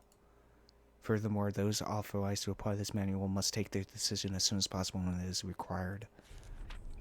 If the situation threatens to spiral out of control and the official accedes that this is the case, the Erie Institute must make the final decision to preserve the secret and prevent its detection by others. The following is an outline of how to execute that final resolution. Terminate all patients above L2. Destroy all evidence inside the Institute. Conceal the fact that this manual is administered.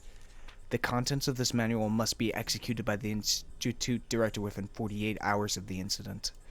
If the Director is not available, the Chief Officer must execute it in this place. The Institute Director may demand support from the Chief Officer in executing this manual. If this manual is expected to be executed, the Chief Officer may issue the preliminary orders. The final resolution must be executed in the following steps. Disguise the incident as a natural gas disaster and quarantine the area. The quarantine unit must disguise themselves as police officers and isolate the Hinamizawa region from the outside world. The official explanation must be that there is a gas disaster within the village. The equipment for the operation will be stored at a vacant lot where Yagochi Quarry used to be. The equipment must undergo routine maintenance. In the event of external breach or internal escape, if they do not respond to notice of the gas disaster or orders to evacuate, use of firearms is authorized. The approval to use firearms is given by the Chief of the Secrecy Preservation Unit to the Chief of the Traffic Blockade Unit. Shutting down communications. The Communication Sabotage Unit must ensure that all forms of communication, including radio, have been disabled in the Hinamizawa area. They must take care not to fall under suspicion, and communications must be disrupted for the minimal amount of time. The facility belonging to the telephone company is inside of the traffic blockade, so any civilians inside may be shot and killed. The Chief of the Secrecy Preservation Unit may give permission to use lethal force to the Chief of the Communication Sabotage Unit. Oh shit. Assembling the infected carriers. The Secrecy Preservation Unit must assemble the affected populace in the Hinamizawa Regional Disaster Shelter. Refer to the enclosed documents for gathering procedures. Upon assembly, the unit must count the number of the infected and confirm that everyone is present. Be sure to not allow the infected to expose the true nature of the gas disaster. Additionally, the infected must not be allowed to bring any large personal belongings with them. However, they may take their valuables, including bank books and cash. Infected who refuse to assemble may be shot, but the Chief of the Secrecy Preservation Unit must carefully consider the decision to do so. Terminating the infected. Once they are assembled, the Secrecy Preservation Unit must terminate all of the infected. Before that point, care must be taken to ensure that they are not suspicious of the story of the gas disaster. Be sure that they are treated as humanely as possible. If any problems occur, the unit has approval to fire their weapons. The Chief of the Secrecy Preservation Unit must also make that decision. Bodies with gunshot wounds should not be placed together with those that have been poisoned. Concealment of the Institute. The Institute and Concealment Unit must collect all of the classified items referred to the 193 items in the appendix and the Institute in order to suppress the evidence. Refer to the appendix for more detailed instructions. The research staff at the Institute must assist with this operation. This unit must exercise extreme caution as they will be handling a number of toxic substances. Strict quarantine must be maintained of the concealment block. The air-proof door must be welded shut. The underground area must be routed. Jesus. The entrance to the area must be welded shut and concealed completely. Furthermore, the concealment block will be completely removed within 3 years. Son of a bitch. The Institute and concealment unit must eliminate all civilians who would try to approach the Institute. The use of firearms is not permitted except in emergencies. The chief of the Secrecy Preservation Unit may give the order to fire. Searching the village. The Secrecy Preservation Unit must search the whole village for any survivors. Any person who was not present during the assembly must be found. Any survivors found after the termination of the infected may be shot immediately.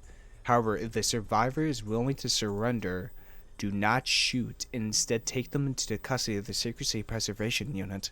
The unit must then terminate the captive using the same method as for the other infected. Post-mission transfer to General Forces. Transfer the job to the official disaster recovery team. Make sure not to arouse suspicion. Complete withdrawal. After the completion of all operations, the Secrecy Protection Unit will retreat from the Hinamizawa area. They must be careful not to be suspected by the disaster recovery team. Okay, so that's how Kechi was able to survive, because it wasn't a cast attack at fucking all. Furthermore, the Institute will continue to secure the concealment block until complete removal is finished. The Queen and her carriers.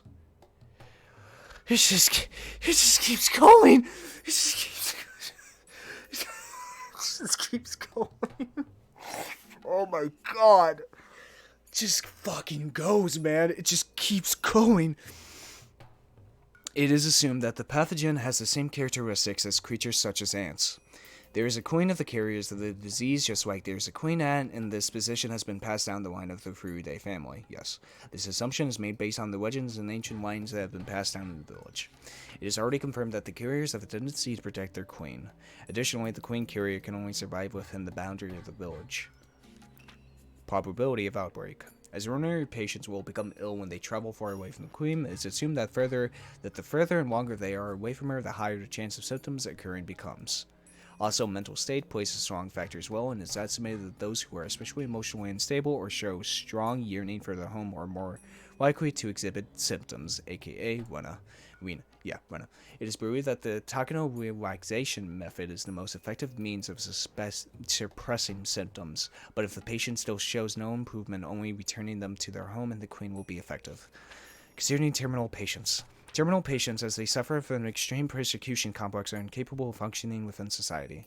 Cases of arson and murder have been confirmed. They may present severe problems for the units. Records show that terminal patients appear even in Hinamizawa, and they will not recover even located near the queen. Therefore, the decision to dispose of the problems must be made as soon as possible. It's recommended that the infected be quarantined before they start behaving in a regular way. We suggest tracking down those formerly from Hinamizawa and placing them under special medical observation. Once again, the collapse of the carrier community. For the aforementioned reasons, we predict that should the queen carrier die, infected villagers will exhibit terminal symptoms on a village-wide scale. Terminal symptoms will begin showing within 24 hours at the earliest and 48 at the latest. For that reason, the final decision must be made within 48 hours. Based on the size of the village, neither ordinary officers nor the military employees may be able to control the chaos that they may bring, and also this explains how the fucking Kechi pretty much went insane after the end of Chapter 3, because Rika's already dead. We believe the best response is to treat them as an armed anti-national uprising and immediately suppress them with the military. January 1945? To Colonel Kazumi of the Supreme Council for the Direction of War. From Hifumi Takano. Motherfucker, I knew it! June 23rd, 1983. Document E420 for the 58th Defense Commissioner and Telecom 733 Commander. Telecom 733 is hereby ordered to be on standby within 24 hours, armed for urban suppression. The company commander must also furtherly study Emergency Manual 34. Select personnel carefully with the preservation of secrecy in mind. Additionally, test the effectiveness of the vaccine with the support of the National Research Center of Infectious Diseases. Employ those with positive immunity. June 23rd, 1983. Document E711 for the 58th Director of the NIHS. Attention Equipment Testing Company Commando 733. The National Research Center of Infectious Diseases. Infectious Pathogen Department Suite 13. Official seal omitted. About the Hinamizawa syndrome. This is information regarding the Hinamizawa syndrome. The Hinamizawa syndrome is an infectious disease caused by a virus. There are no initial symptoms. Instead, their onset begins when the patient's emotional state becomes unstable or if the queen carrier dies. The main symptoms of the illness are hallucinations and emotional instability paired with an extreme persecution complex. Furthermore, patients are frequently unaware of their own mental abnormalities, making identification outside examination nearly impossible. Really? The only way to do so is by observing symptoms indicative of terminal abnormal behavior. In many cases, patients engage in antisocial behavior, which is the largest issue created by the syndrome. This behavior is caused by hormonal factors, as this disease mainly affects the mind as opposed to the body. In the end, the patients will experience extreme irritation in their lymph nodes, and they will claw at their throats or wrists. Yep, this is the only symptom that is recognized by the patient. Important points regarding the sterilization operation. This is an advisory notice for virus control. The pathogen is an airborne infectious virus. It's airborne. Therefore, no effective preventable methods exist and incognization is required. After the mission is completed, all staff members must take a medical exam and those with positive test results must come forward. Be cautious when interacting with the carriers, villagers. Even after incognization, any contact with their bodily fluids will cause infection. Do not come into direct contact with them. If assumed infected, individuals must use the testing syringe and test themselves for the disease. If you feel extreme irritation and lymph nodes, it's likely you have terminal symptoms. In that case, you must get tested immediately. If test results come out positive, inject the treatment medication C120. If the irritation persists after 10 minutes, use a second injection. If there is still no change in symptoms, seek treatment at HQ. Do not use C120 if your test results are not positive. If used on a healthy body, symptoms of high fever, rashes, dilated pupils, and hallucination will be observed within 10 minutes. If this occurs, one must seek treatment at HQ.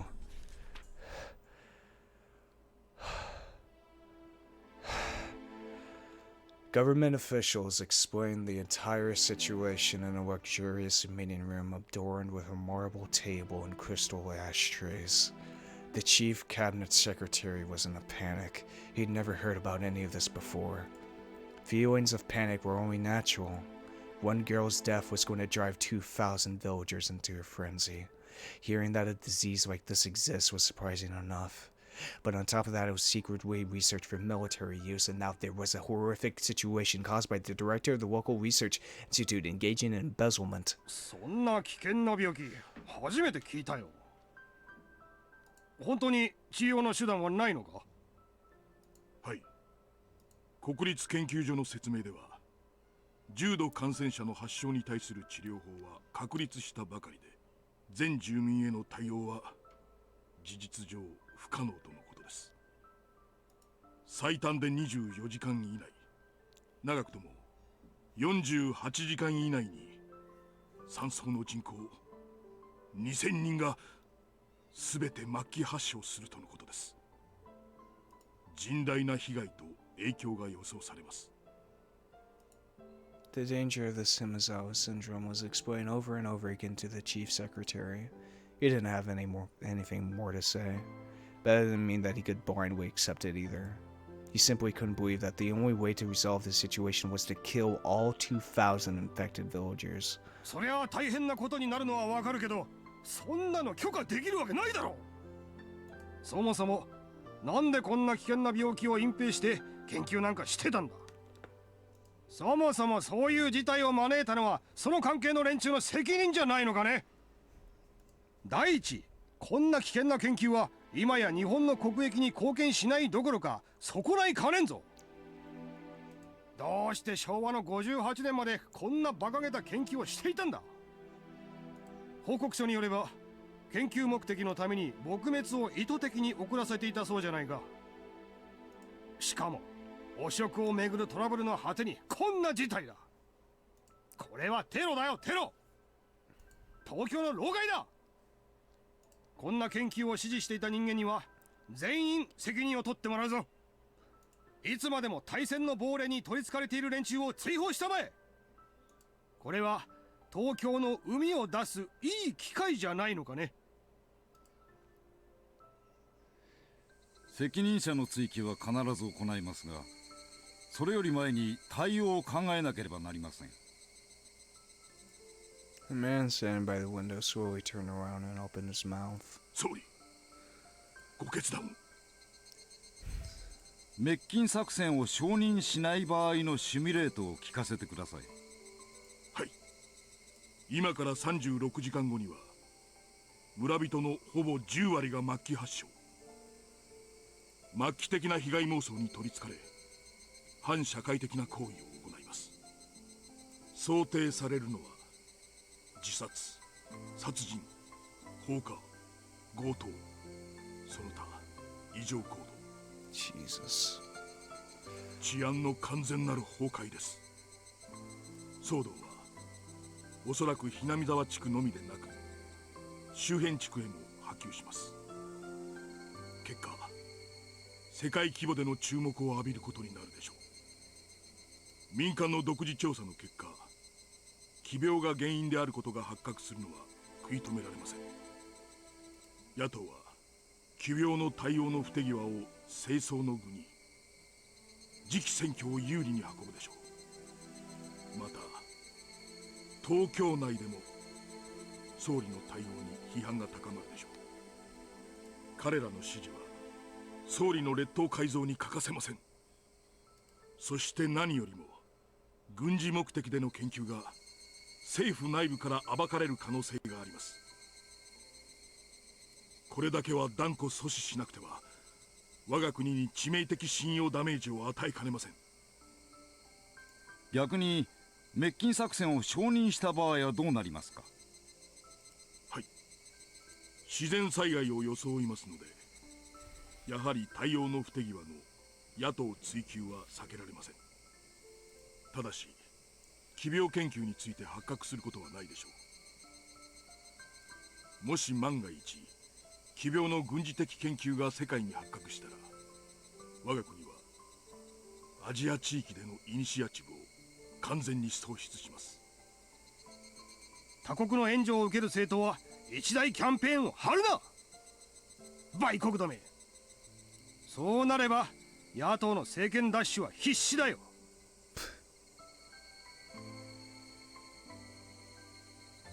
Talking about damn elections. 日本は宣戦布告なくして占領されるぞ。シミュレートの結果では第2党第3党が連立した場合、与野党の勢力は完全に反転します。国際世論は我が国を一斉に非難。国連に対し NBC 兵器開発疑惑の査察を要求するでしょう。近隣国は政府主導でバッシングキャンペーンを展開。高支持率を背景に対日外交を強硬路線に転換します。我が国は政治的焦土と化すでしょう。国際信用はペンペン草一本残らんということかね。くさ。つまりひなみざわ地区と周辺自治体の数十万人だけの問題では済まんということだな。しかし全てを闇に葬るための犠牲が2000人とは多すぎる。日本国内において生物兵器研究が行われていたことが露呈することだけは避けなければなりません。私はどうやら大戦の亡霊の尻を拭く羽目になりそうですね。滅菌作戦は計画通りに隠密で実行できるのかね。滅菌作戦が発覚すれば奇病研究以上の大スキャンダルになるぞ。はい、ご安心ください。それにつきましては自衛隊内の機密保持に特化した専門部隊が当たります。このような事態を想定し研究と訓練を重ねた部隊です。万一の失敗はありえません。都市沈黙戦という言葉は初めて聞きましたが、これはガスによる虐殺のことですね。自衛隊にガス戦を習熟した部隊があったとは驚きました。ガス防護を知るにはガス戦を知らなければなりません。ガス虐殺に備えるにはガス虐殺を知らねばなりません。装備実験隊は日本国が受ける可能性のある全ての攻撃に対し日夜研究を重ねています。 He let out a small sigh. He couldn't see the line between ethical and unethical. Can any research be justified by the excuse of preparing against hostilities? But that's also what preparation was all about. Some evils must be accepted as necessary. The Uri Institute was one such evil. 明かせぬ研究を葬るために明かせぬ方法を取るか。罪悪感の伴う任務だが、隊員から事実が漏れ出すことはないのかね。ありえません。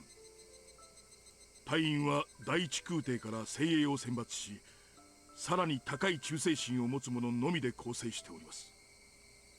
実戦はこれが初めてになりますが、練度は極めて高く、内部の機密保持も問題ありません。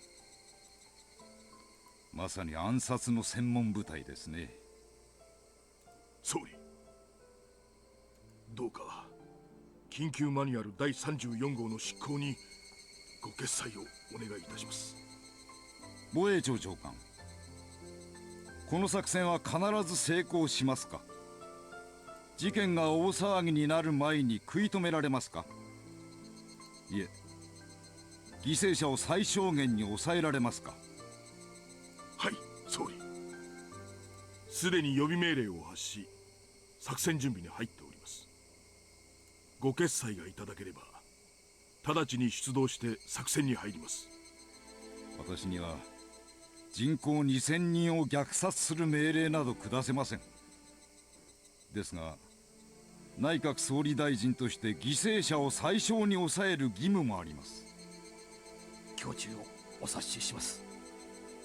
長官、どうか犠牲者が一番少なくて済む方法を選択してください。2000人がどうしても治療できないなら、不必要な犠牲者が出ないよう迅速な対応をお願いいたします。はい、ご決裁を感謝いたします。必ずや朗報をお持ちいたします。2000人の犠牲が朗報と呼べるならですがね。奥野君、東京の皆さんに近日中にお会いできる席を設けてください。今回の件について釈明を直接聞かせていただきたいと思います。わかりました。ところで、その問題の研究所長の入江氏は逮捕しましたか。いえ、服毒自殺とのことです。 Suicide, quote unquote. 研究の終了が自身の人生を否定されたものと悲観しての発作的犯行と思われていますが、何が目的だったやら。彼を凶器に駆り立てた理由は永遠に闇の中ということですか。The execution of Emergency Manual 34 is approved June 23rd, 1983. Prime Minister, Director General of the Defense Agency. 皆さん、輸送の都合で荷物を持つことはできません。 Oh no, 手荷物は禁じます。 You're not gonna make me watch. 繰り返します。手荷物は禁じます。 Can't make me watch. 現金通帳印鑑の類だけを携帯してください。 I've already been through so much. 混乱防止のため車両避難は禁じています。 It was in the middle of the night, and yet countless villagers were out and about. Some of them were walking their doors, some of them were watering their pens, and some of them were powering up food in their dogs' dinner bowls. Small children were crying in fear. Members of the town council were yelling angrily while cutting up the villagers. Can't do this. Literally, the village had been cut off from the rest of the world after volcanic gas gushed out of the mountains.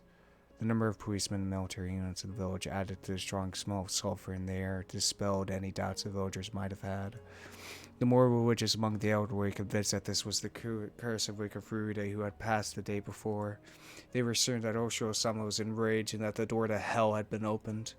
Soldiers wearing gas masks guided the villagers through the evacuation center.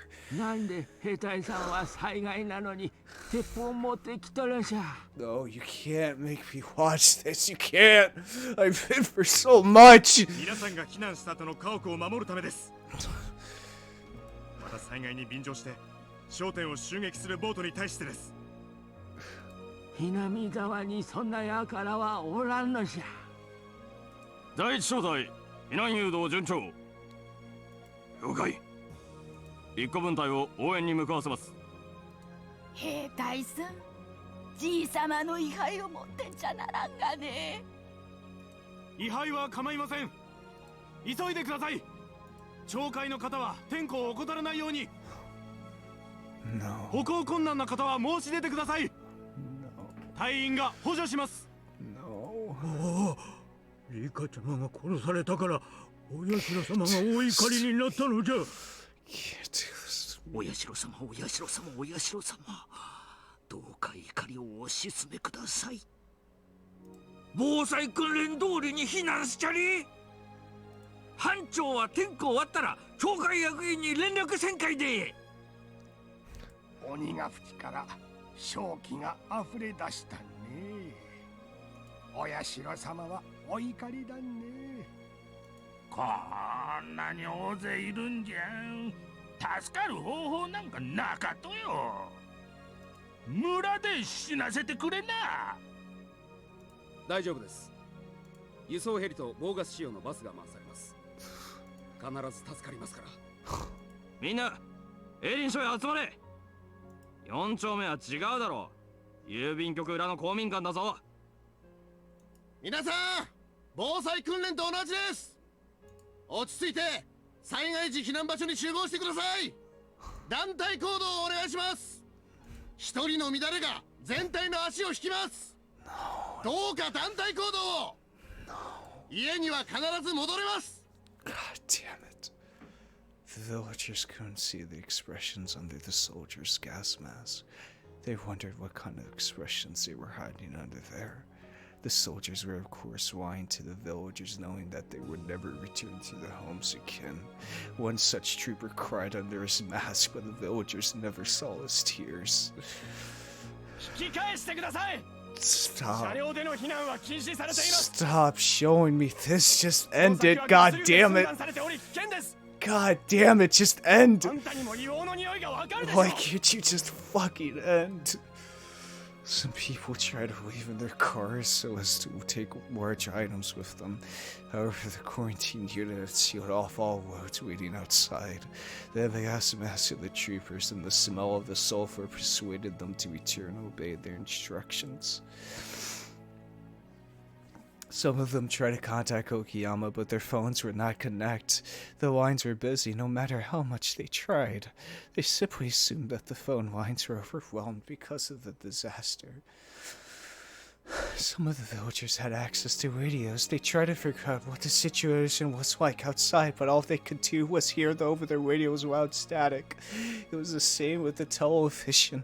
They couldn't contact anyone outside the village, so they were totally isolated. So they had nothing to rely on but the instructions of the police and the military. They were all like mobs heading towards a light, never doubting that they would be safe there. One old war veteran listened to the noise from the radio and muttered, As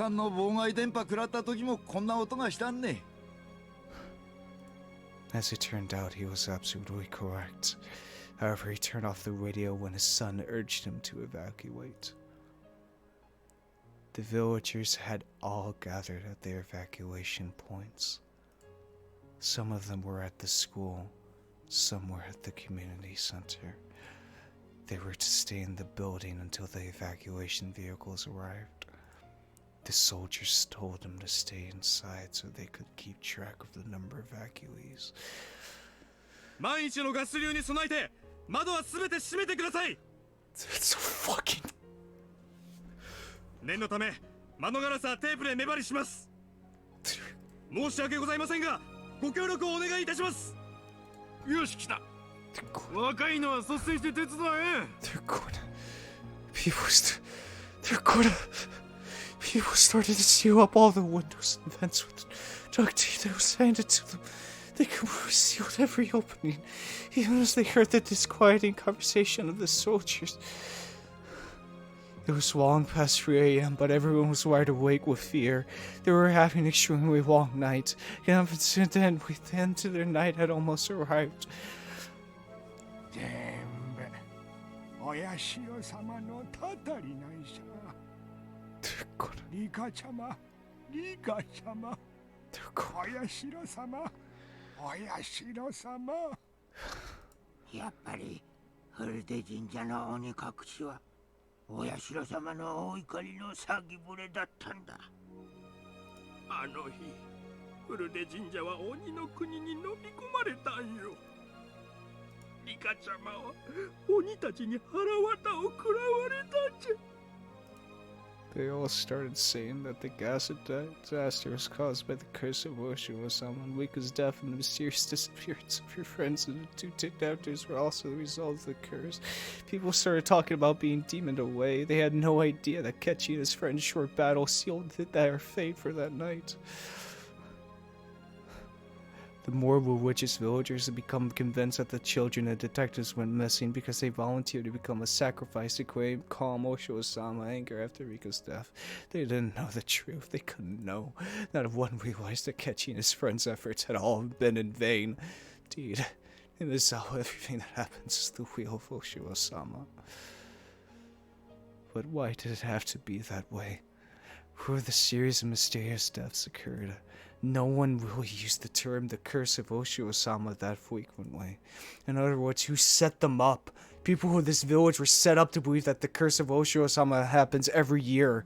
They really are just too superstitious. サンサ、全小隊が点呼を終了しました。遅れていた自主避難者もさっき最後の家族が合流したようです。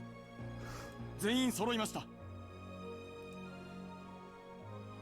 そう、いよいよね。お社様のたたりが現実となる。お社様の生まれ変わりであるフルデリカを綿流しにするという冒涜によってお社様の怒りが村に下される。それでこの5年間の連続したたたりは本当の神罰に昇格される。もう誰にも事件なんて呼ばせない。これは荒ぶる神の怒りなのだから。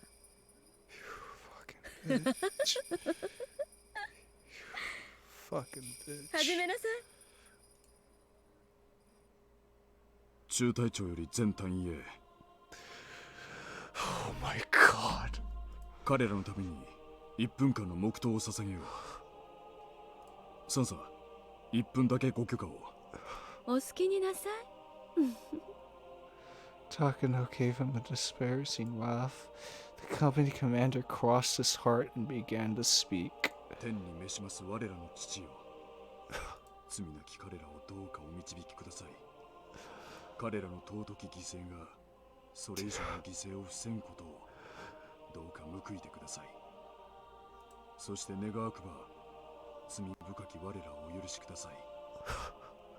我らが今日ここにあることをお許しください。The company commander is in question. In fact, he doesn't follow any religion.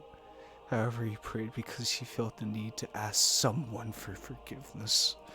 He wasn't even sure if he was saying it correctly, but he still prayed to God.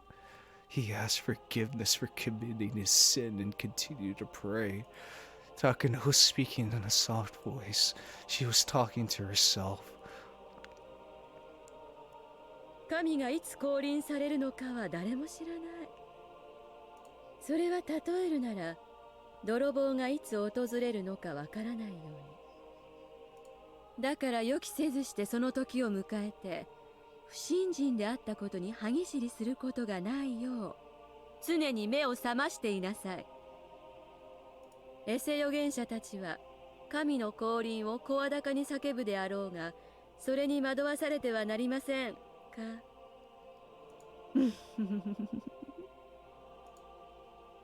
One man heard her murmurs. マタイの福音書ですね。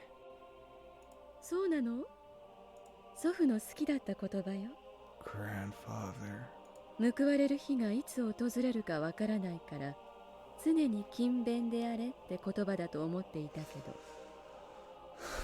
今日が報われる日なのですか？そうよ。あなたにはわからないでしょうけどね。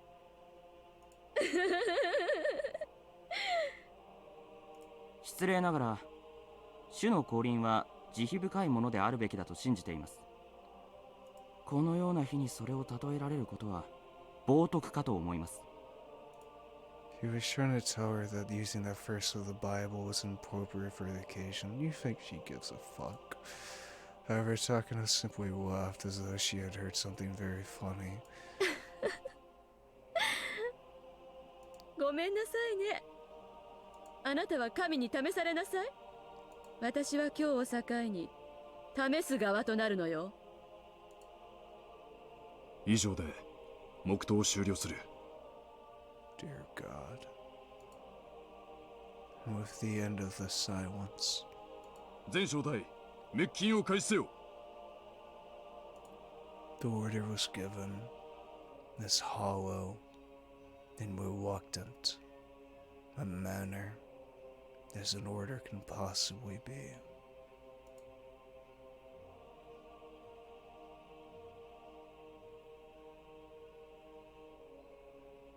今こそ私の理想はすべて完成した。文字通りの理想郷がここにはある。ここでは私は神で、私のたたりは永遠に刻まれ語り継がれるのだ。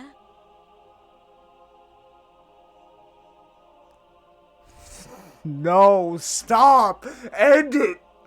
Fucking people. People were packed into the classroom. They were afraid. The troopers closed the door of the classroom. The people inside had no idea why they were doing that. However, they didn't suspect anything at all. One old man walked up to the door to open it. Because with it closed, it was far too hot inside the room. But he collapsed all of a sudden. His wife tried to walk over to help him up. She also collapsed all of a sudden. Other people also started collapsing inside of the room. It really was a very odd sight. What would make for a good example? It would be pretty amusing if they were dominoes. However, they're human beings. People sitting by the window watched a strange event happen before their eyes. They opened their eyes wider to try and understand what was going on. ダム戦争をきっかけに長き眠りからよみがえった荒ぶる神が不信心なる者を綿流しの聖夜の旅にたたりを下してゆく。その一年一年の積み重ねが神の復活、お社様の意向の復活、たたりを恐れるという原始的恐怖への回帰。The door creaked open slightly, and someone on the other side threw free spray canisters into the room. More people started to collapse, even those at the window. This wasn't something that was happening in only one room. It was happening in all of the other rooms too. It was happening in all of the evacuation centers. People's dreams, their hopes, and their futures were taken away so quickly and easily. そして誰もがお社様のたたりを疑わなくなり、完全に復活した我は古きムクロの腹を内より破りて今こそこの世によみがえる。お社様の怒りに触れるとき、地獄の釜が開きて正気があふれ出し、人々は逃げることもかなわずことごとく生き絶えるなり、その最後の審判が、たたりがこうして実現した。 There was a commotion in the reception room by the principal's office. Someone had figured out what was going on, broke the seal off the window, and escaped outside. Other people tried to remove the seal on their windows too, but they collapsed in a matter of seconds. あなたは死んだら何が残る？身は腐り、焼かれ、骨は砕かれ砂になる。大地の肥やしになる以上の何が残せるの？応接室で脱走発生。4名が窓から脱出。発砲許可。撃て撃て撃て撃て撃て撃て。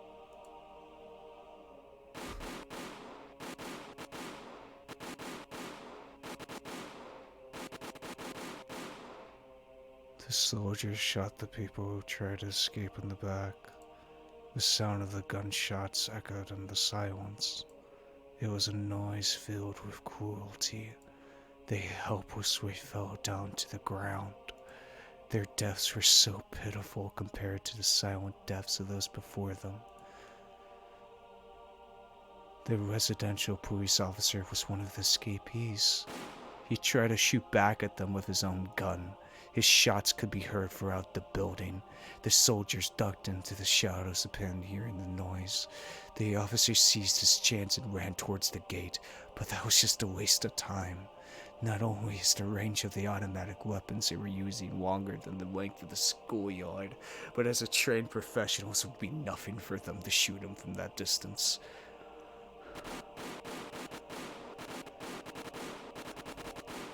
The villagers had no choice. Either they'd die from the gas without realizing what was happening, or they'd find out about the mission and be killed. どうした？応答しろ！脱走者全員の逃亡阻止。銃声は駐在警官が反撃したものです。射殺隊を回収しろ。一般犠牲者と一緒にしないよう注意せよ。The soldiers walked over to the four fallen bodies. They needed to make sure that they were all dead and not just injured. 私は残した。名を残した。偉業を残した。たたりを残した。私の存在は、この長く封鎖されるこの土地で神格化されるだろう。そして近隣の町にて今日のたたりを逃れた者たちはたたりを恐れ、その恐怖を人々に語り継ぐだろう。人間の群れの記憶が私を超越した存在へ昇華させるのだ。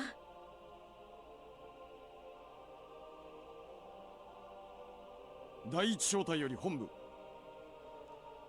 エイリン署の滅菌を終了。脱走者4名は射殺。第二小隊より本部、作戦終了。脱走者なし。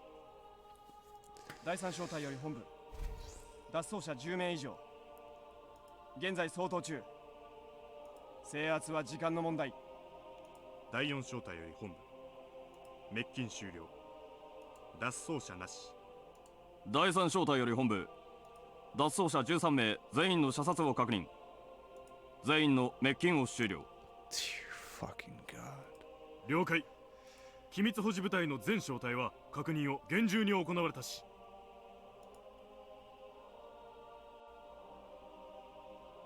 Takano was laughing to herself inside of the van. She didn't physically see all those people dying silently, but she saw it anyway. She saw countless people dying without even noticing it. She saw it all in her mind.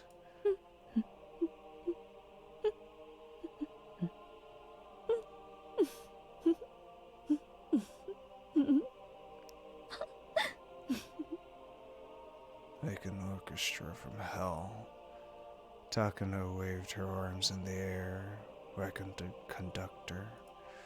No one was watching her, but no one would understand what she was doing, even if they were.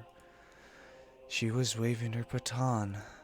Takano was pretending that she was the conductor of the silent funeral march. さあさあ、非常事態策の完全終了を確認。通信妨害を終了しますが、よろしいですか？ええ、いいわよ。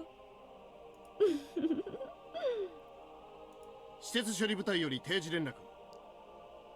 機密搬出と溶接封鎖を完了。現在注水中。交通封鎖部隊より定時連絡。封鎖線は異常なし。通信工作部隊より定時連絡。通信妨害を終了。電話施設の現状復帰を開始。Takano was paying no attention to those reports. She continued to sing the melody of an orchestra. One operator spoke to her. ご機嫌ですね。ええ、最高に気分がいい夜よ。あなたには聞こえないでしょうね。この新しい神を称える賛歌が。賛歌でありますか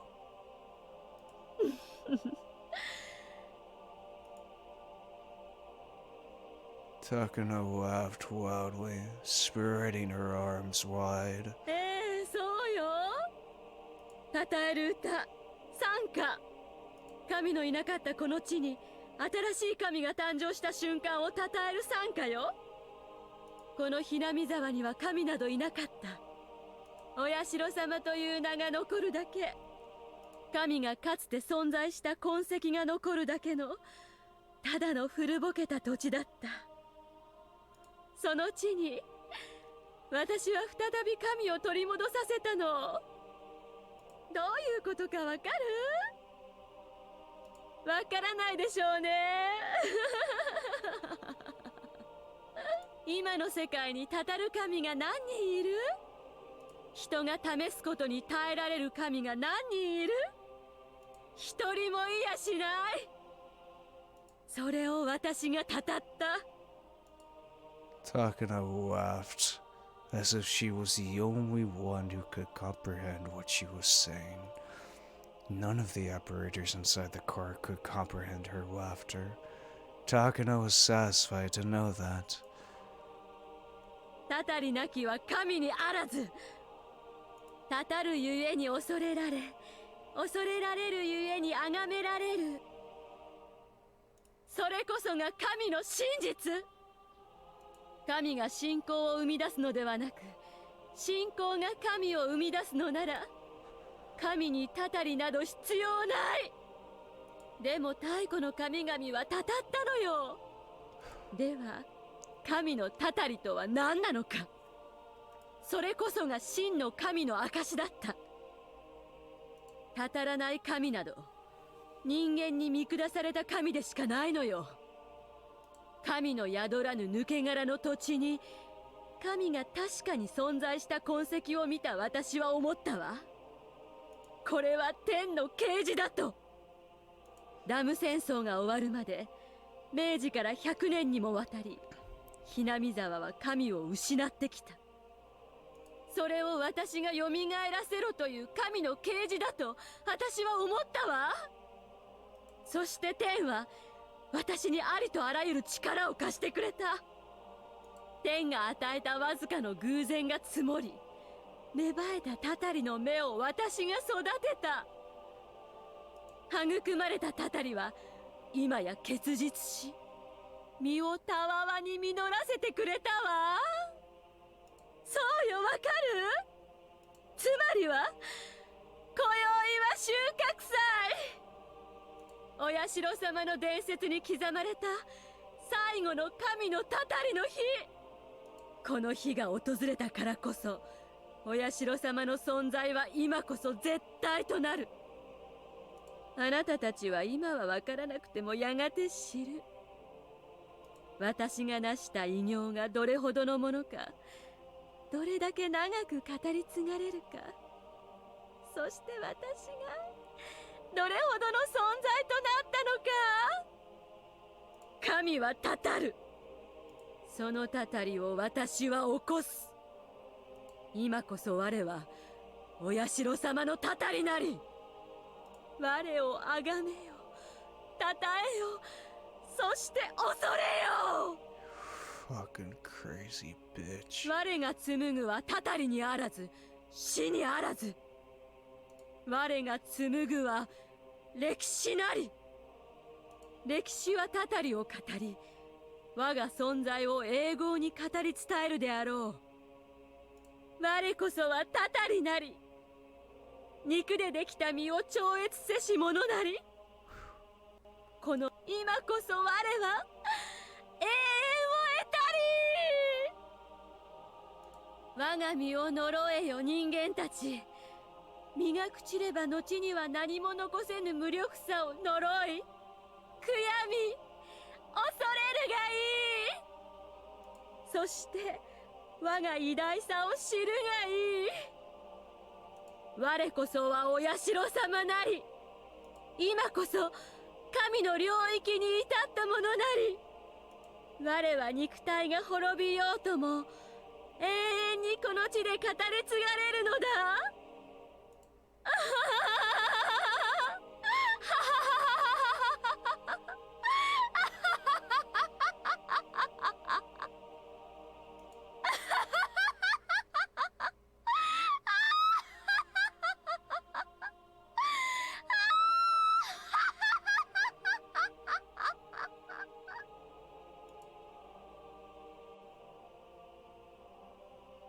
我はお社様。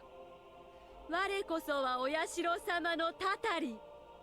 我をあがめよ、たたえよ、そして恐れよ。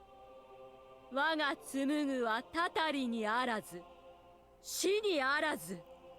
我が紡ぐは歴史なり。歴史はたたりを語り、我が存在を永劫に語り伝えるであろう。我こそはたたりなり。肉でできた身を超越せし者なり。この身がたとえ朽ち果てようとも、我が紡ぎし歴史は永遠に残り続けるであろう。今こそ我は永遠を得たり。我が身を呪えよ人間たち。身が朽ちれば後には何も残せぬ無力さを呪い、悔やみ、恐れるがいい。そして我が偉大さを知るがいい。我こそはお社様なり。今こそ神の領域に至ったものなり。我は肉体が滅びようとも永遠にこの地で語り継がれて永遠の生を受けるのだ。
I can't.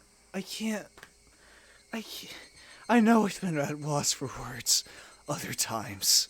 I know I have. But this takes the fucking cake. There has been nothing else that I can't.